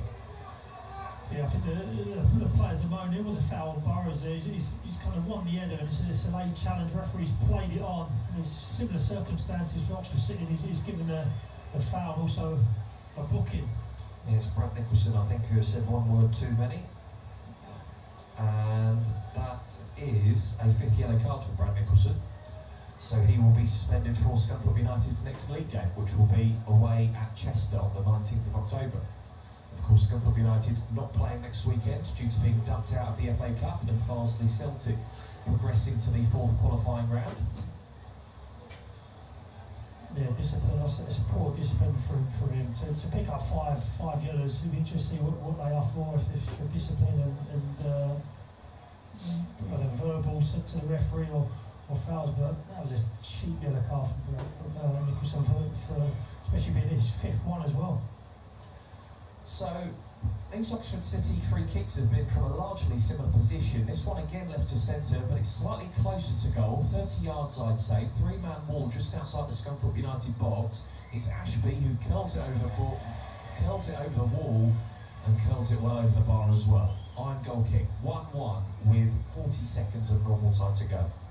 Yeah, it's like shaping up David Beckham style, and his finish were Beckham style. It was kind of whipped, but went 5 or 6 yards over the crossbar. Fitzsimon's goal kick targets the right-hand side of the field. Barrows heads on, but Oxford City clear away from their back line. And now it's Fleet, the captain, lumps up into the air. Boyce comes out on top in his contest with Parker, but the Oxford City attack continues here. Coyle into the penalty area, left-hand side, floats it across the face of goal. Header away by Denton, and then Josh Parker has fouled Callum Roberts. Way too eager to get onto that second ball and relieves the pressure on that iron back line. Yeah, there's a good ball down the channel again. That's where they're getting their joy at Oxford City. They've had a couple of crosses from that types of play, and again it was a good ball. You had to wait for Oxford to get up because they are quite deep. cleared it, and it was a foul. It was a foul, a pushing the back on Roberts. 3 minutes of additional time at the end of this first half. We've played 40 seconds of those already as Fitzsimons strokes the free kick forward towards the Oxford City penalty area. Header away. Nicholson has slightly fluffed his lines, but Tyler Denton gets it back to goalkeeper Fitzsimons, and they'll try again here.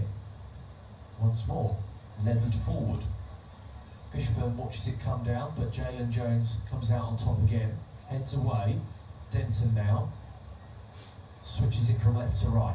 Barrows crosses in from deep. Whitehall can't get onto it. Denton keeps this attack alive on the dead ball line. Left-hand side, pulls it back to Nicholson. One touch on his left foot before crossing in towards the back post. Whitehall with the header across goal, almost forced to Fishburn. And I think he was thinking about taking a touch there before pulling the trigger. He just has to head that back into the face of goal, and Oxford City clear away. Yeah, it's great by Whitehall. So Fishburn, I think, just got muscled a little bit there on that far post, and he just couldn't get good contact, and it dropped him. Oxford managed to clear it. Throw for Scunthorpe United. Level with the Oxford City penalty area. In it goes from Nicholson, the long throw. Jones heads away at his near post for the visitors. Nicholson again on the ball, can't get the better of Josh Parker, who's kept it alive as he know he hasn't. Won the ball off of Nicholson, but couldn't keep it in play. So another Scunthorpe United throw in, and those bodies will stay up from the back, the likes of Andrew Boyce and Will Evans, Danny Whitehall and Sam Fishburn in the penalty area as well, along with Callum Roberts. In comes the long throw again from the left through Nicholson. Jones with header away, drops to Clunan.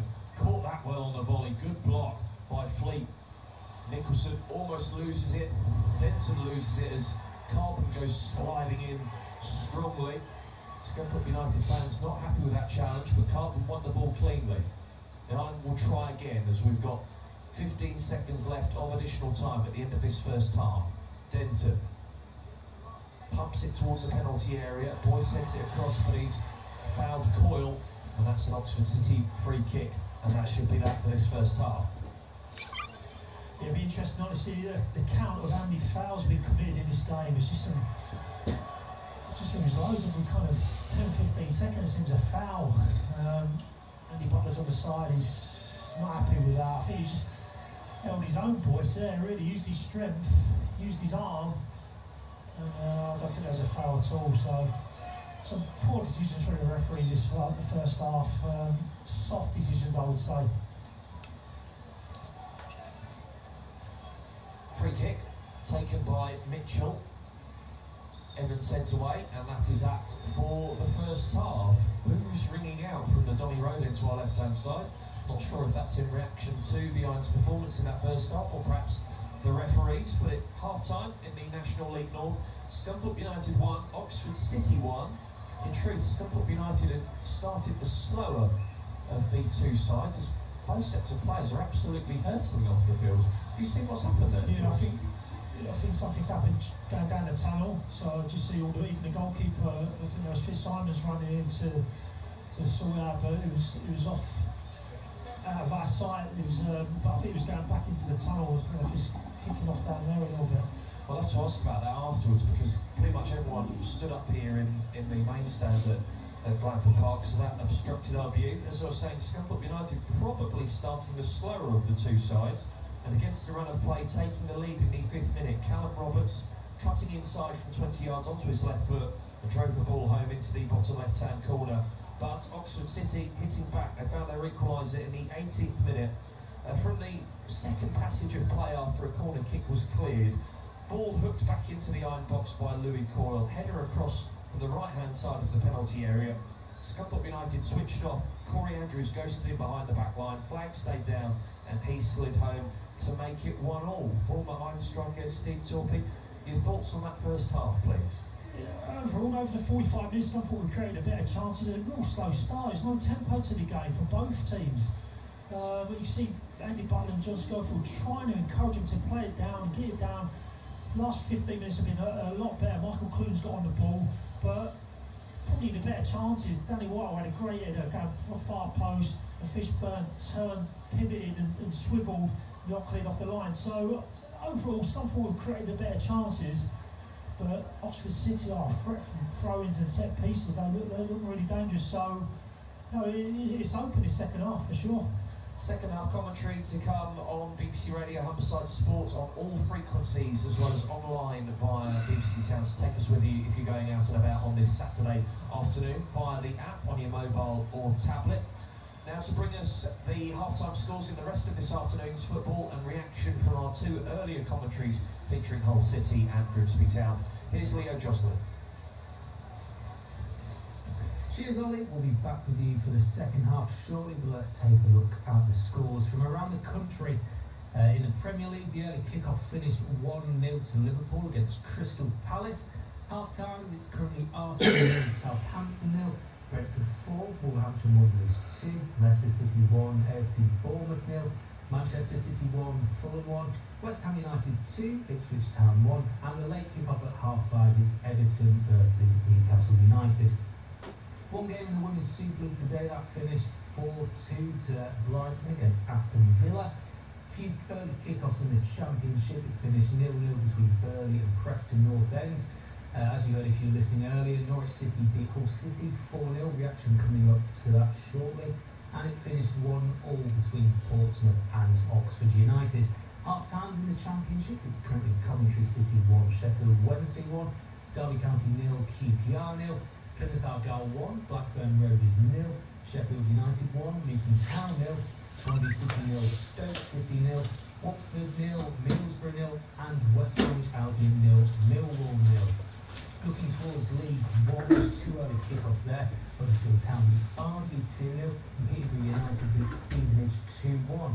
At half-time, Bolton Wanderers are currently 2-0 down to Shrewsbury Town, Burton Albion are 1-0 up against Bristol Rovers.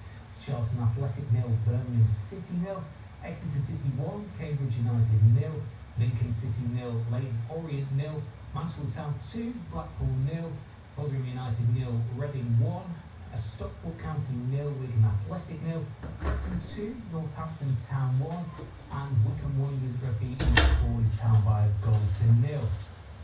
Two early kickoffs in League 2 as well. Finished 0-0 between Fleetwood Town and Bromley, and Grimsby Town lost 3-0 to Doncaster Rovers. At half-time, it's currently Accrington Stanley 2, Morecambe 0, Barrow 0, Cheltenham Town 1, Chesterfield 1, Walsall 1, Colchester United 0, Carlisle United 0, Crewe Alexandra 1, Gillingham 0, MK Dons 1, Milton Tranmere Rovers 0. Notts County 1-0 down at home to Port Vale, and it's 0-0 between Salford City and AFC Wimbledon, and Swindon Town and Harrogate. Looking towards the National League North then, all at half-time in that league. It's currently Alfreton Town 0, Hereford 0, Buxton 0, Curzon Ashton 1, Chester 0, Farnsley Celtic 0, Chorley 0, Warrington Town 0, Kingston Town 1, Darlington 1, Leamington 0, Scarborough Athletic 0, Marine 1, Ratcliffe 0, Needham Market 3, South Shield 0, Peterborough Sports 0, Russell Olympic 1. In our all frequencies and BBC Sounds commentary in 1-1 between Scunthorpe United and Oxford City. It is 0-0 between Southport and Brackley Town, and Spenmore Town are 1-0 up at home to Kidderminster Harriers. Not a good day for either side in our early kickoffs then. Hull City were firmly defeated 4-0 at Norwich. Head coach Tim Bolton spoke to Mike White after the match. Tim, thanks for your time. Why didn't that happen for you as a side today? Because we did too many mistakes today, and we lost two easy balls, and defended not that straight like we have to do. And at the end, we got that clinical like the upper side in the offense phase. So we had a lot of chances to score, but we didn't do it. So they are more far than we are in these situations.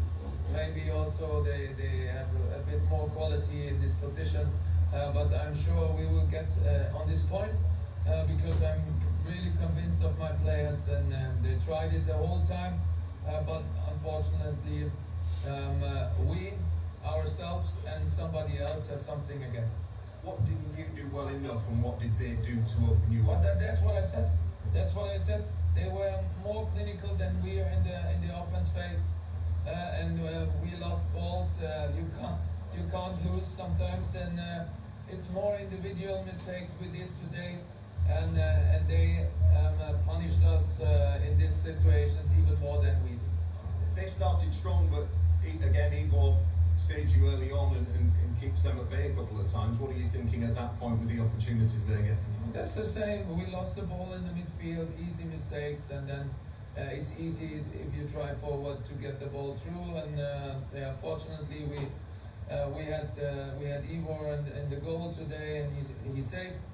Yeah, but after that, yeah, we drove forward again and tried to score, but unfortunately we didn't do it. So because, like I mentioned before, we were not that clinical like the opposite, and that's what we have to do better, and what we can do better, because we are just 3.5 weeks together. The weeks before it was much better, but to be honest, the opposite was much better than the other opponents today. But we can mess with them, but not at the moment. Once they took the lead, in particular when they went 2-0 up, did you always feel, given how well they were playing, that was an uphill task at that point? Yes, because if we could score one more goal, so they would get they would get problems. But unfortunately we didn't. Then we conceded a funny penalty. That's what we did last week as well, and then you're getting more frustrated, but they kept going. We scored, but unfortunately it didn't count. So, and then you have to live with it, that everything is against us on a day. But for me, it's a positive that they try to keep going forward and try to keep staying in the game. But if you do such mistakes in the defense phase and lose so easy balls, then sometimes it's not possible to win a game. What was funny about the penalty? Did you not agree with it? It was never a handball. It was never a handball, and then but it is like it is. We don't have to talk about because it's every week it's the same, and since it's not a VAR over here, then we won't get the right moments. You made one change at half-time. Given the way you were playing and being beaten, did you feel you could have made more at half-time? No, because it's just a situation to drive more forward. But afterwards, we changed. I think we changed 5 times, all in all. So you did it because before the halftime we had the game on our side, and that's the reason why I didn't change that much. How difficult did Cody find it down that left side? They were getting a lot of joy down there. Yeah, we didn't talk about him the last 3 games. He did it as really good and really well. So we don't have to talk about him today because we lost 4-0. But you have to talk about because you need something to write. But it's not for me. It's not for me. He played also today. He tried to drive inside, and like I said, it's for me. It's no discussion where you play if you can drive inside. And the last 3 times he did it really, really great, and today he didn't do maybe that great, so it is like it is, and we have to accept it. Hull City's Tim Volton talking to Mike White after their 4-0 defeat at Norwich. An equally poor day for Grimsby Town after they lost 3-0 to Doncaster Rovers. Head coach David Attell has been speaking to Matt D. David, thanks very much for your time. Why did things not quite work out for your team this afternoon? Obviously we didn't start the game well. I think there's a huge reflection on the travelling that we've had to do in the schedule. You know, I said to John yesterday, if we're in Premier League trouble, we have to go from Scotland to France, and we get back at 5 o'clock in the morning, and we have an early kick-off. The schedule becomes bonkers, and I think that's a huge hangover. It's not an excuse, it's just a fact. We should have been much better, but I think that does also play a part, you know. But there was some things in the first half that were very good, and as much as the game plan and the carrying out that game plan went extremely well on Tuesday, we didn't do that today, certainly in the first half, which contributed to the scoreline. It was game over in the first sort of 25 minutes really. But yeah, I think there's an argument to say the schedule played a part. It was much better in the second half, much more resilient, much more compact. We probably had the 2 best chances of the whole second half. And that's the sort of commitment and the desire and the application that we need. I think 1 or 2 might have got carried away with recent results and the 3 wins that we're on. But we can't accept that. So, yeah, we lick our wounds. We got beaten by a team that's probably going to be right up there at the end of the season. And we'll go again Tuesday. You went unchanged, didn't you, today? Hindsight's a wonderful thing, isn't it? Do you regret that now? I know you have a great deal of scope to change things, but do you regret that now? It's a fair question to ask, and I think it's a hypothetical one. I could quite easily say yes, I could quite easily say no. We won't know because we won't play the game with a different team. You know, obviously, because we've lost the game, it's easy to say, to look at that, and I understand why. It's a fair question. What's your gut feeling? I just think we go with the team that we think's got the best chance of winning the game. Have we got to look into our processes and take 3 and 4, 5 games in consecutive games into consideration? Yes, because we do that to a degree. When you factor in, like I said, the schedule and the travelling, but then all the other boys have done the travelling as well, and quite a lot of them, have come on Tuesday night, and we've got many more to choose from. So we've got to make sure that, we're trying to wrap players in cotton wool to a degree. But if you wrap them in too much cotton wool, they end up getting injured when they come back, and there's a spike in load. So it's a real fine balance, and it's extremely hard to do when you're in sort of competition mode, i.e. the games. It's tough. The schedule's tough. It's certainly been tough this week. And you've got the players in the second half deserve a huge amount of credit. When you're down to 10 men, and the way the first half went, they had one chance, probably at the back post, hit it straight to Jacko's hands. And like I said, we've had the best 2 chances in the second half, and that's because of our shape and our work rate was very good. So we've got to make sure that we have that from minute 1 rather than minute 45. What were your feelings on the defending of the goals today? Well, we was far too open, weren't we? We wanted to be compact. We wanted to follow in similar vein to, we had 2 clean sheets in the last 3. That wasn't the case today. The first 2 goals certainly were really poor, and they kept opening us up. Don't get me wrong, we've got some extremely good players, some really, really good players, and that's why they'll be up there at the end of the year. But we can do so much better. We have done, and we will do going forward. It's a couple of steps forward, and today's 1 step back. But we know we're heading in the right direction. It's just when you get these blips, they are sort of difficult pills to swallow, if you like, because you feel as though you're getting somewhere, and then suddenly it kicks you right where you don't want to get kicked. Hi everyone, it's Lindsay Barrow here. My amazing husband Rob recorded some more episodes of his podcast before he passed away. He would want you all to hear them.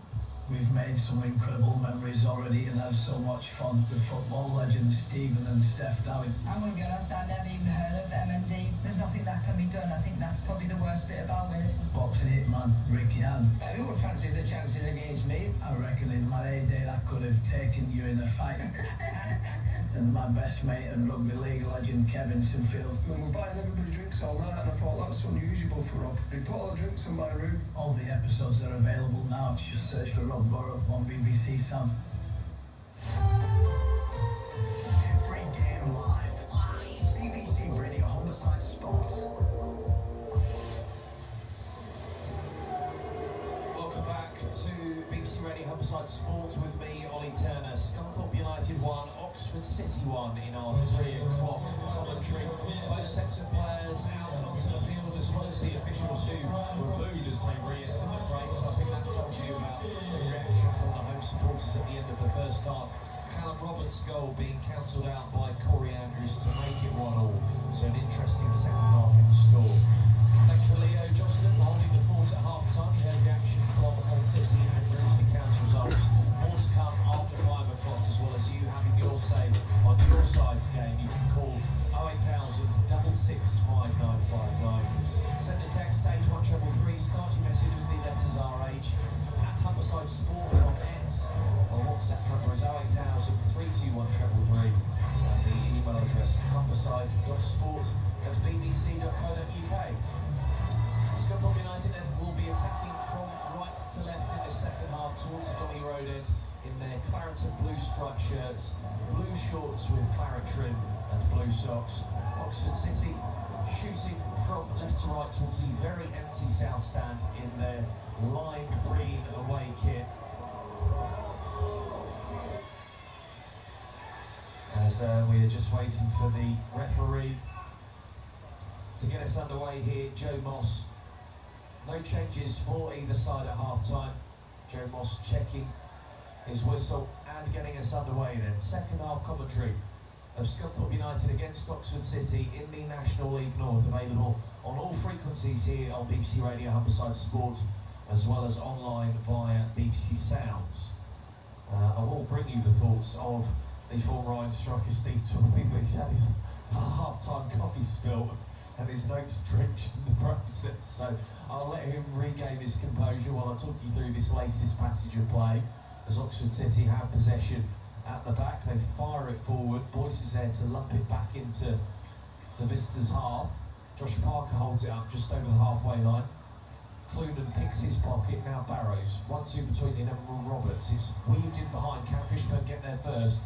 No, Jones is in there, slides it out, play for a Scunthorpe United throw. That Iron team, Fitzsimon's the goalkeeper, the three centre-halves are Evans, Boyce and Nicholson, the wing-backs, Barrows and Denton. Rowley, I'll break off here as Scunthorpe United on the attackers. Roberts tries to cross in from the right-hand side of the penalty area. Oxford City clear their lines, put it out, that line up again. Fitzsimon's the goalkeeper, Evans, Boyce and Nicholson are the centre-backs, Barrows and Denton the wing-backs. In midfield, Rowley, Roberts and Clunan the captain. And up front it's Whitehall and Fishburn. The remaining substitutes, Kelly, Scow, Shrimpton and Law, as a high ball is fizzed into the Oxford City penalty area, which Riley Mitchell claims. Of course, one substitution made in that first half, Alfie Beeston going off through injury. He replaced by Fishburn. Oxford City lining up with Mitchell in goal, the back four, Burley, Jones, Ashby and Ezenolam, Carbon, Fleet, Scott and Coyle in midfield, Andrews and Parker up front. All right, striker Steve Torpy, you alright? Yeah, I've got a little bit wet there. Someone just come over to tell me about something kicking off in the tunnel. And as he went on my desk, it flipped over and all my coffee and the book and phones covering coffee. But hey, live to find another day. Scunthorpe United free kick, right of centre, inside their own half. Evans goes long from it, picks out Denton well. Rowley back to the halfway line here with Nicholson, and Scunthorpe United, having made up all that territory with the crossfield ball, go back into their own half. Evans thinks about going across the fence, does to Boyce. Boyce dinks it, aiming towards Whitehall. Header comes off of Jones and into the feet of Callum Roberts, who goes down in stages but wins the free kick for his team, 25 yards out right of centre. He has looked really bright. Once he's got on the ball, Roberts, he's obviously scored his goal, but just looks like that little bit of quality that can produce something this afternoon. I've been really impressed with Roberts this afternoon, and so he does look lively, especially when he gets onto that left foot. Two-man wall in the end for Oxford City, interestingly. Just inside their own penalty area. They're now going to be marched backwards actually by the referee Joe Moss. His assistants, by the way, Michael Johnson and Wayne Cooper, Matthew Wright, the fourth official. So still just a three-man wall, surprisingly, here for Oxford City. Given how close to goal this is, I would definitely be aiming towards shooting here. Danny Whitehall and Callum Roberts over it. It's Roberts who takes over the wall, and it's beaten. Riley Mitchell. And Callum Roberts doubles his and Scunthorpe United's tally for the afternoon with a wicked free kick. Riley Mitchell did not judge the trajectory of that ball well. It's caught him flat-footed and flown into the back of the net. And then in the 49th minute, Callum Roberts makes it Scunthorpe United 2, Oxford City 1. I'm not sure if it come off the arm of the wall. That's what I thought. Yeah. I was wondering if it's a deflection on the way through. Because the goalkeeper just looked so flat-footed and didn't expect it. So it's a great free kick, but obviously a deflection. If it was a deflection, it made a massive part in that goal. But like we said just prior to the free kick, just like he's got a bit between his teeth this afternoon, Roberts, and again, that left foot. Like a wand, he can produce a little bit of magic, like he did with the first half. exactly the same second half. So near enough identical timings. 2 or 3 minutes into the second half. Should they have had a bigger wall? You said that, yeah. If they had an extra man in there, normally it's a 4-man wall, and that was only 3. So you made a great point. Rare for me. But I'll take it. So Scunthorpe United leading Oxford City by 2-1 here on BBC Radio Humberside Sports in the National League North. Callum Roberts with both goals. I expect if this scoreline stays the same, we'll be talking to him afterwards. We can ask whether that free kick took a nick on its way through. But Scunthorpe United have some defending to do here after their bright start to the second half. Throw, which is miscontrolled on the halfway line by Andre Burley, forced back to his goalkeeper Riley Mitchell. He plays out from his own penalty area. Ezanola has misjudged that pass, goes back to Mitchell again. He coolly plays out from his 6-yard box. Oxford City float the ball upfield, flicked on by Ashby, but it will drop to Rowley. He can't bring it under control though. Parker into the Scunthorpe United half he goes, but sluggishly carrying the ball forward was robbed by Tyler Denton. Croydon to Rowley. And then Nicholson just leathers it into the centre circle. From Ezanola is miscontrolled by Callum Roberts. Oxford City have the ball back. Andre Burley. The Oxford City right back goes into the centre of defence with Jalen Jones, who's a lone centre half with 2 fullbacks either side. Quite an interesting defensive setup here from Oxford City. They go down the left-hand channel, but should be ushered out of play by Will Evans, and indeed it is. Scunthorpe United goal kick. I can't really make it. Seeing them a lot closer up, defending him on this side of the pitch, can't really make heads or tails of what Oxford City are aiming for. It's just the one centre half, but the 2 either side of them are playing more as fullbacks than they are central defenders. Yes, your 2 and 3 are playing by the side of the 5, which then if they're playing wing backs or like 3 at the back, maybe it's quite fluid and it's changeable, which is similar to the first half. But let's say now we're in line and we can see it a little bit more clearer. The kind of wing backs, this is one of the kind of the right side of centre half is probing forward. Cross comes in from Carbon, and it's well behind the goal from the right hand side. I think Carbon and Coyle are dropping in as wing backs when they're out of possession, but they're trying to push forward as much as possible when Oxford City are on the ball. Yeah, I think you've got the central one, and then you've got the 2 either side of the centre half. And if one pushes on, the other one comes in to make a second central defender. So it is quite fluid. And they've coped relatively well, considering. It says 2-1. Could have been a couple more first half, but definitely a brighter start for Scunthorpe was the second half. Fitzsimon's goal kick, glanced forward by Fishburn. Ezanola will clear away. He's put that over the top. The East stand opposite us and out for a Scunthorpe United throw. We did have 2 balls on the pitch at one point a few seconds ago. We are going to need that second ball now, as it's thrown onto the field by 4th official Matthew Wright. So we've played 53 minutes thus far at Glanford Park. If you're just listening in on BBC Radio Humberside Sport, Scunthorpe United retaking the lead in the 49th minute through Callum Roberts' deflected, we think, free kick. Ezanola slices his clearance up into the afternoon sky, to the header infield from the right-hand touchline. Slashed forward again this time by Tom Scott. Andrew Boyce with the latest header. Flick on by Callum Roberts, not really dropping or sticking to anyone at the moment. Again, it's just all rather rash and forced, and it's Tom Scott with the latest ball that's gone straight out of play, and there will be a stoppage here because Danny Whitehall's clutching the back of his head midway inside the Oxford City half. Referee checks on him and waves on the physio. Yeah, I don't exactly know what happened. That was a high boot or a stray elbow. It looked like a high boot. I think he's ducked into it and he's maybe caught his studs on the back of Danny Whitehall's head. He's rubbing it, but hopefully it's nothing too serious, but it's bad enough to get the physio on. Physio is checking in on Danny Whitehall. Sam Fishburn and Callum Roberts are watching on closely, getting some drinks from the physio's kit bag.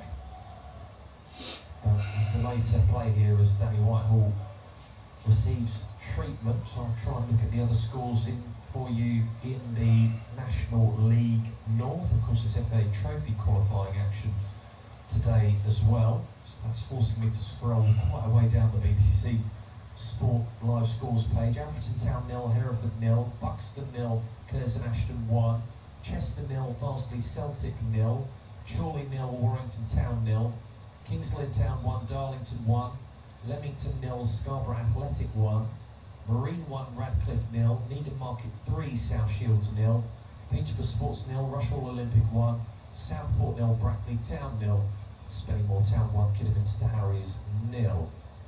Looking at the live league table for you, Scunthorpe United staying top of the National League North, 3 points clear of Curzon Ashton now in second. Oxford City remain second from bottom, and they will currently be, on the basis of the current scores, 4 points adrift of safety. Play back underway, goal kick for Oxford City. It's Ronnie Mitchell who takes it, allowed to bounce once. Header away by Ross Barrows, who's fouled in the process. Scunthorpe United free kick. Looking a bit stop-start in the second half. It's can't get into the rhythm at the moment. Long ball forward from that free kick, trying to get Tyler Denton in behind. Didn't have enough speed or acceleration to get there and stop him from going out. Oxford City goal kick, but before that, there's going to be a substitution, I think. We've got one number, I can see 5. I think Will Evans may be coming off. And Kean Scales about to come on. Let's get confirmation of that from the fourth official. Actually, the 5 was a red herring, because now the red number is 11, and it's Joe Rowley who will make way in the 57th minute for Kean Scales. Yeah, he's done okay. Joe Rowley, not really made the impact that I would have liked him to. Little glimpses from the first half or first hour of the game.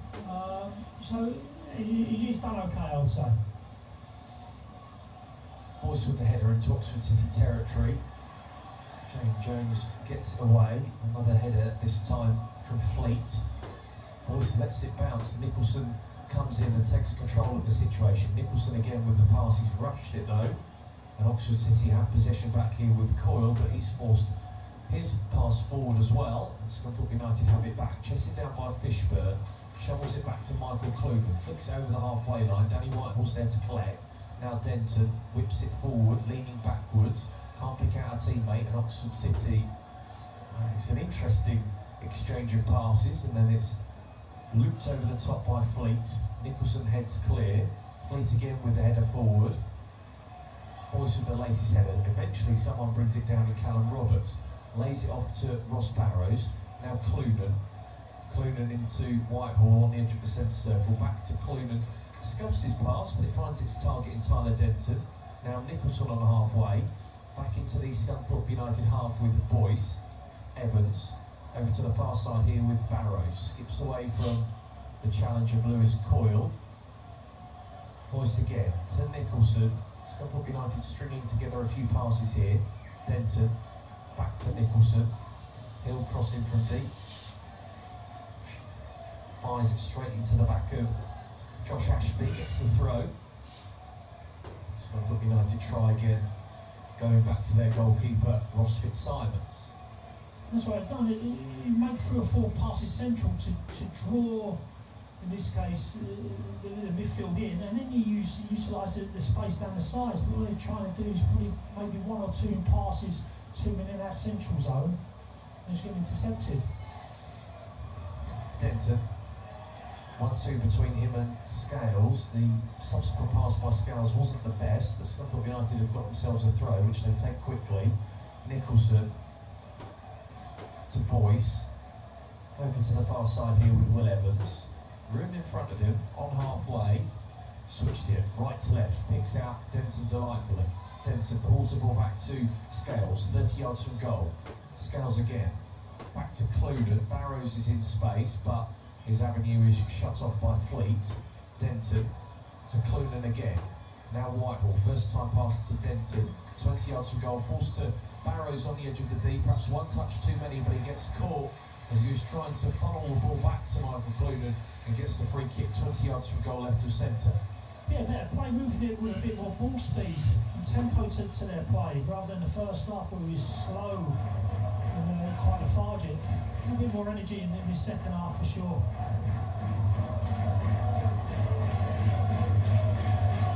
So the free kick then, and Oxford City do this time have a bigger wall, 4 men in it, Jalen Jones, Josh Parker, Corey Andrews, and Reece Fleet, the captain.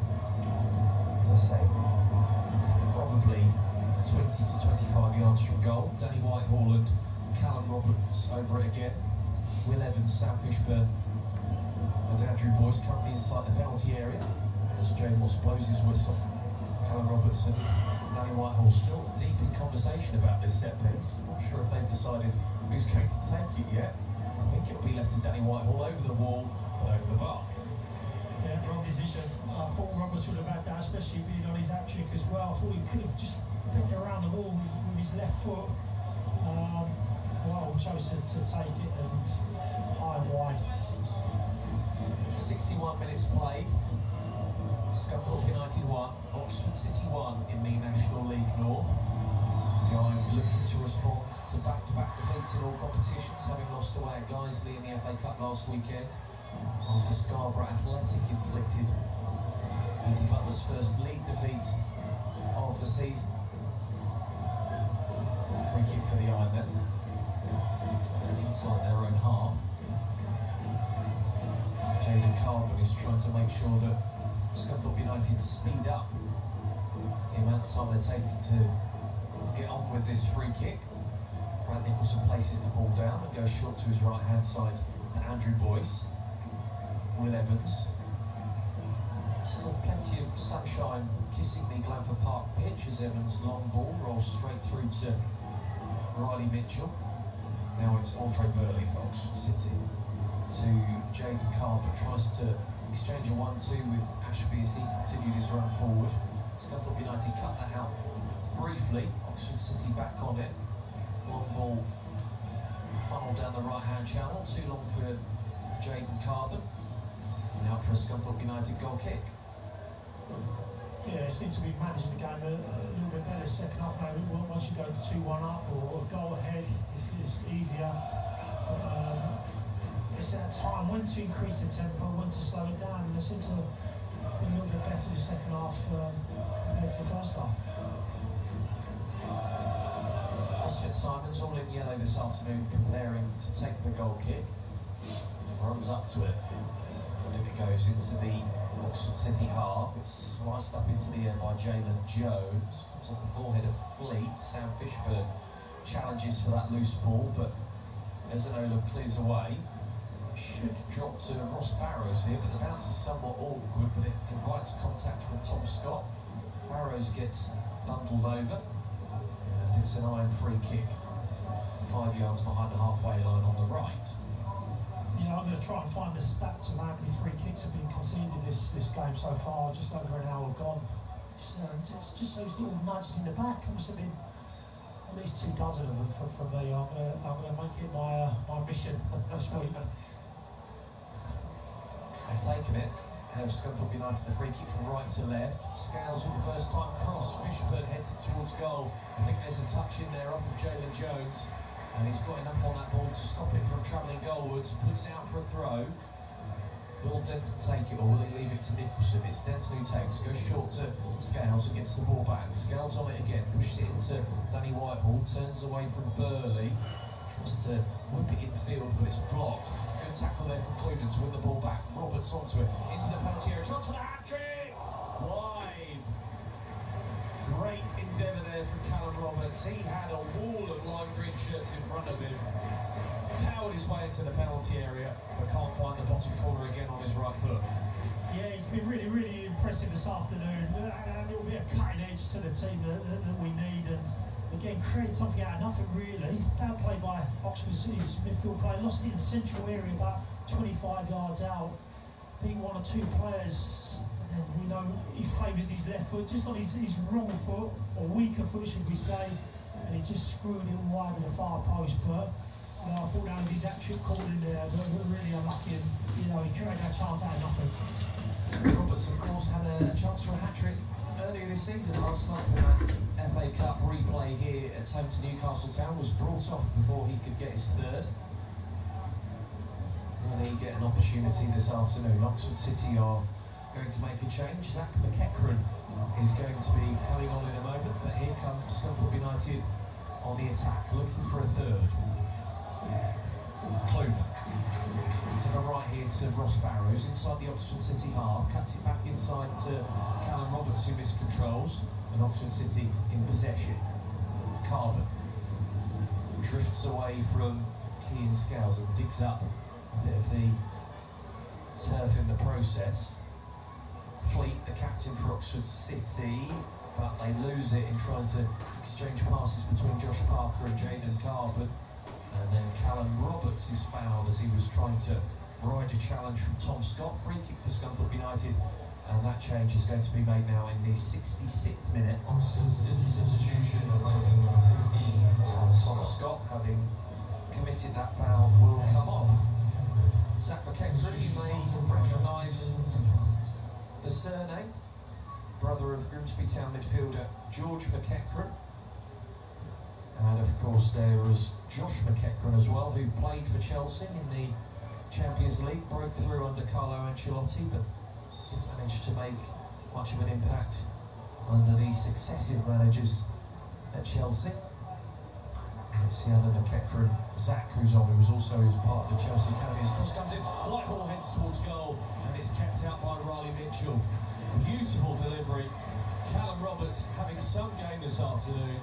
Such an inviting cross on the right-hand side, and from point-blank range, Danny Whitehall's headed straight at Riley Mitchell, and it goes out for a corner kick. Yeah, so you got a great ball down that right-hand side. Done really well. Whitehall just pulled off the defender. The defender's ball watching. Probably about 3 yards, probably a little bit too close to the goal. And the goalkeeper's managed to turn it around the far post, but Danny Whitehall, 2 real good chances this game. Corner comes in from Clune. Loose ball dropped to Boyce, who tries to glance it back across goal. Still alive inside the Oxford City box. Hit on the half volley by Roberts, put back into the mixer by Nicholson. Forced to Clune here, back across the face of goal. Whitehall can't control. Oxford City clear away. Scunthorpe United keep coming though. Back out to the right-hand side here. Roberts into the penalty area he goes, trying to twist and turn away from 2 Oxford City players, and he hasn't succeeded in doing so. Oxford City will bring it clear, but they have not got the ball very far away. It's an iron throw on the right-hand side. Yeah, just on his heels a little bit, Whitehall. There's come across, he's travelled probably about 12 yards, so I thought he would have had time to react. He's a little bit flat-footed and caught him off guard, and that was another chance. Whitehall could have had an hat-trick this afternoon as well as potentially Roberts. Clune is fouled. It's a free kick for Oxford City, and there will be a yellow card, and I think that is for Josh Ashby, who goes into the book in the 69th minute for bringing down Michael Clune. And this isn't too far away from where Callum Roberts scored that deflected second effort in terms of dead ball opportunities.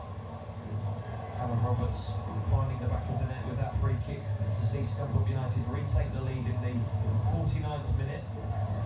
What can he conjure up here? It's definitely going to be Callum Roberts taking it, because Danny Whitehall has made his way into the penalty area if Roberts decides to cross.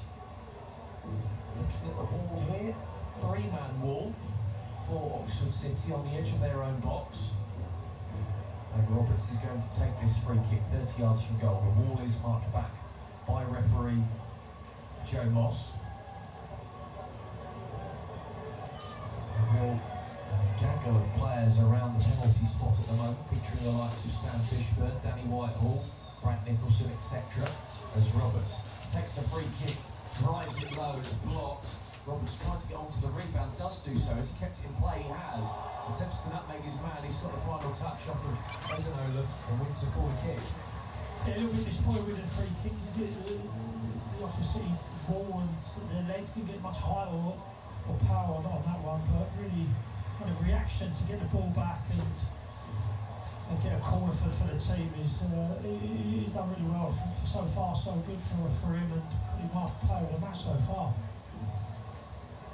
Corner kick, which Michael Clunan is going to take. He stands it up from the right-hand side, towering header away from Jalen Jones. He's almost got that towards the halfway line. And his header has actually forced Scunthorpe United back into their own half with goalkeeper Ross Fitzsimons. Manager Andy Butler is telling his players to stay up, so they do. Whitehall with the header back to Brad Nicholson, manages to keep it. Here is Whitehall, 20 yards from goal, goes down, he's got contact from behind, boys with the shot from distance, straight into the gloves of Riley Mitchell. Oxford City players feeling that Whitehall won't come from an offside position during that passage of play, but the flag stayed down. Can't get the better of Key and Scales as the two have a bit of a push and a shove. Oxford City throw. Still alive for the visitors with 20 minutes of normal time to go. Scunthorpe United 2, Oxford City 1 is the scoreline here on BBC Radio Humberside Sport. You can have your say after 5 o'clock. 08000 665 959, the number to call us. Esenholm springs into the Scunthorpe United half. Now Coyle over on the far side. Drifting backwards, Ashby finds McEachran, but he can't keep the ball at his feet, and Scunthorpe United will bring it clear here with Clunan. Heads towards the halfway line. Can't get the final touch off an Oxford City player on the right-hand touchline to win the throw-in. Roberts is there to pick up the loose ball, and it has eventually gone out for an Oxford City throw. Jalen Jones thinks about playing it back into the Oxford City penalty area, and does. Riley Mitchell, charcoal goalkeeping kit, gives it back to Jalen Jones, who then feeds the ball into left back Esenholm. Can't pick out a teammate. Evans clears away. Hasn't kept his clearance in play. Another Oxford City throw-in. The clock ticks down. Evans didn't manage to get much distance on his clearance either, because Oxford City's throw will actually be taken level with the iron penalty area from the left. Esenholm will go long. Jalen Jones jogs up from the back. So Scunthorpe United with some defending to do here. In goes the throw. Header away by Barrows. It will travel back to Andre Burley inside the centre circle for Oxford City. Just inside the Scunthorpe United half. Now here's Lewis Coyle. Back out to the left here with Esenholm. Attacking down that left-hand channel. Teamed up on by Ross Barrows and Callum Roberts. Ross Barrows slides in, takes the ball cleanly, but puts it behind for an Oxford City corner kick. Yeah, they are a threat from these set pieces, and kind of create 2 or 3 half chances from these set pieces. Mainly second balls rather than first contact. Let's see if we can do all this for this corner here. Corner to be taken from the left-hand side. Looks like Ashby is over it. Coyle is offering the short option. Roberts out there to thwart it. They do go short. Curled in first time by Coyle. Doesn't beat the first man at the near post. Oxford City will have to try again here. McEachran. Now Ashby down the left-hand side, keeping the ball away from Key and Scales. In there again is Ross Barrows. Sticks a boot in. Tyler Denton rather. Puts it out for a throw. Comes straight into the Scunthorpe United mixer. Andrew Boyce with the header away on the edge of the 6-yard box. McEachran brings it down 20 yards from goal. Plays in Ashby across the penalty area looking for Josh Parker. Scunthorpe United clear away. Oxford City come again here. Ashby down the left. Plays it inside, but it's too long. Too much weight on it for McEachran to latch onto. Scunthorpe United dump it away. Fishburne will go and chase it down. But Oxford City feed it back to their goalkeeper, Riley Mitchell, and they'll try again here. Andre Burley. Burley into the centre of defence with Jalen Jones. Now it's Ashby, who's had much more involvement in this second half. Reece Fleet. Down to the left, on halfway with Zach McEachran. Fleet once more on the ball. Parker. Nicholson immediately goes to meet him. Burley. Oxford City enjoying another decent spell in possession here, but really making inroads as Andre Burley is caught by Danny Whitehall. Free kick taken quickly. Space opening up for Oxford City over on the far side. Ezenhoven, a couple of step-overs in the penalty area. Cross comes in, too much on it. Parker will keep it alive. Right-hand side of the box, drifts it back in. Clunan with the header away. Falls to Coyle, 20 yards from goal. Scales goes sliding in. Wins it cleanly, but Oxford City still have it. Down the line from Carbon to Parker. Has he got the final touch off of Nicholson? There he has. Oxford City corner kick. Yeah, good pressure from Oxford City. For really kind of dominated the last 2 or 3 minutes possession. Couldn't give the ball away. A couple of half chances and then ultimately a corner here. So pushing, Scunthorpe trying to delay and kind of dictate the tempo of the game. But Oxford have really got a foothold in the last 2 or 3 minutes. Dominating possession. Well, the corner kick is going to be delayed here because there's a substitution, and the goal scorer, Corey Andrews, isn't happy about it. He's gone off behind the goal in front of the very empty sound stand to be replaced by Alfie Potter.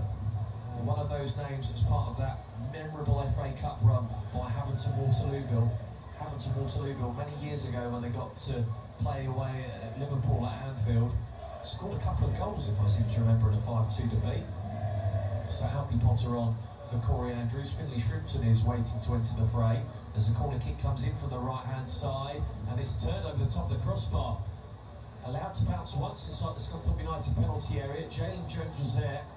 Probably not the man you'd want on it from an Oxford City perspective, because he's got his foot underneath the ball and he's shoveled it over the crossbar.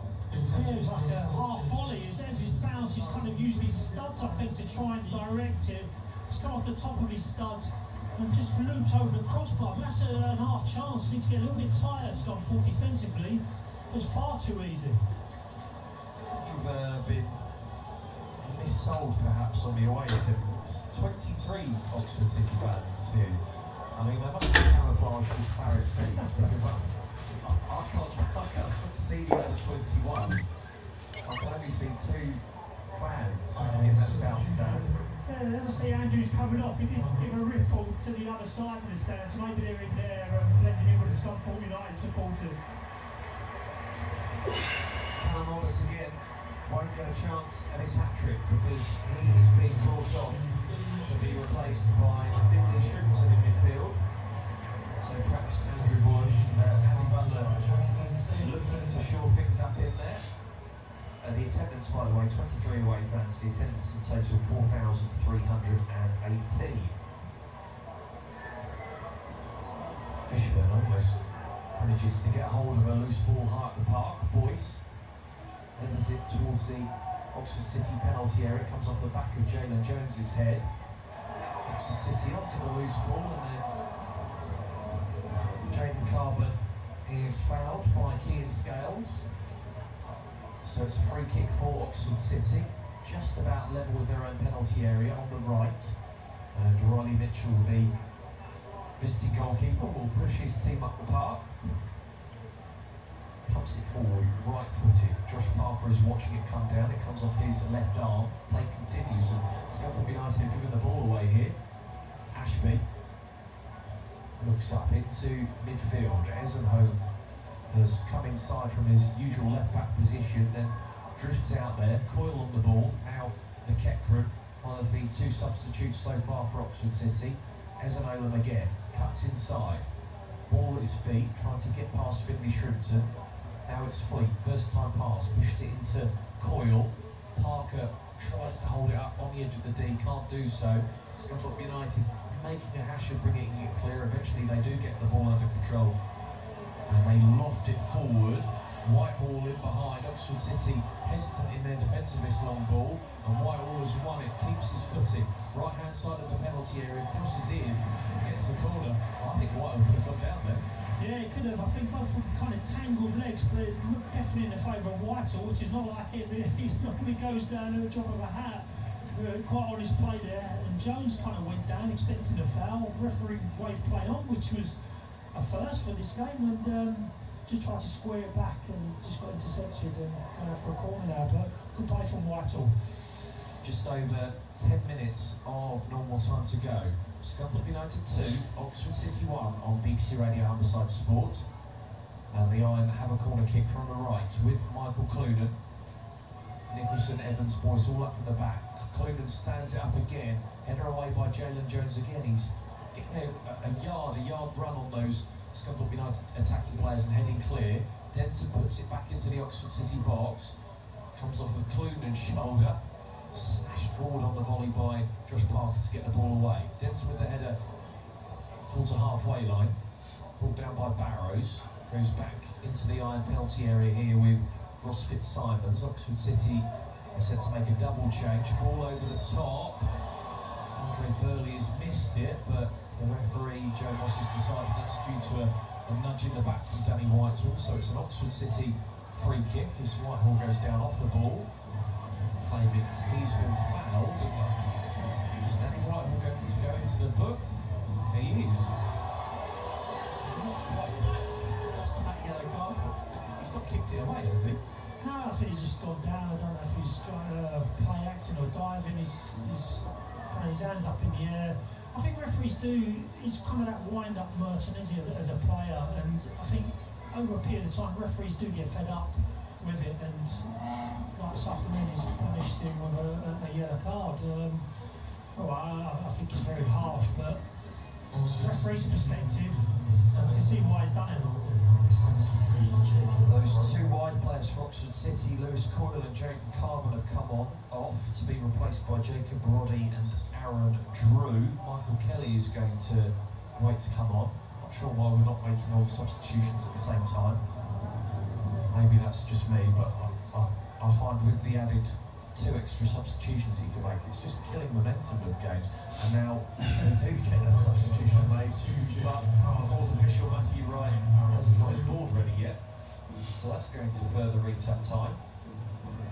It's Michael Kelly who will come on in the 82nd minute now, as we wait for Matthew Wright to input the numbers, and it's going to be a like-for-like change at left wing back because Tyler Jensen will come on. Perhaps a wise decision, given that Tyler Denton has been booked earlier in this game.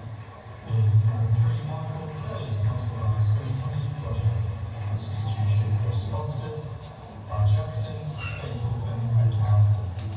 So just means that both Scunthorpe United and Oxford City have one substitution left to make.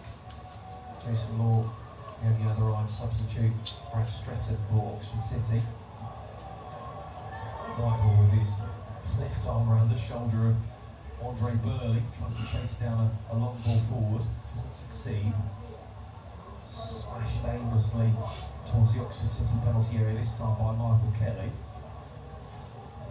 Riley Mitchell, the visitors goalkeeper, sends the ball out to the right-hand side. Aaron Drew can't make contact with it and can't stop it from going out of place. Scunthorpe United throw. What they don't want to do is start dropping off and encouraging those long balls. They've really gone for it. Not Oxford City. They have to. Obviously, there's only 7-8 minutes left of this normal time game left. So what you don't want to do is just sit back and invite pressure on the ball.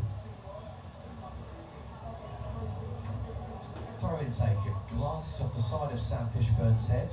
He trips it up from midfield. Scales with the header into the air. It's brought down eventually by Alfie Potter into McEachran. Keeps the ball away from Michael Clunan. Now Andre Burley inside the Scunthorpe United half.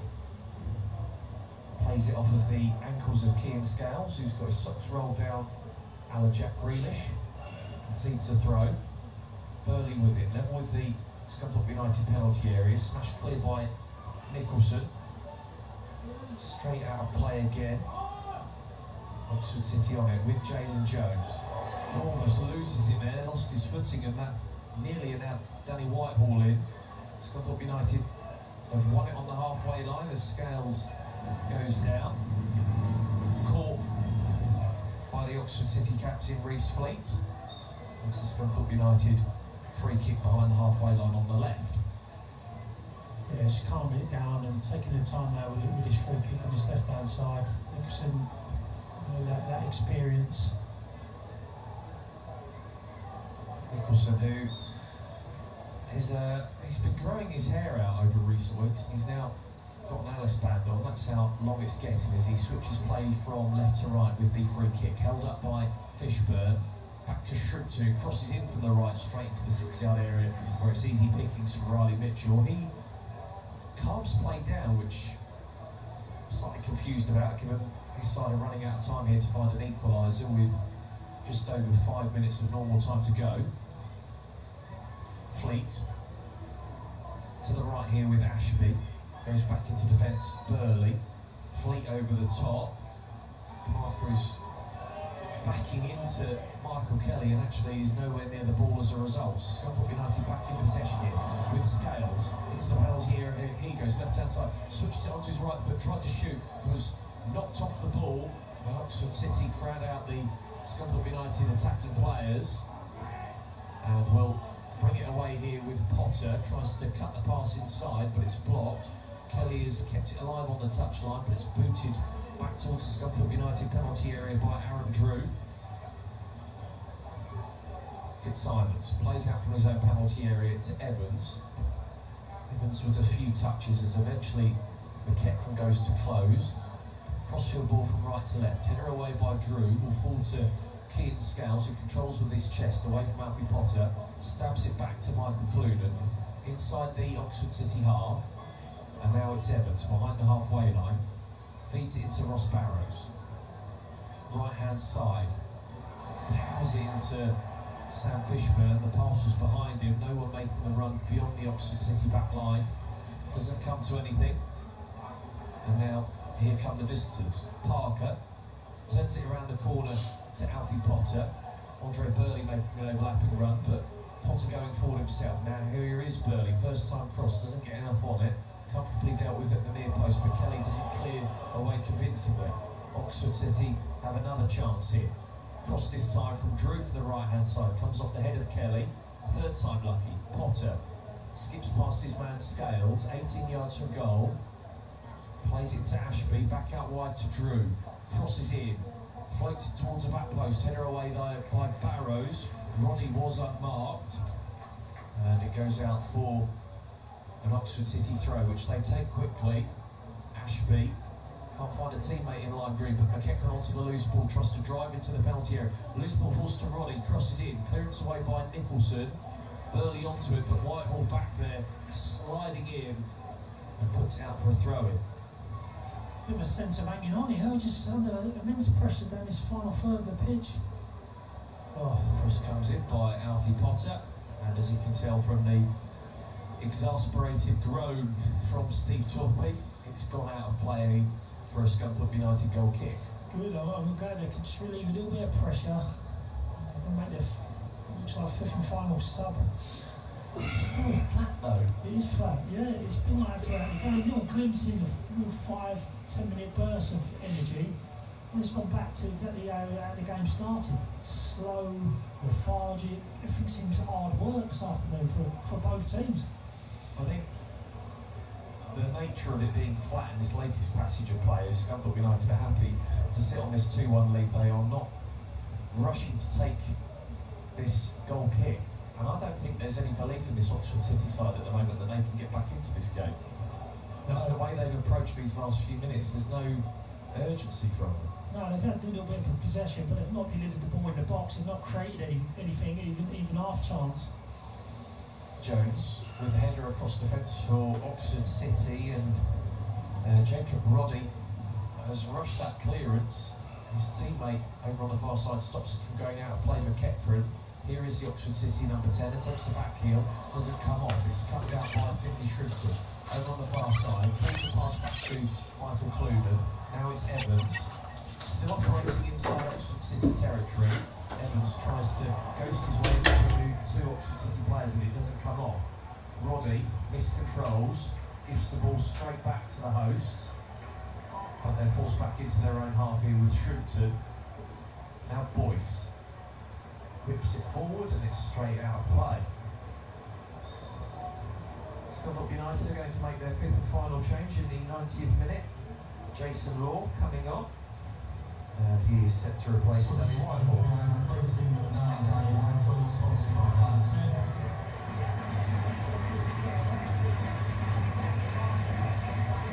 Danny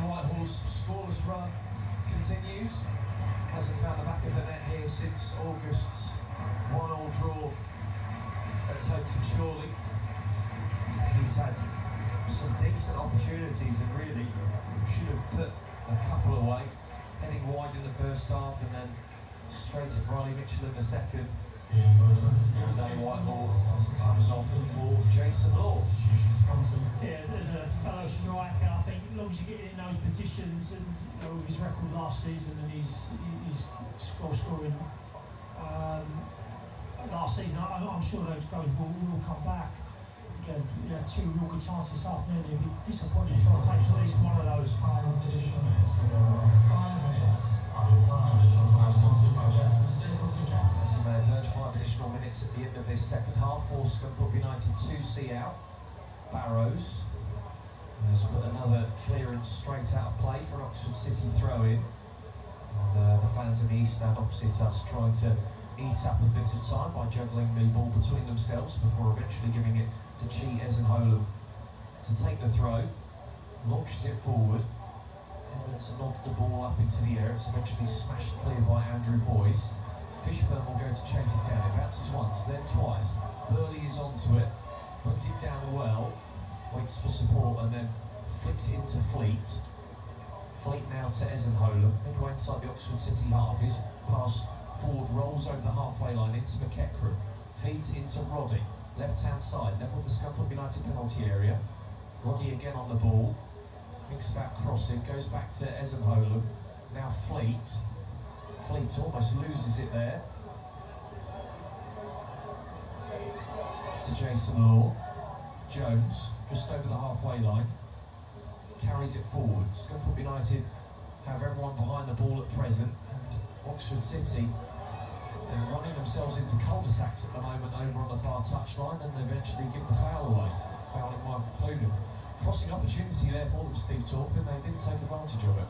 No, I think it's changed it now. Yeah, he's given the free kick Oxford City's way, apologies. Yeah, it's been a lot of turnover possession this last 15-20 minutes, a little bit scruffy affair. Invitation here for Oxford City to put it in the box. To deal with this free kick. I'm just staggered by how much time they're taking. Yeah. You wouldn't tell that they've got 3 minutes to try and find an equalising goal at the moment. They will take the free kick from the left-hand touchline with Ashby. Header away by the Scunthorpe United backline. It falls to McEachran. Ashby 1-4. McEachran again. 30 yards from goal. Left to centre. Into Roddy. Back to McEachran. Now Ashby. Left edge of the penalty area. Finally the cross does come in. Header away by Michael Cluden. Further foot clear by Keane Scales. Scunthorpe United supporters urging their players to get out from their own penalty area. Michael Kelly can't clear. Oxford City throw. Potter manoeuvres the ball away from Sam Fishburne with the back of his heel. Almost loses it to Finlay Shrimpton, but Shrimpton sliding in can't keep control of the ball. With Oxford City. Fleet to Roddy. 2 minutes of additional time to go. Out of the 5 at the end of this second half. Scunthorpe United 2, Oxford City 1 on BBC Radio Humberside Sport. Scunthorpe United have lost it on the edge of their own penalty area. McEachran twisting and turning. Now the cross does come in. Amott at the back post is through. And there's the equaliser for Oxford City. Deep in stoppage time. And Scunthorpe United have not been able to hold on for the 3 points. The pressure is told. Aaron Drew, unmarked, had the simplest of tasks of heading home past Fitzsimons. And Scunthorpe United drop points again. Deep into additional time. It's Scunthorpe United 2, Oxford City 2. Yeah, they can only blame themselves. There was no pressure on the ball. They were hunting in singles. They weren't out hunting in the pack. And how easy was it? Just a clip to the far post, unmarked, header off the side of the bar and in the back of the net. Absolutely disastrous for Scunthorpe United. Absolutely. But it was coming, wasn't it? Last 5 minutes they maintained possession. We were saying about not putting the crosses in. It's like watching a Premiership probe and wait for that last little bit of quality which they delivered, and subsequently got the equaliser. And that, with a couple of minutes to go, or less than a couple of minutes to go, looks like it's going to end up with a draw. Yeah, Oxford City perhaps I did say I don't say too many things that are intelligent or on point. I think they were taking their time, but they were patient and eventually found their equaliser through Aaron Drew, the substitute. And it's a free kick for Oxford City here as Ross Barrows, too eager to try and head a long ball on, was slundered into the back of one of the Oxford City players. And it's a free kick for the visitors, and with 10 seconds to go on additional time, they will surely see this out for a vital point to try and steer themselves clear of trouble at the moment at the bottom of the National League North table. Early days, of course, with just 10 games played following the conclusion of this match.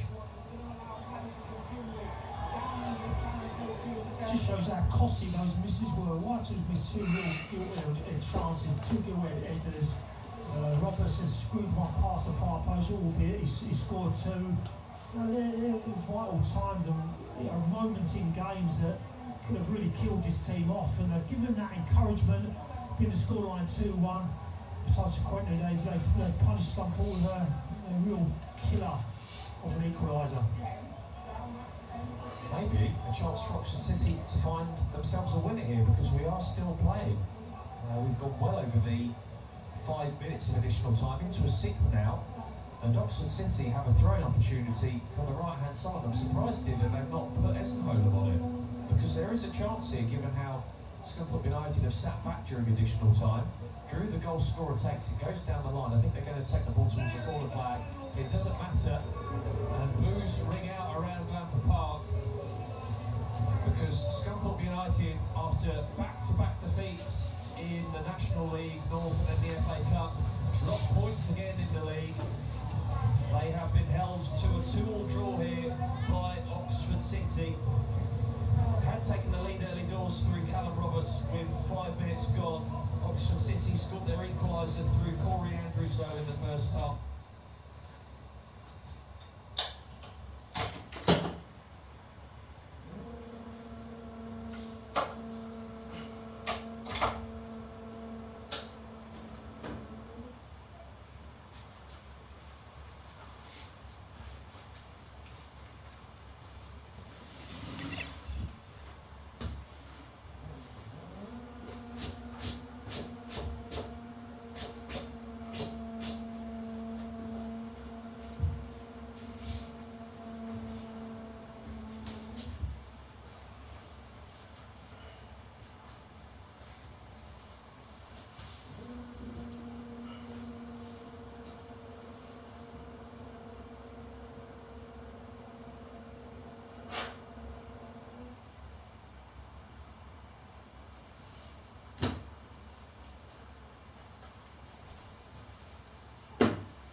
Volume 10.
Sundays.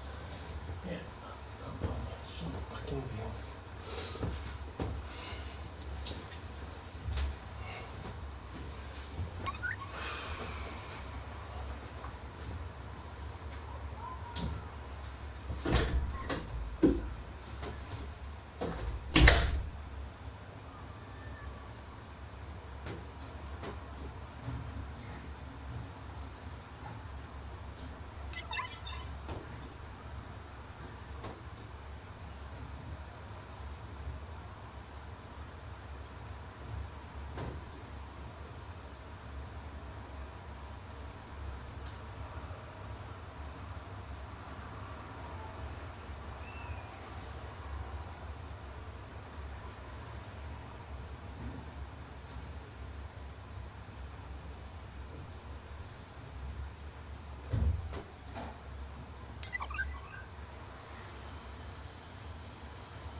Yeah, just need it.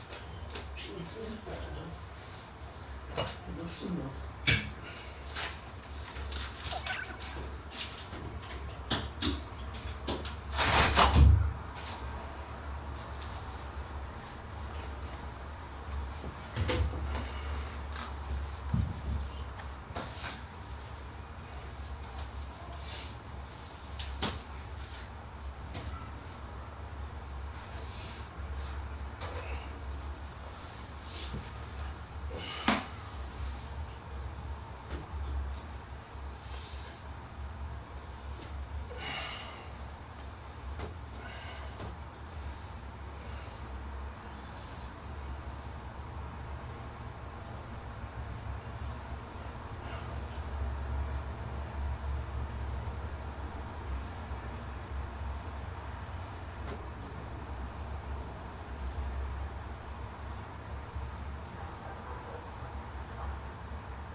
TV will turn off automatically. Please select OK to keep your TV turned on. Time left 66. Select this to close it.